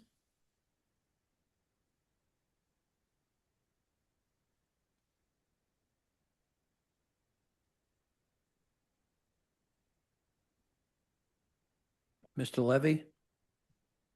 And he's coming back in as a panelist Thank you chair. very much. Can you hear me? We can, sir. Could you please state your name and spell it for the stenographer? And if possible, turn on your video. Sorry. Can you see me now? Yes. Hi. Hi, everyone. State your name and spell it for the stenographer. Shlomo Levy, Shlomo, last name Levi, Levi. Do you swear or affirm to tell the truth, the whole truth, and nothing but the truth? I do. Proceed, counsel. Shlomo, did you hear my testimony today? I do. I did. And was it true and correct? 100%, yes. And you adopted it as if it was your own? And yes. Thank you. Questions from the board? By the way, this is the first time I saw the RCO approve one of these, right? Am I right? Alan did the community meeting, so I'll give him credit. Questions or comments from our attorney, Hillary Emberson?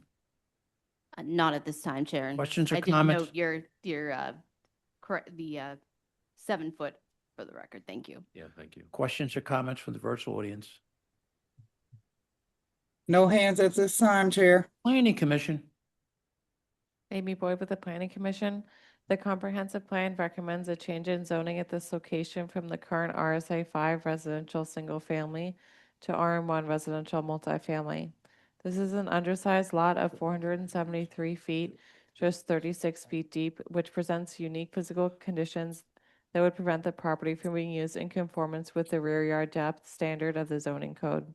The proposed roof deck would allow the resident access to light and air on this small lot. The Planning Commission recommends that the board grant the requested variances for rear yard depth and roof deck. MI 2025-006-448, 1455 North Marston Street. I vote yes. Johns, my vote is yes. Cheryl Gaston, my vote is yes. Tanetta Graham, my vote is yes. Ryan McAdams, my vote is yes. Hi, and when my vote is yes. Thank you. Thanks. Smiling. Look at you smiling.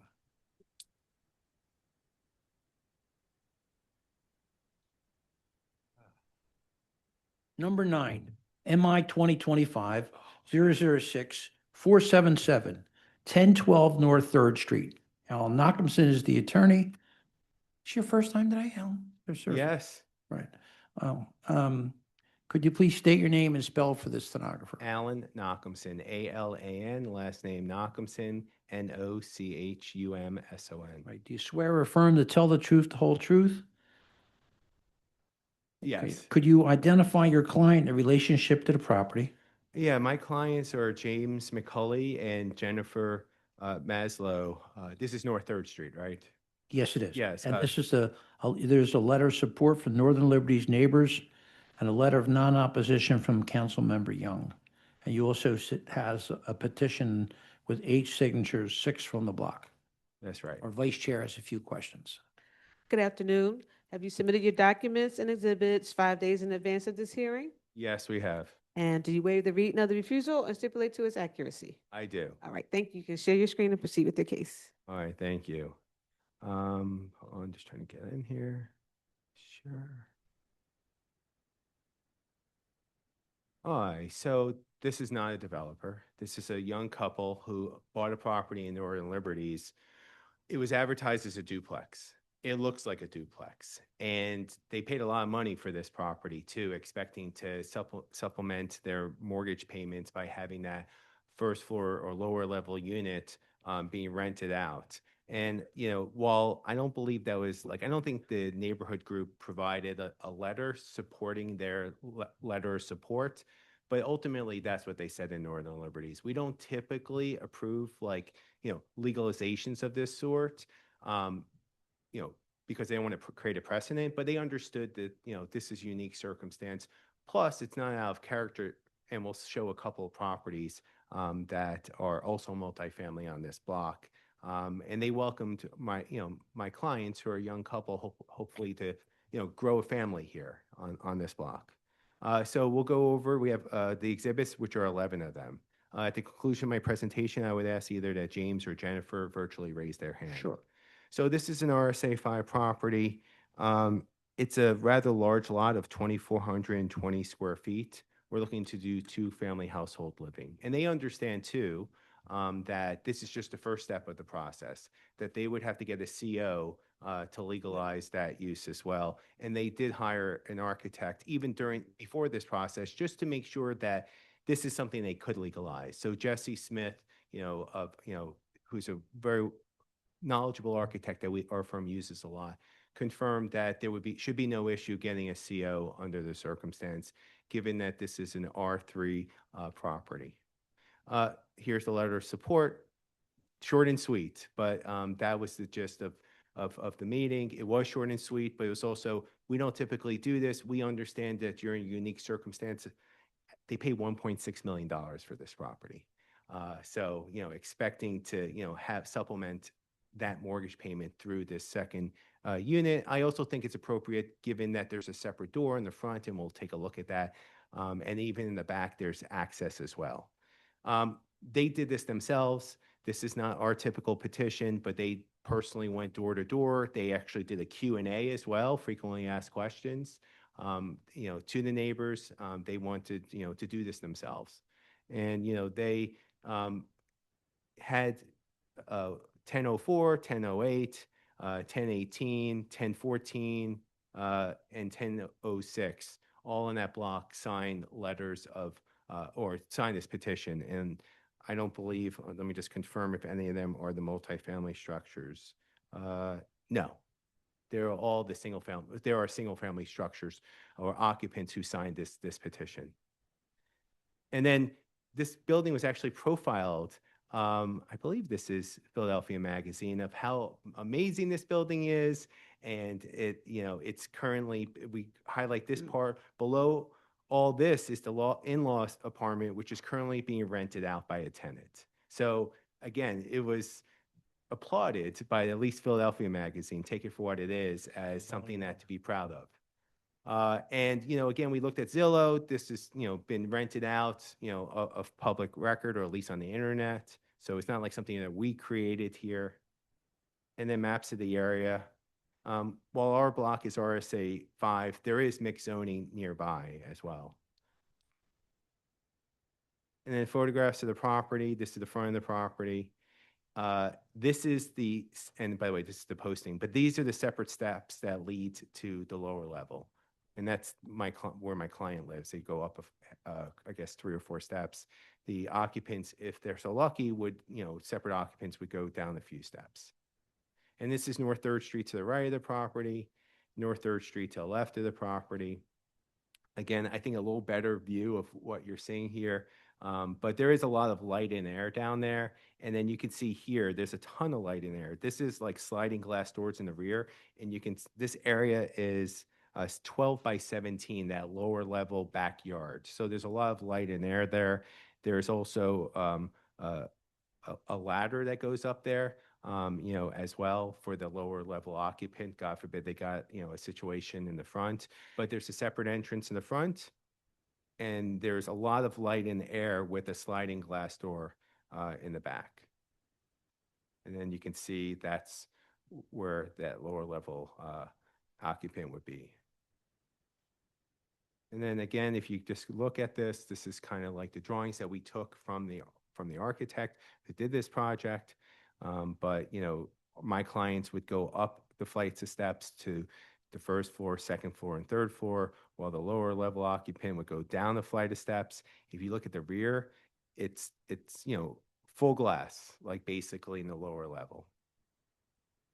And then if you look at it from here, so a couple things, like there is a garage here for my client, but if you notice, there's no living underneath the garage. It's shared storage and utilities. So if the occupant goes down the flight of steps, they get into this, I'm just moving this foyer area, right, to get into the property. And as you can, and I think there's pictures in the presentation, but you'll see there's a lot of glass here with a lot of light and air that kind of brightens up the room.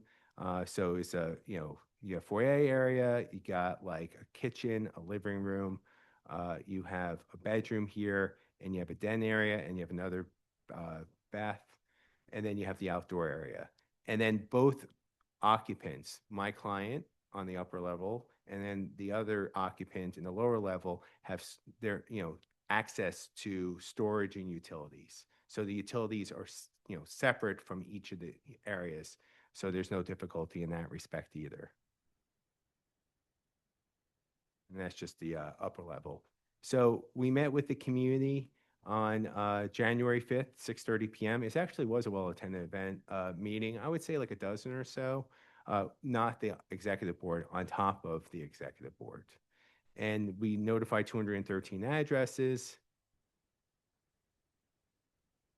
List of the addresses, proof of mailing to those addresses. I thought there was a picture of the interior, which really did show a good light and air from those large windows in the back. Our application for appeal, along with our project information form, and notice of refusal, the deed to the property showing my clients bought it. Actually, I mistakenly said 1.625 million dollars. So this, and again, this is not one where they have unclean hands. It's sad this sometimes happens. And then certificate of tax clearance, these are their taxes, in the city of Philadelphia. Those are not due yet until March 31st. I'm going to stop sharing my screen. I would ask that either Jennifer or James virtually raise their hands and be sworn in.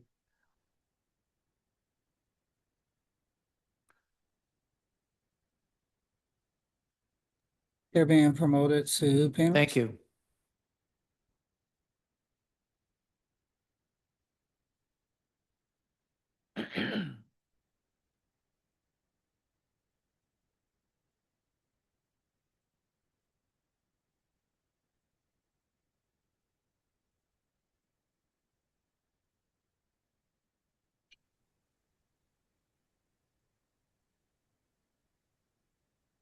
Hi, can you hear me? Hi, could you Yes, I please can. state, hi, we hear you. Could you please state your name and spell it for the stenographer?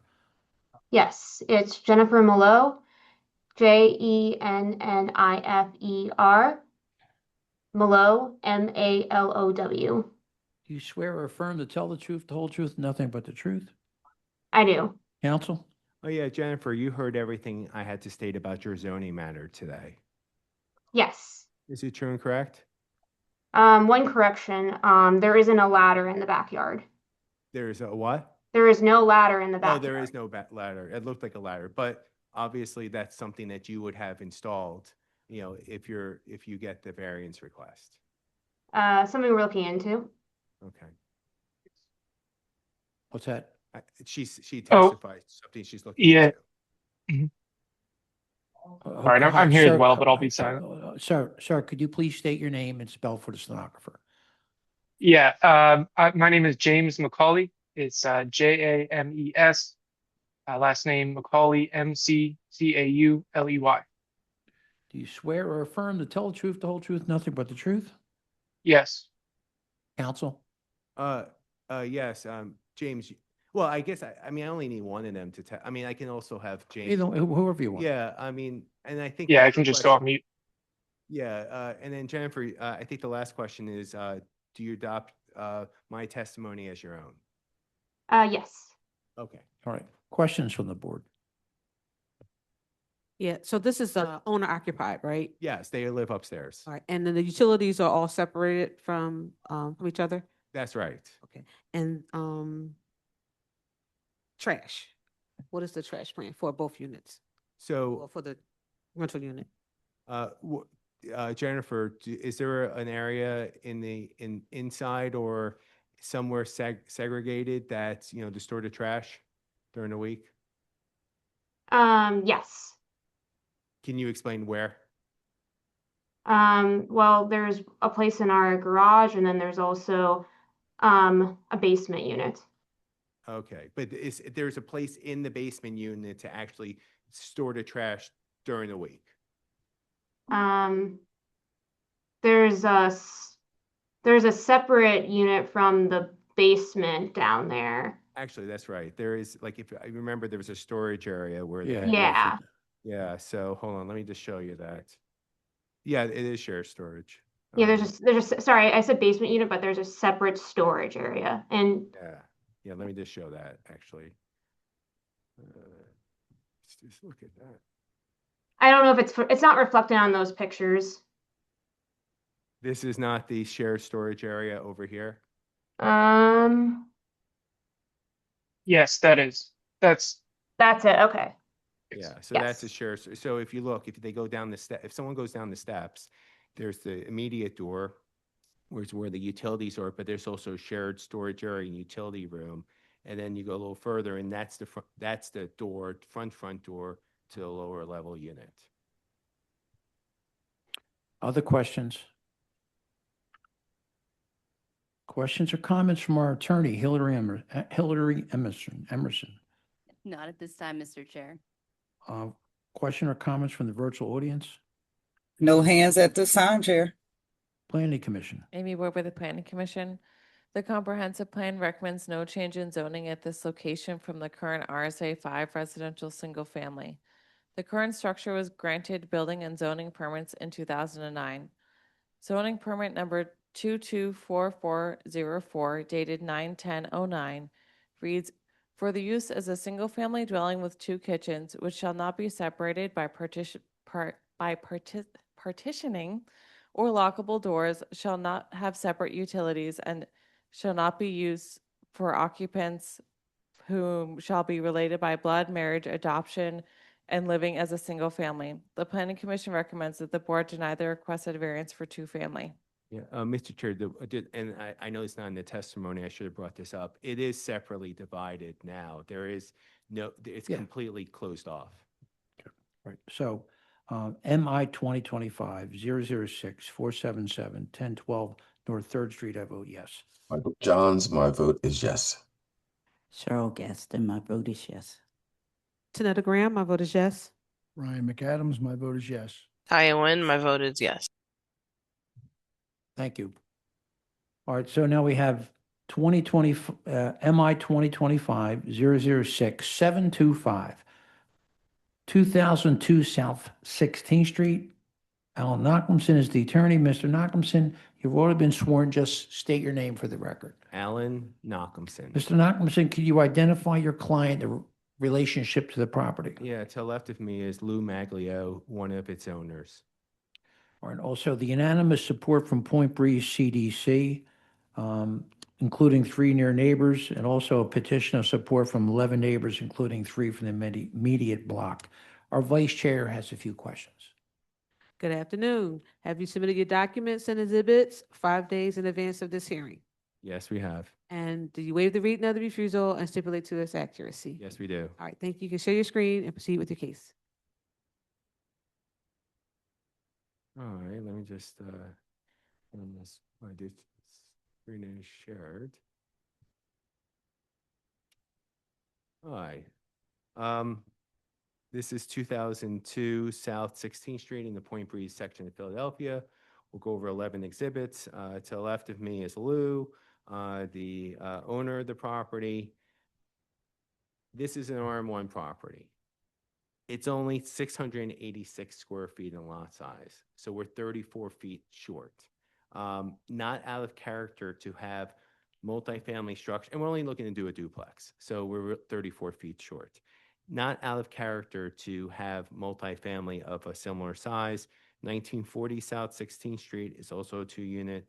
1948 South 16th Street is also a 2-unit. 1948 South 16th Street is 678 square feet. 1940 South 16th Street is 686 square feet. 2000 South 16th Street is also a duplex. 1905 South 16th Street is also a duplex. And 2020 South 16th Street is also a duplex. So not out of character to have duplexes here. As stated, we have unanimous support here. Again, this group, Point Breeze Community Development Coalition, as well as the whole community in general, are usually tough on legalization. Not legal, here is not legalization, but to have a duplex when you have to seek by way of variance. I think they recognize first we're an RM1 property, slightly off the square footage calculations of the lot, but also the fact that it's not out of character to have similar type of multifamily on that block. Plus, my client is a well-known entity. I believe his mom's lived there for what, 30, 40 years? Well, we'll have him testify, but I believe it's like 30, 40 years in that neighborhood. They own a bar restaurant called Station Bar and Grill around the corner. Across the street, there you go. It's not even, and that's been around forever. So they're well-known quantities in the neighborhood. So, and there's even comments like in here about from the community group or people who voted. This is someone within 2 blocks. Lou has always been a great neighbor. Last year when I broke my leg at work, he went out of his way to shovel our pavement. I have full trust that this will help the neighborhood. This makes a lot of sense in this area. The plans appear well thought out, and we need more rental properties in the neighborhood. So that was the comments from the community. that were documented. Comparable density, 2000 South 16th Street. What's it called? What's the property here? 1916 South 16th Street, 1948 South 16th Street, 2020 South 16th Street. Lou also got a petition of nearby neighbors, maps of the area. Again, this is not, we're not trying to convert an RSA 5 property to multifamily. This is RM1, just a little smaller. And then photographs of the property where Lou's looking to clean it up. Orange notice poster, South 16th Street to the right, to the left. Then our plans and drawings with a rendering, trying to spruce it up. We're going to add a third story. So there is a component of an addition there. And then we want to do a rendering both day and night. And then again, all we're doing this is the addition is basically, we did the third story setback too. We did the 8 feet. I know that that was something that was important to the board. On another matter that our firm handled a few weeks ago to make sure to keep continuity on the block. So we did the third story setback, which again, in Point Breeze, that's usually a big issue. Here, it was not. But we also didn't set it back all the ways to the rear of the property to respect the neighbor at 2000 South 16th Street. So the third story does not go always back to the second, always back where we could have gone.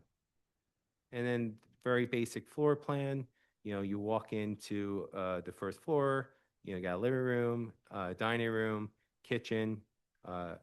These are steps. These are exterior steps. So I also know that, when you have basement living, it's really important to the board to be responsible in terms of egress. So there are actually steps physically leading out to there so someone can get out of there.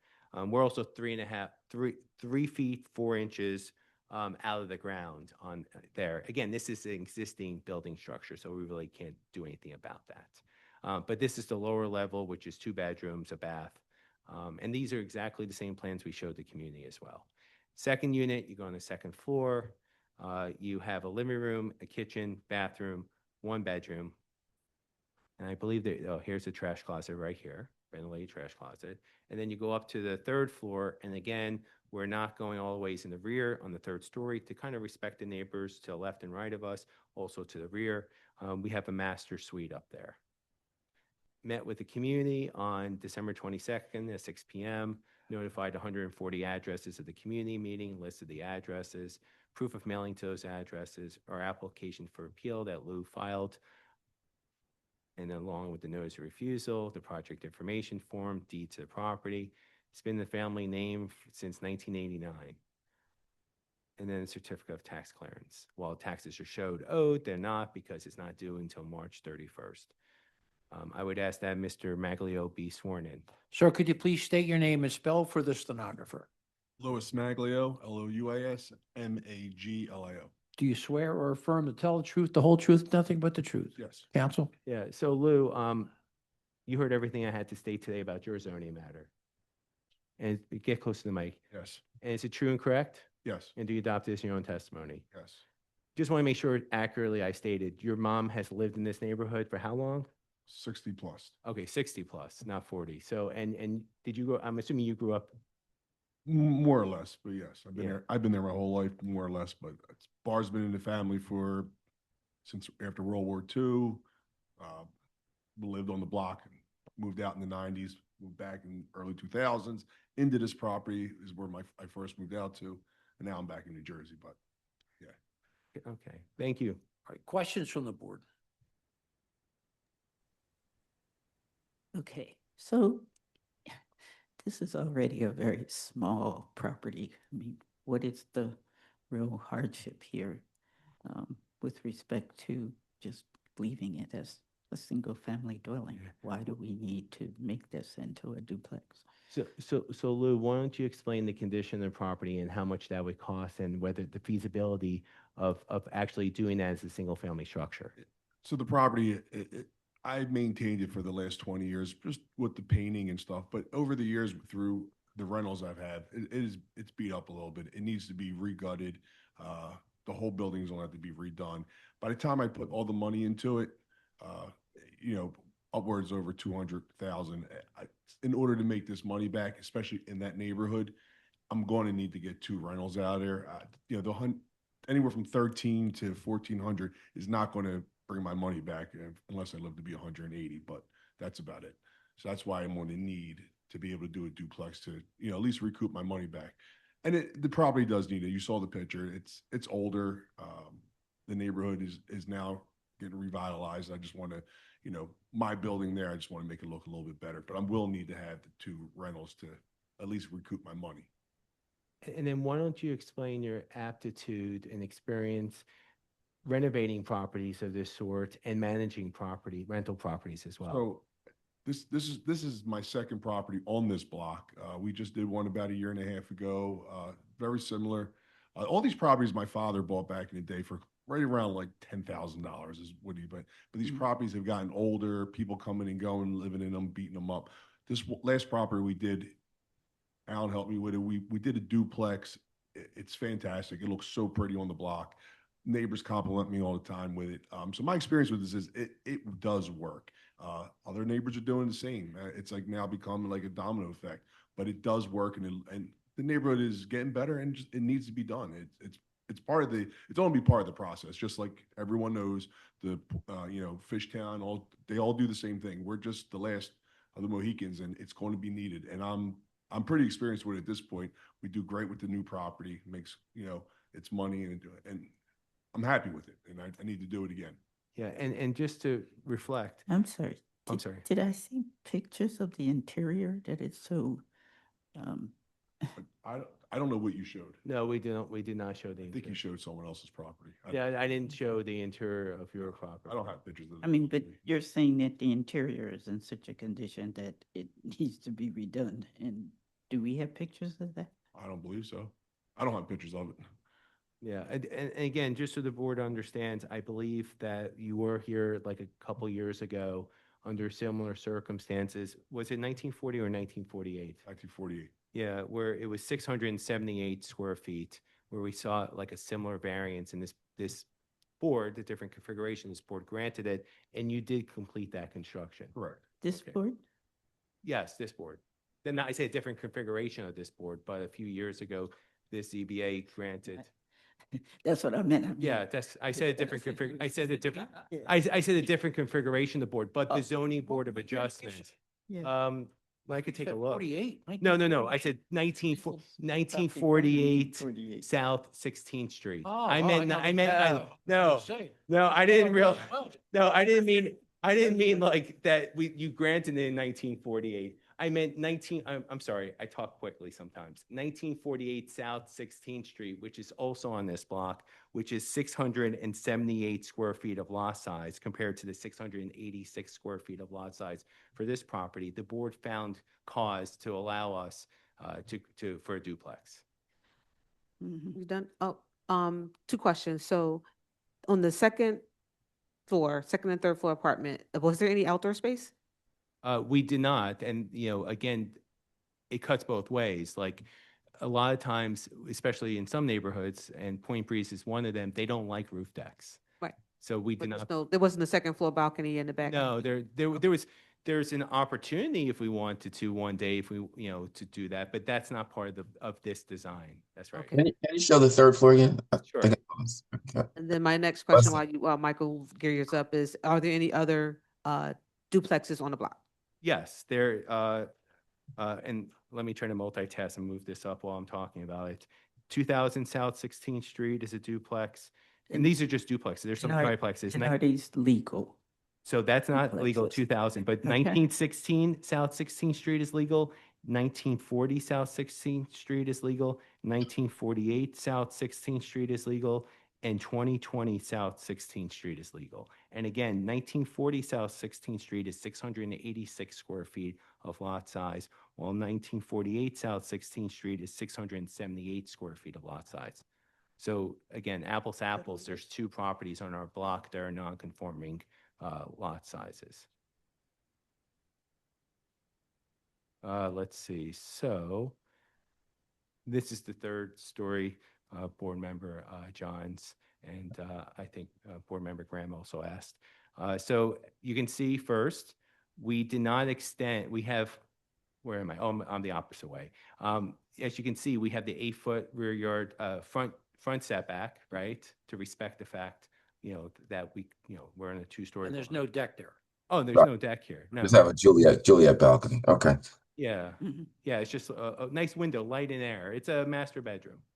Yep. So And you got support from the Point Breeze? I think it's unanimous support. Unanimous support. Okay. Yep, it is. Yeah. So again, 9 total votes. usually a tough group. So Yeah, they are. So that's what I'm saying. It's like, we try to put the best project in front of them, which specifically included no roof deck. Is And that McKean Snyder? One off. Going up further? No. Oh, Snyder Jackson. I'm north. That's behind. Well, McKean and Snyder don't run into each other. yeah, that's the parallel streets. It is, Mr. Chair, between McKean and Snyder, Yeah, and we're Snyder Ave. between, McKean past Shunk Yeah, would be yep, the- yep, I know. past Young, which is, again, and here's another thing. We're near a commercial corridor. I Having forgot. density in front of a commercial corridor always helps as well. All right, any other questions? Questions or comments from our attorney, Hillary Emerson? Not at this time, Mr. Chair. Questions or comments from the virtual audience? Mr. Chair, this is Jason Hand. I will be taking over as co-host. I do not see any hands raised at Planning this time. Commission, thank you, Jason. Amy Ward with the Planning Commission. The comprehensive plan recommends a change in zoning at this location from the current, RM1, right? from the current R1 residential multifamily to RSA 5 residential single family. The proposal is for less than 10% deviation from the required lot area per dwelling unit. The Planning Commission recommends that the board grant the requested variance for lot area per dwelling unit.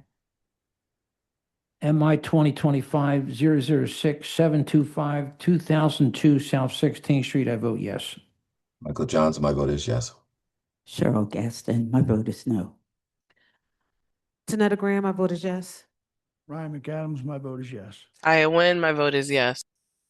Thank you, Council. Thank you. We ready to go right in to the 3:30? Are you doing 3:30?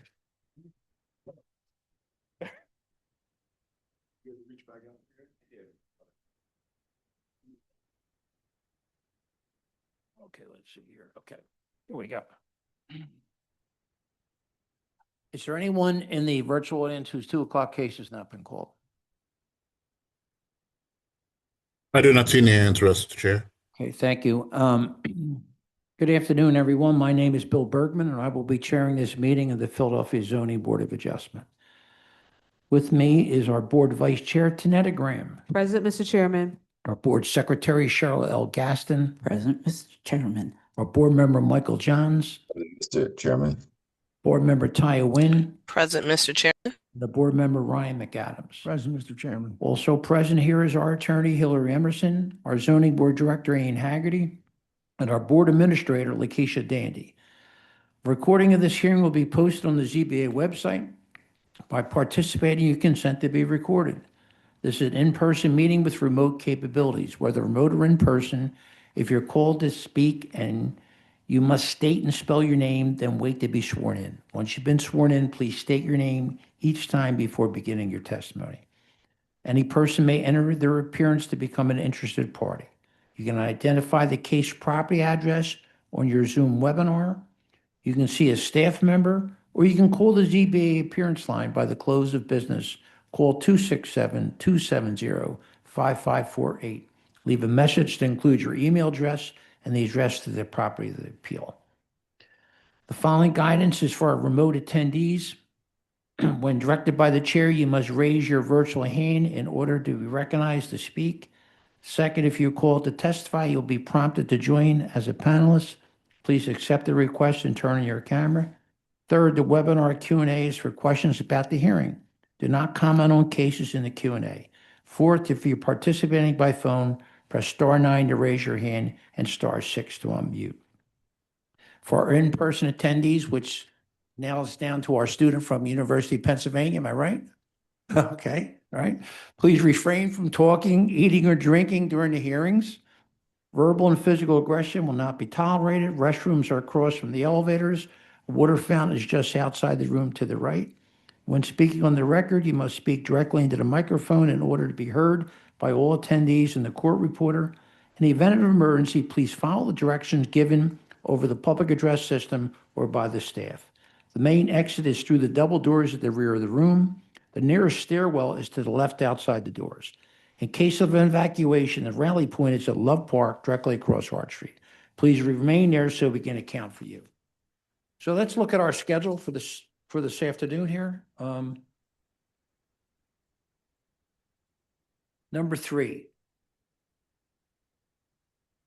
MI 2025 005 341 1507 West Thompson Street. This case is continued until 6/3/2026 at 3:30.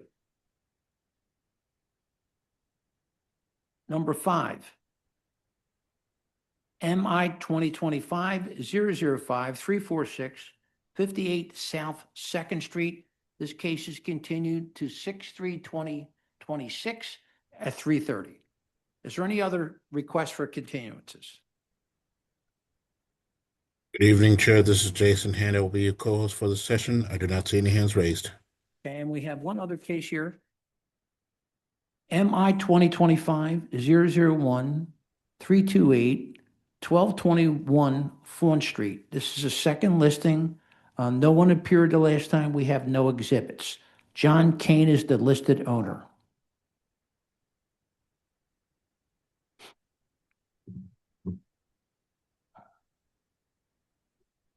Yeah, I do not see any hands raised for the matter, and I do not see that individual in the virtual audience. Thank you. So this is the second time we've had this and no one appeared twice. We have no exhibits. So MI 2025 001 328 1221 Fawn Street. I vote to dismiss. John, my vote is to dismiss. Cheryl Gaston, my vote is to dismiss. Tanetta Graham, my vote is to dismiss. Brian McAdams, my vote is to dismiss. Taya Nguyen, my vote is to dismiss. Thank you. We're going to go to number 2 on our list here. MI 2025 005 255 2000 Oakmont Street. Zen Jin is the attorney.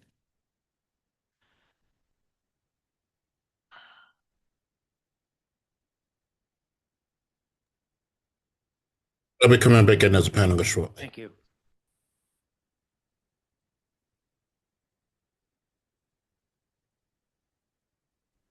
Good afternoon. Good afternoon, counsel. Could you please state your name and spell for the stenographer?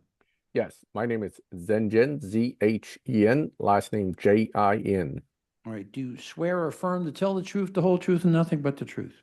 I do. Counsel, could you identify your client in relationship to this property? Yes, my client is Alan Zhang, who is the owner of the property. We have a recommendation of unanimous support from Ronhurst Civic Association, 9 total votes, and also a letter of non-opposition from Councilmember O'Neill. And our vice chair has a few questions, sir. Good afternoon. Have you submitted your documents and exhibits 5 days in advance of this hearing? Yes, And do you waive the reading of the refusal and stipulate to its accuracy? I do. Okay, thank you. You can share your screen and proceed with your case. Thank you. I'm going to share with the board what was previously submitted.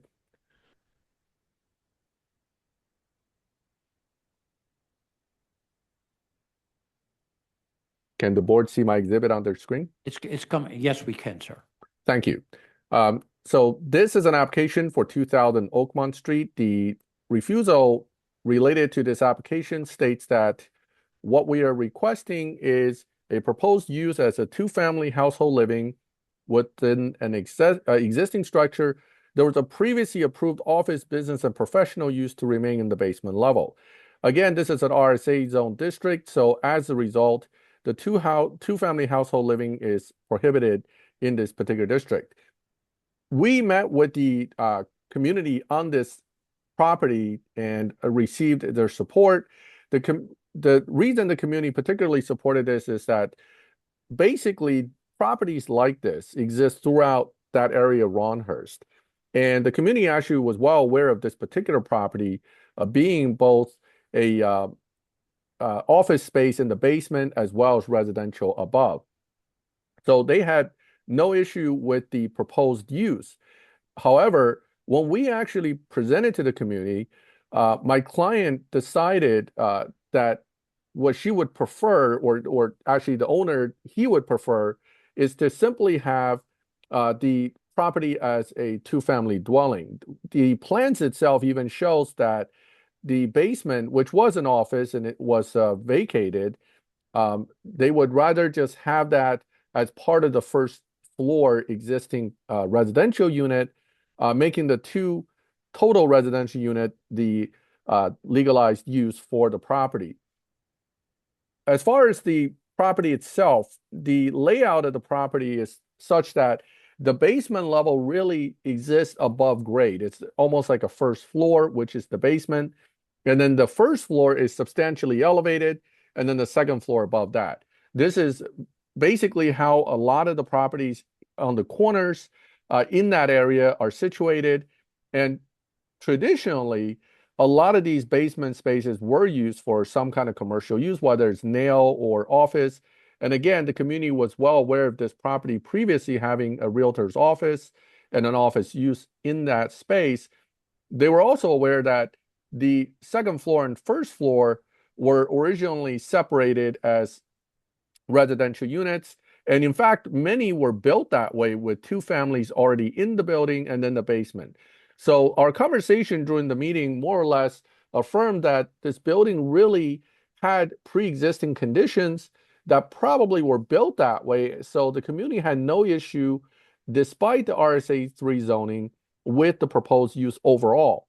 But again, as you can see, I'm going to zoom in with the plans to better show that the proposal here based on the plans really is to maintain the existing second floor residential unit, maintain the existing first floor residential unit. It is already connected to the office space internally. So the proposal is simply have the basement level be converted to kind of a storage. There's a wet bar proposal, bike storage workout area. So it's essentially becoming part of the first floor residential unit rather than maintaining it as an office, which would actually be not quite how my client would prefer to use it in the long run. So what we're asking the board today would be to have this approved, if approved, as simply a two-family dwelling, with the first floor and basement being one unit, and then the second floor being the second unit. I do want to point out again, the basement's fully walkout. Actually, there are two exits to walk out of the basement. And so it is not a below grade basement, alleviating a lot of the fire safety concerns that normally would come with the basement being part of a residential unit. So that is essentially what we're asking from the board today, is your favorable consideration in our request to have the two-family dwelling, which essentially existed in this property from the time it was built, to be legalized as its future legal use. My client should be here to verify my testimony. I do know that he is at work and therefore maybe replying to the board from his vehicle, but I asked him to pull over on the side of the road to be safe. Alan Thank you. Zhang? Alan Zhang, right? Yes. Alan Zhang.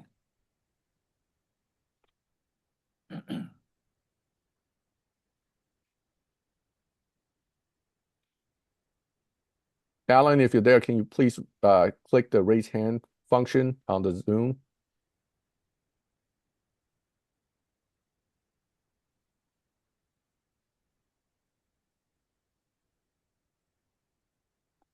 I mean, Zen, you're an officer of the court. We will accept your testimony, and I think you've explained it the best of you could anyway. Questions from the board? Yes. The basement is only accessible from the first floor unit? Well, so it's both accessible from outside directly because it's Okay. above grade. Two means of egress there, both here and here. That actually walks right out to the sidewalk, as well as internally from the first floor, which is actually elevated where normally a second floor would be, if we were to look at this from the side of the building. If you look at the elevation profile, it shows it again, that this is the basement level, and those are the two doors that actually leads to the sidewalk, because the actual building first floor is elevated, and the entrance is on a hill in a sense, where you walk up steps to get to the first floor entrance in the front. Okay. And then if you come out of the basement, do you have to come, I guess, up the common walkway to the stairwell that we're seeing in the front elevation to get to the sidewalk? No, no. No. So yeah, so so if you come out the first floor, you actually have to go down steps to get to the sidewalk. Okay. But the basement comes out on the sidewalk. Okay. Other questions? I think the photos may be clear on that as well. Let me actually put that back up for the board. Oh yeah. Yeah, That's so you what see that was that. of. Yeah. Okay. Yeah. Mhm. So right here, they come right out to the sidewalk. And Question? that's the back with the parking, and this is actually the front where they have to go up steps to get to the door. Questions or comments from our attorney, Hillary Emerson? Just a couple of things. So the refusal is incorrect in that it's in saying that the business and professional office use is remaining. Right. So they originally applied with the intent to keep the business professional office. But after consideration of how the building is situated, my client decided it'd be better to just simply have it as two-family and forego the business office, because it's actually they have to do more work to maintain the business office and then separately lease it out. It's actually more difficult for them to handle and Okay. manage. All right, so I would suggest to the board, and I know planning is going to suggest this as well, that there be a proviso indicating that the approved use is two-family household living only, no business and professional office, just to clarify that. And then this is an RSA 3, so parking's required, and it looked like there was some parking in the back, but I wasn't clear if that was, because it wasn't noted on the refusal. It's not a refusal item, partly because it's existing, and I believe it is legal parking. Okay. All They right, have thank you. access way that leads to that parking spot. Okay, and it's like it was like a parking, is it a parking pad off of a shared driveway? Yes, in the rear. Okay, all right, thank you. Thank you. Questions or comments from the virtual audience? Planning Yeah, Commission. I do not see any hands. Thank you, Jason. Planning Commission. Amy Boyd with the Planning Commission. The comprehensive plan recommends no change in zoning at this location from the current RSA 3 residential single family. The absorption of the business and professional office into one of the two existing dwelling units brings the property more into conformance with the residential nature of the zoning district. However, two dwelling units in addition to a business and professional office would constitute an overuse of the property. The Planning Commission recommends that the board grant the requested variance for two dwelling units with proviso, no business and professional office.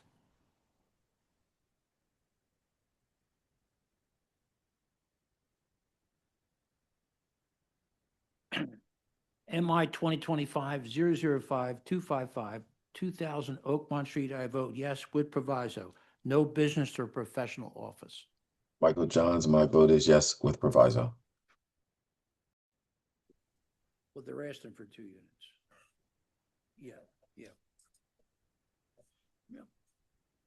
Michael, I think Michael. Yeah, I did. I voted. Michael Johns, my vote is yes with proviso. Cheryl Gaston, my vote is yes with proviso. Tanetta Graham, my vote is yes with proviso. Brian McAdams, my vote is yes with proviso. Iowan, my vote is yes with proviso. Thank you, counsel. Thank All you. right, number Have a good 4. evening. Good evening, sir. Number 4, MI 2025-005-345, 6040 Edmund Street. Savian Rodriguez is the owner applicant.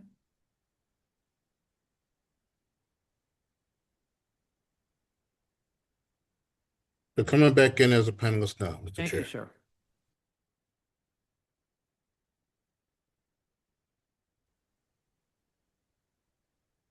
So how you doing, everybody? Good afternoon. Sir, could you please state your name and spell for the stenographer? My name is Sabian Rodriguez. Is S-E-I-V as in violin, I-A-N. Right. Rod- Go ahead. Rodriguez is R-O-D-R-I-G-U-E-Z.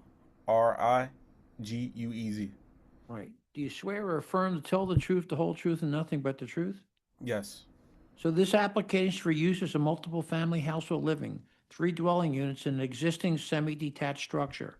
Whereas the proposed use, multiple family household living, is prohibited in the RSA 3 zoning district. Our vice chair has a few questions for you. Yes. Hi, good evening. Have you submitted your documents and exhibits 5 days in advance of this hearing? Yes. And the chair reads your refusal. So do you waive the further reason of the refusal and stipulate to its accuracy? Stick to this accuracy. Okay, all right. You can share your screen and proceed with your case. Thank And you. the Wissanoming Civic Association has sent a letter in of non-opposition. Okay, let me see. Share my screen. Should be a green button on the bottom, Yeah, right? yeah, I see it. Okay. Look at this. Can everybody see my screen? Yeah, it's up. Let me move this up. Okay. Okay, it's the notice that I got. Uses allowed residential district refusal. Reasons for refusal: where areas the proposal is used, multifamily, 3 dwelling units, household living, and is expressly prohibited. Sorry about that. Prohibited in the RSA 3 residential zoning district. Can I say my testimony? I think what you do is start your testimony. Okay. And then you should show them, like, it might be worth your while to show some photos now, right? As you're talking, show photos, Yeah. and then we'll look at some plans. Okay. All right. These are the photos of the basement. So me and my wife, we're newlyweds. So, you know, we just got married. We own the property right here at 6040 Edmond Street. We was college students. Instead, you know, we was dealing with some financial constraints, and you know, we decided to, you know, make our own apartment. You know, it will be way cheaper instead of you know, renting one out. So we decided, you know, since I already have a duplex, I have a duplex with a basement with a separate entrance. Separate entrance. The size is really big. The ceiling is 7 feet, height to ceiling to height. So, you know, at the time I was like, you know, I wasn't planning to rent it out. I wasn't planning to rent out the basement. So, you know, let me ask you this. You already have a duplex, you're saying? yeah, it's a duplex. Now you already. want to add a third? I want to add a third unit because. And where's the third unit? Where's the third unit going to be? The third unit.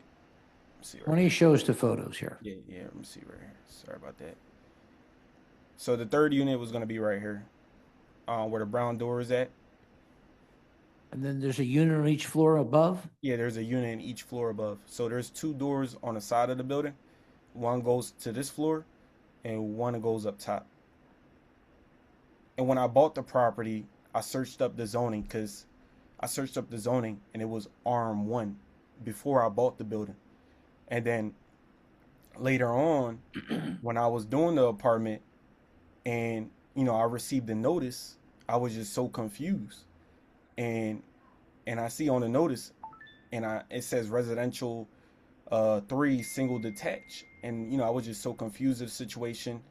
You know, it was my fault on not knowing at the time, that, you know, even though it was my property and I was still planning to move in there, I should have still got permits and zoning either way. But since I thought, you know, I was the owner, I'm making it for myself. How long have you had the property? 2 years. And About when you 2 bought years. it, you said it was a duplex. Yes. When Right, I and bought then it, you- it's Pardon still a me? duplex. It's still a duplex to this day. Right, but now you want to put something on the first for another apartment. Yeah, another So apartment. could you show us some photos of inside? Yes. So, let's see. Sorry about that. Computers. This is the bathroom right here. Gotta make a few adjustments. Where's that at? In the first floor? The first floor, yes.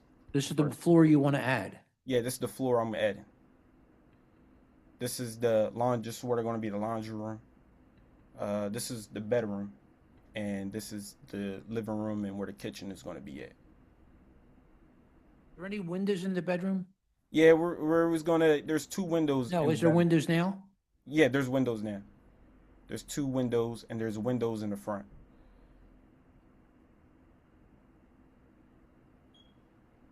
And there's windows on the side as well. But the other 2 apartments are not zoned either, right? Am I correct? Is a RSA 3 when I bought the building, it was already like that.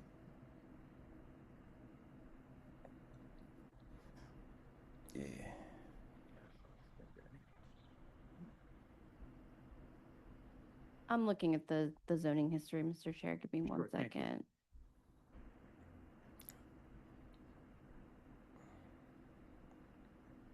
Sorry, I'm a little nervous right now. Sorry about that. Well, that's okay. You don't have to So, be nervous. I don't see any permit history, associated with the property. There, hold on. I have my rental license as well. Yep, if you I was need. gonna say, yeah, I do see a rental license. There is a rental license for 2 units, that was just issued in 2024. So, Okay. it appears that the city does, and there was a prior rental license too from 2001 to 2022 under the prior owner for 2 dwelling units. So it appears the city has recognized this, as a Okay. duplex in the past. All right. Continue to tell us about where you want to move. Okay. Okay. So me and my wife, we were planning to move where the brown door is at. The separate entrance to the bottom unit all the way in the first floor. So we're planning to move here. Sorry about that. Are all the windows glass block? Yeah, glass block. They're glass block, but I was, planning to change the windows. Changing the windows to, the appropriate windows to the proper living. Was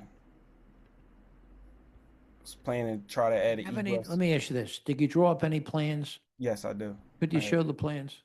Yes. The plans. Zoning plan. Yeah, right here. So these are the zoning plans. Right here. This is the basement underneath. See what Could you make that a little bigger? Take a look at it. Man, why is it not zooming in? Right here. Sorry. So this is right here. This is the basement. This is where me and my wife are going to live at. Is there a garage there too? No, there's no garage.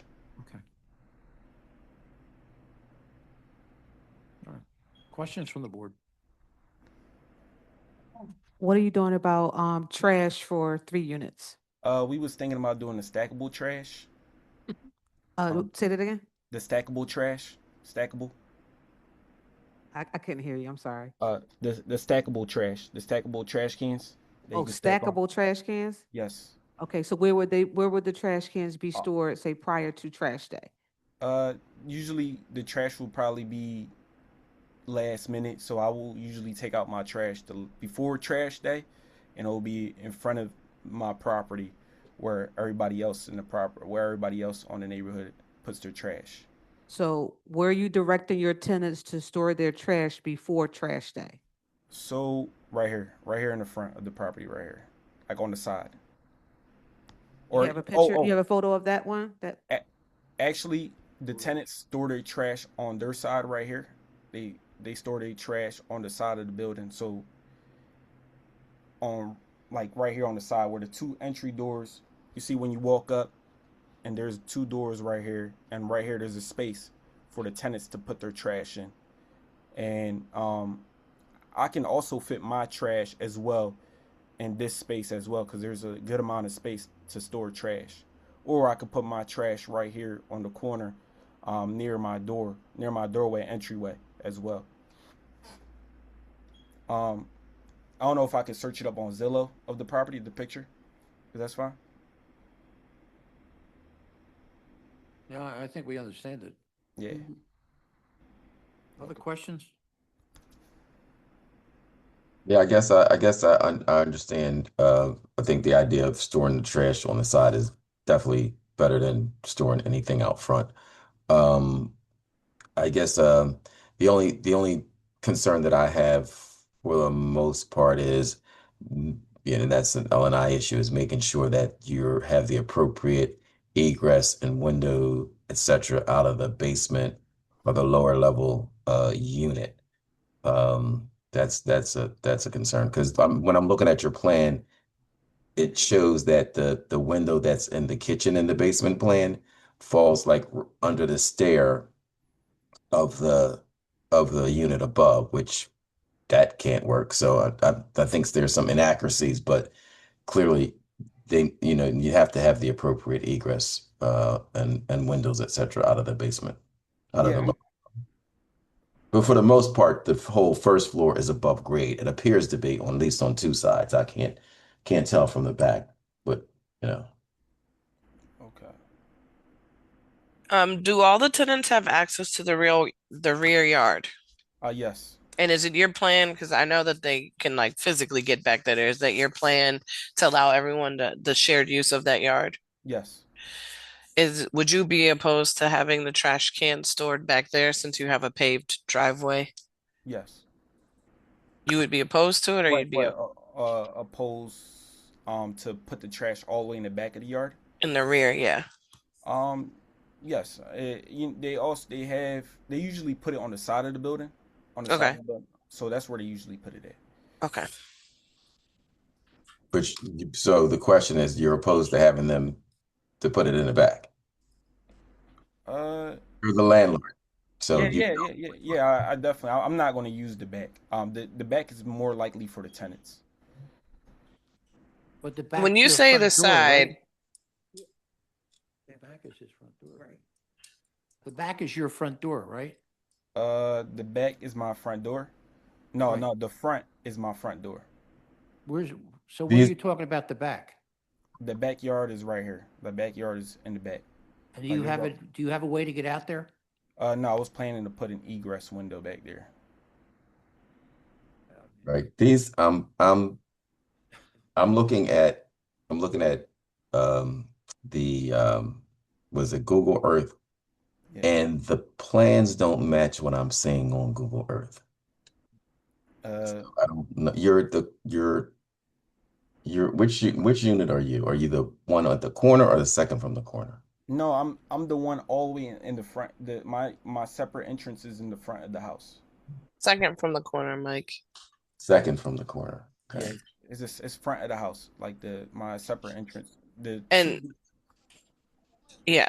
So it looks like there's an existing trash enclosure that your property already has that's made out of chain link that's at the top of the stairs. Yes.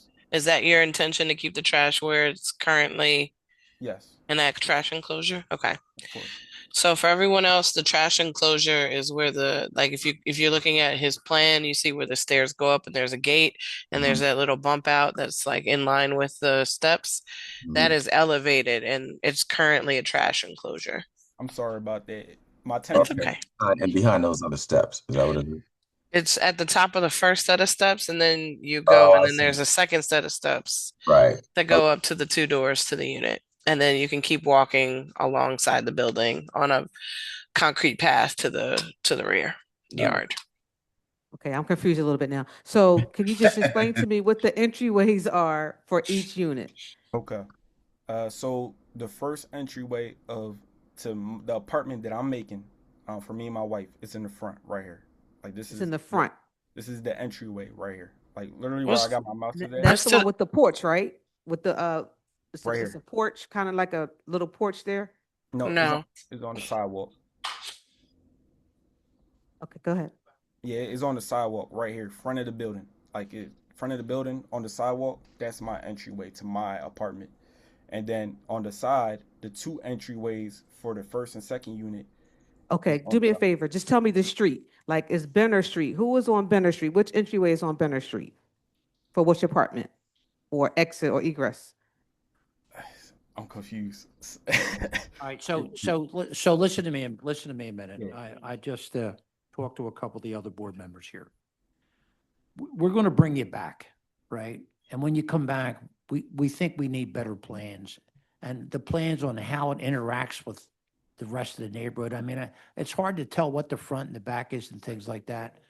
So like put the streets in there and things like that. And what we're going to do is we're going to do a resumptive hearing on the 7th of April, 4/7/2026 at 9:30. Okay. Right? So you come back with better plans and things like that, and we'll take a look at it and try to figure it out. Okay. But And the some way more. it's laid out now, and like, for instance, you say things like, Well, I think I'll put an escape window back there. So we need to see that, like Yeah. what you really want to do, right? And I'm not saying you did anything wrong. You just need to have a better presentation that everybody can understand what you're doing. Well, I was gonna say, Mr. Chair, what may assist is some additional photos of Oh, the sure. property and the Right, front, the right. rear, the And I mean, side. that would the- really be worthwhile, like if, pictures all around the place, so we know where it is and, where the other houses are and things like that, okay? So we're going to bring you back. We're not voting against you. We just want you to come back with better plans. And like, for instance, if there's windows that we see, you're going to have to say, well, I'm not going to have glass block window. I mean, I want to have a window, you know what I mean? And I think you just got to do a better job with the plans, all right? Okay, all right. All right? Thank you. All right, and don't be distressed over it, but just, try to get somebody to help you and then we'll come back and look at it again, okay? Okay, all right. Thank Thank you you. so much. Appreciate it. Is there anyone in the audience whose 330 case has not been called? I do not see any hands, Mr. Chair. All right, thanks, everybody. Thank you for a good day's work, actually 2 days' work, and we One more appreciate it. question. And yes, sir. So what time on April 7th? So it was 4/7/2026 at 9:30 in the morning, 9:30 in the morning? and you'll be Okay. notified, okay? Thank you. Appreciate it. All right, sure. All right, bye. All right, guys. Hey, everybody, thank you all. Take care. All right.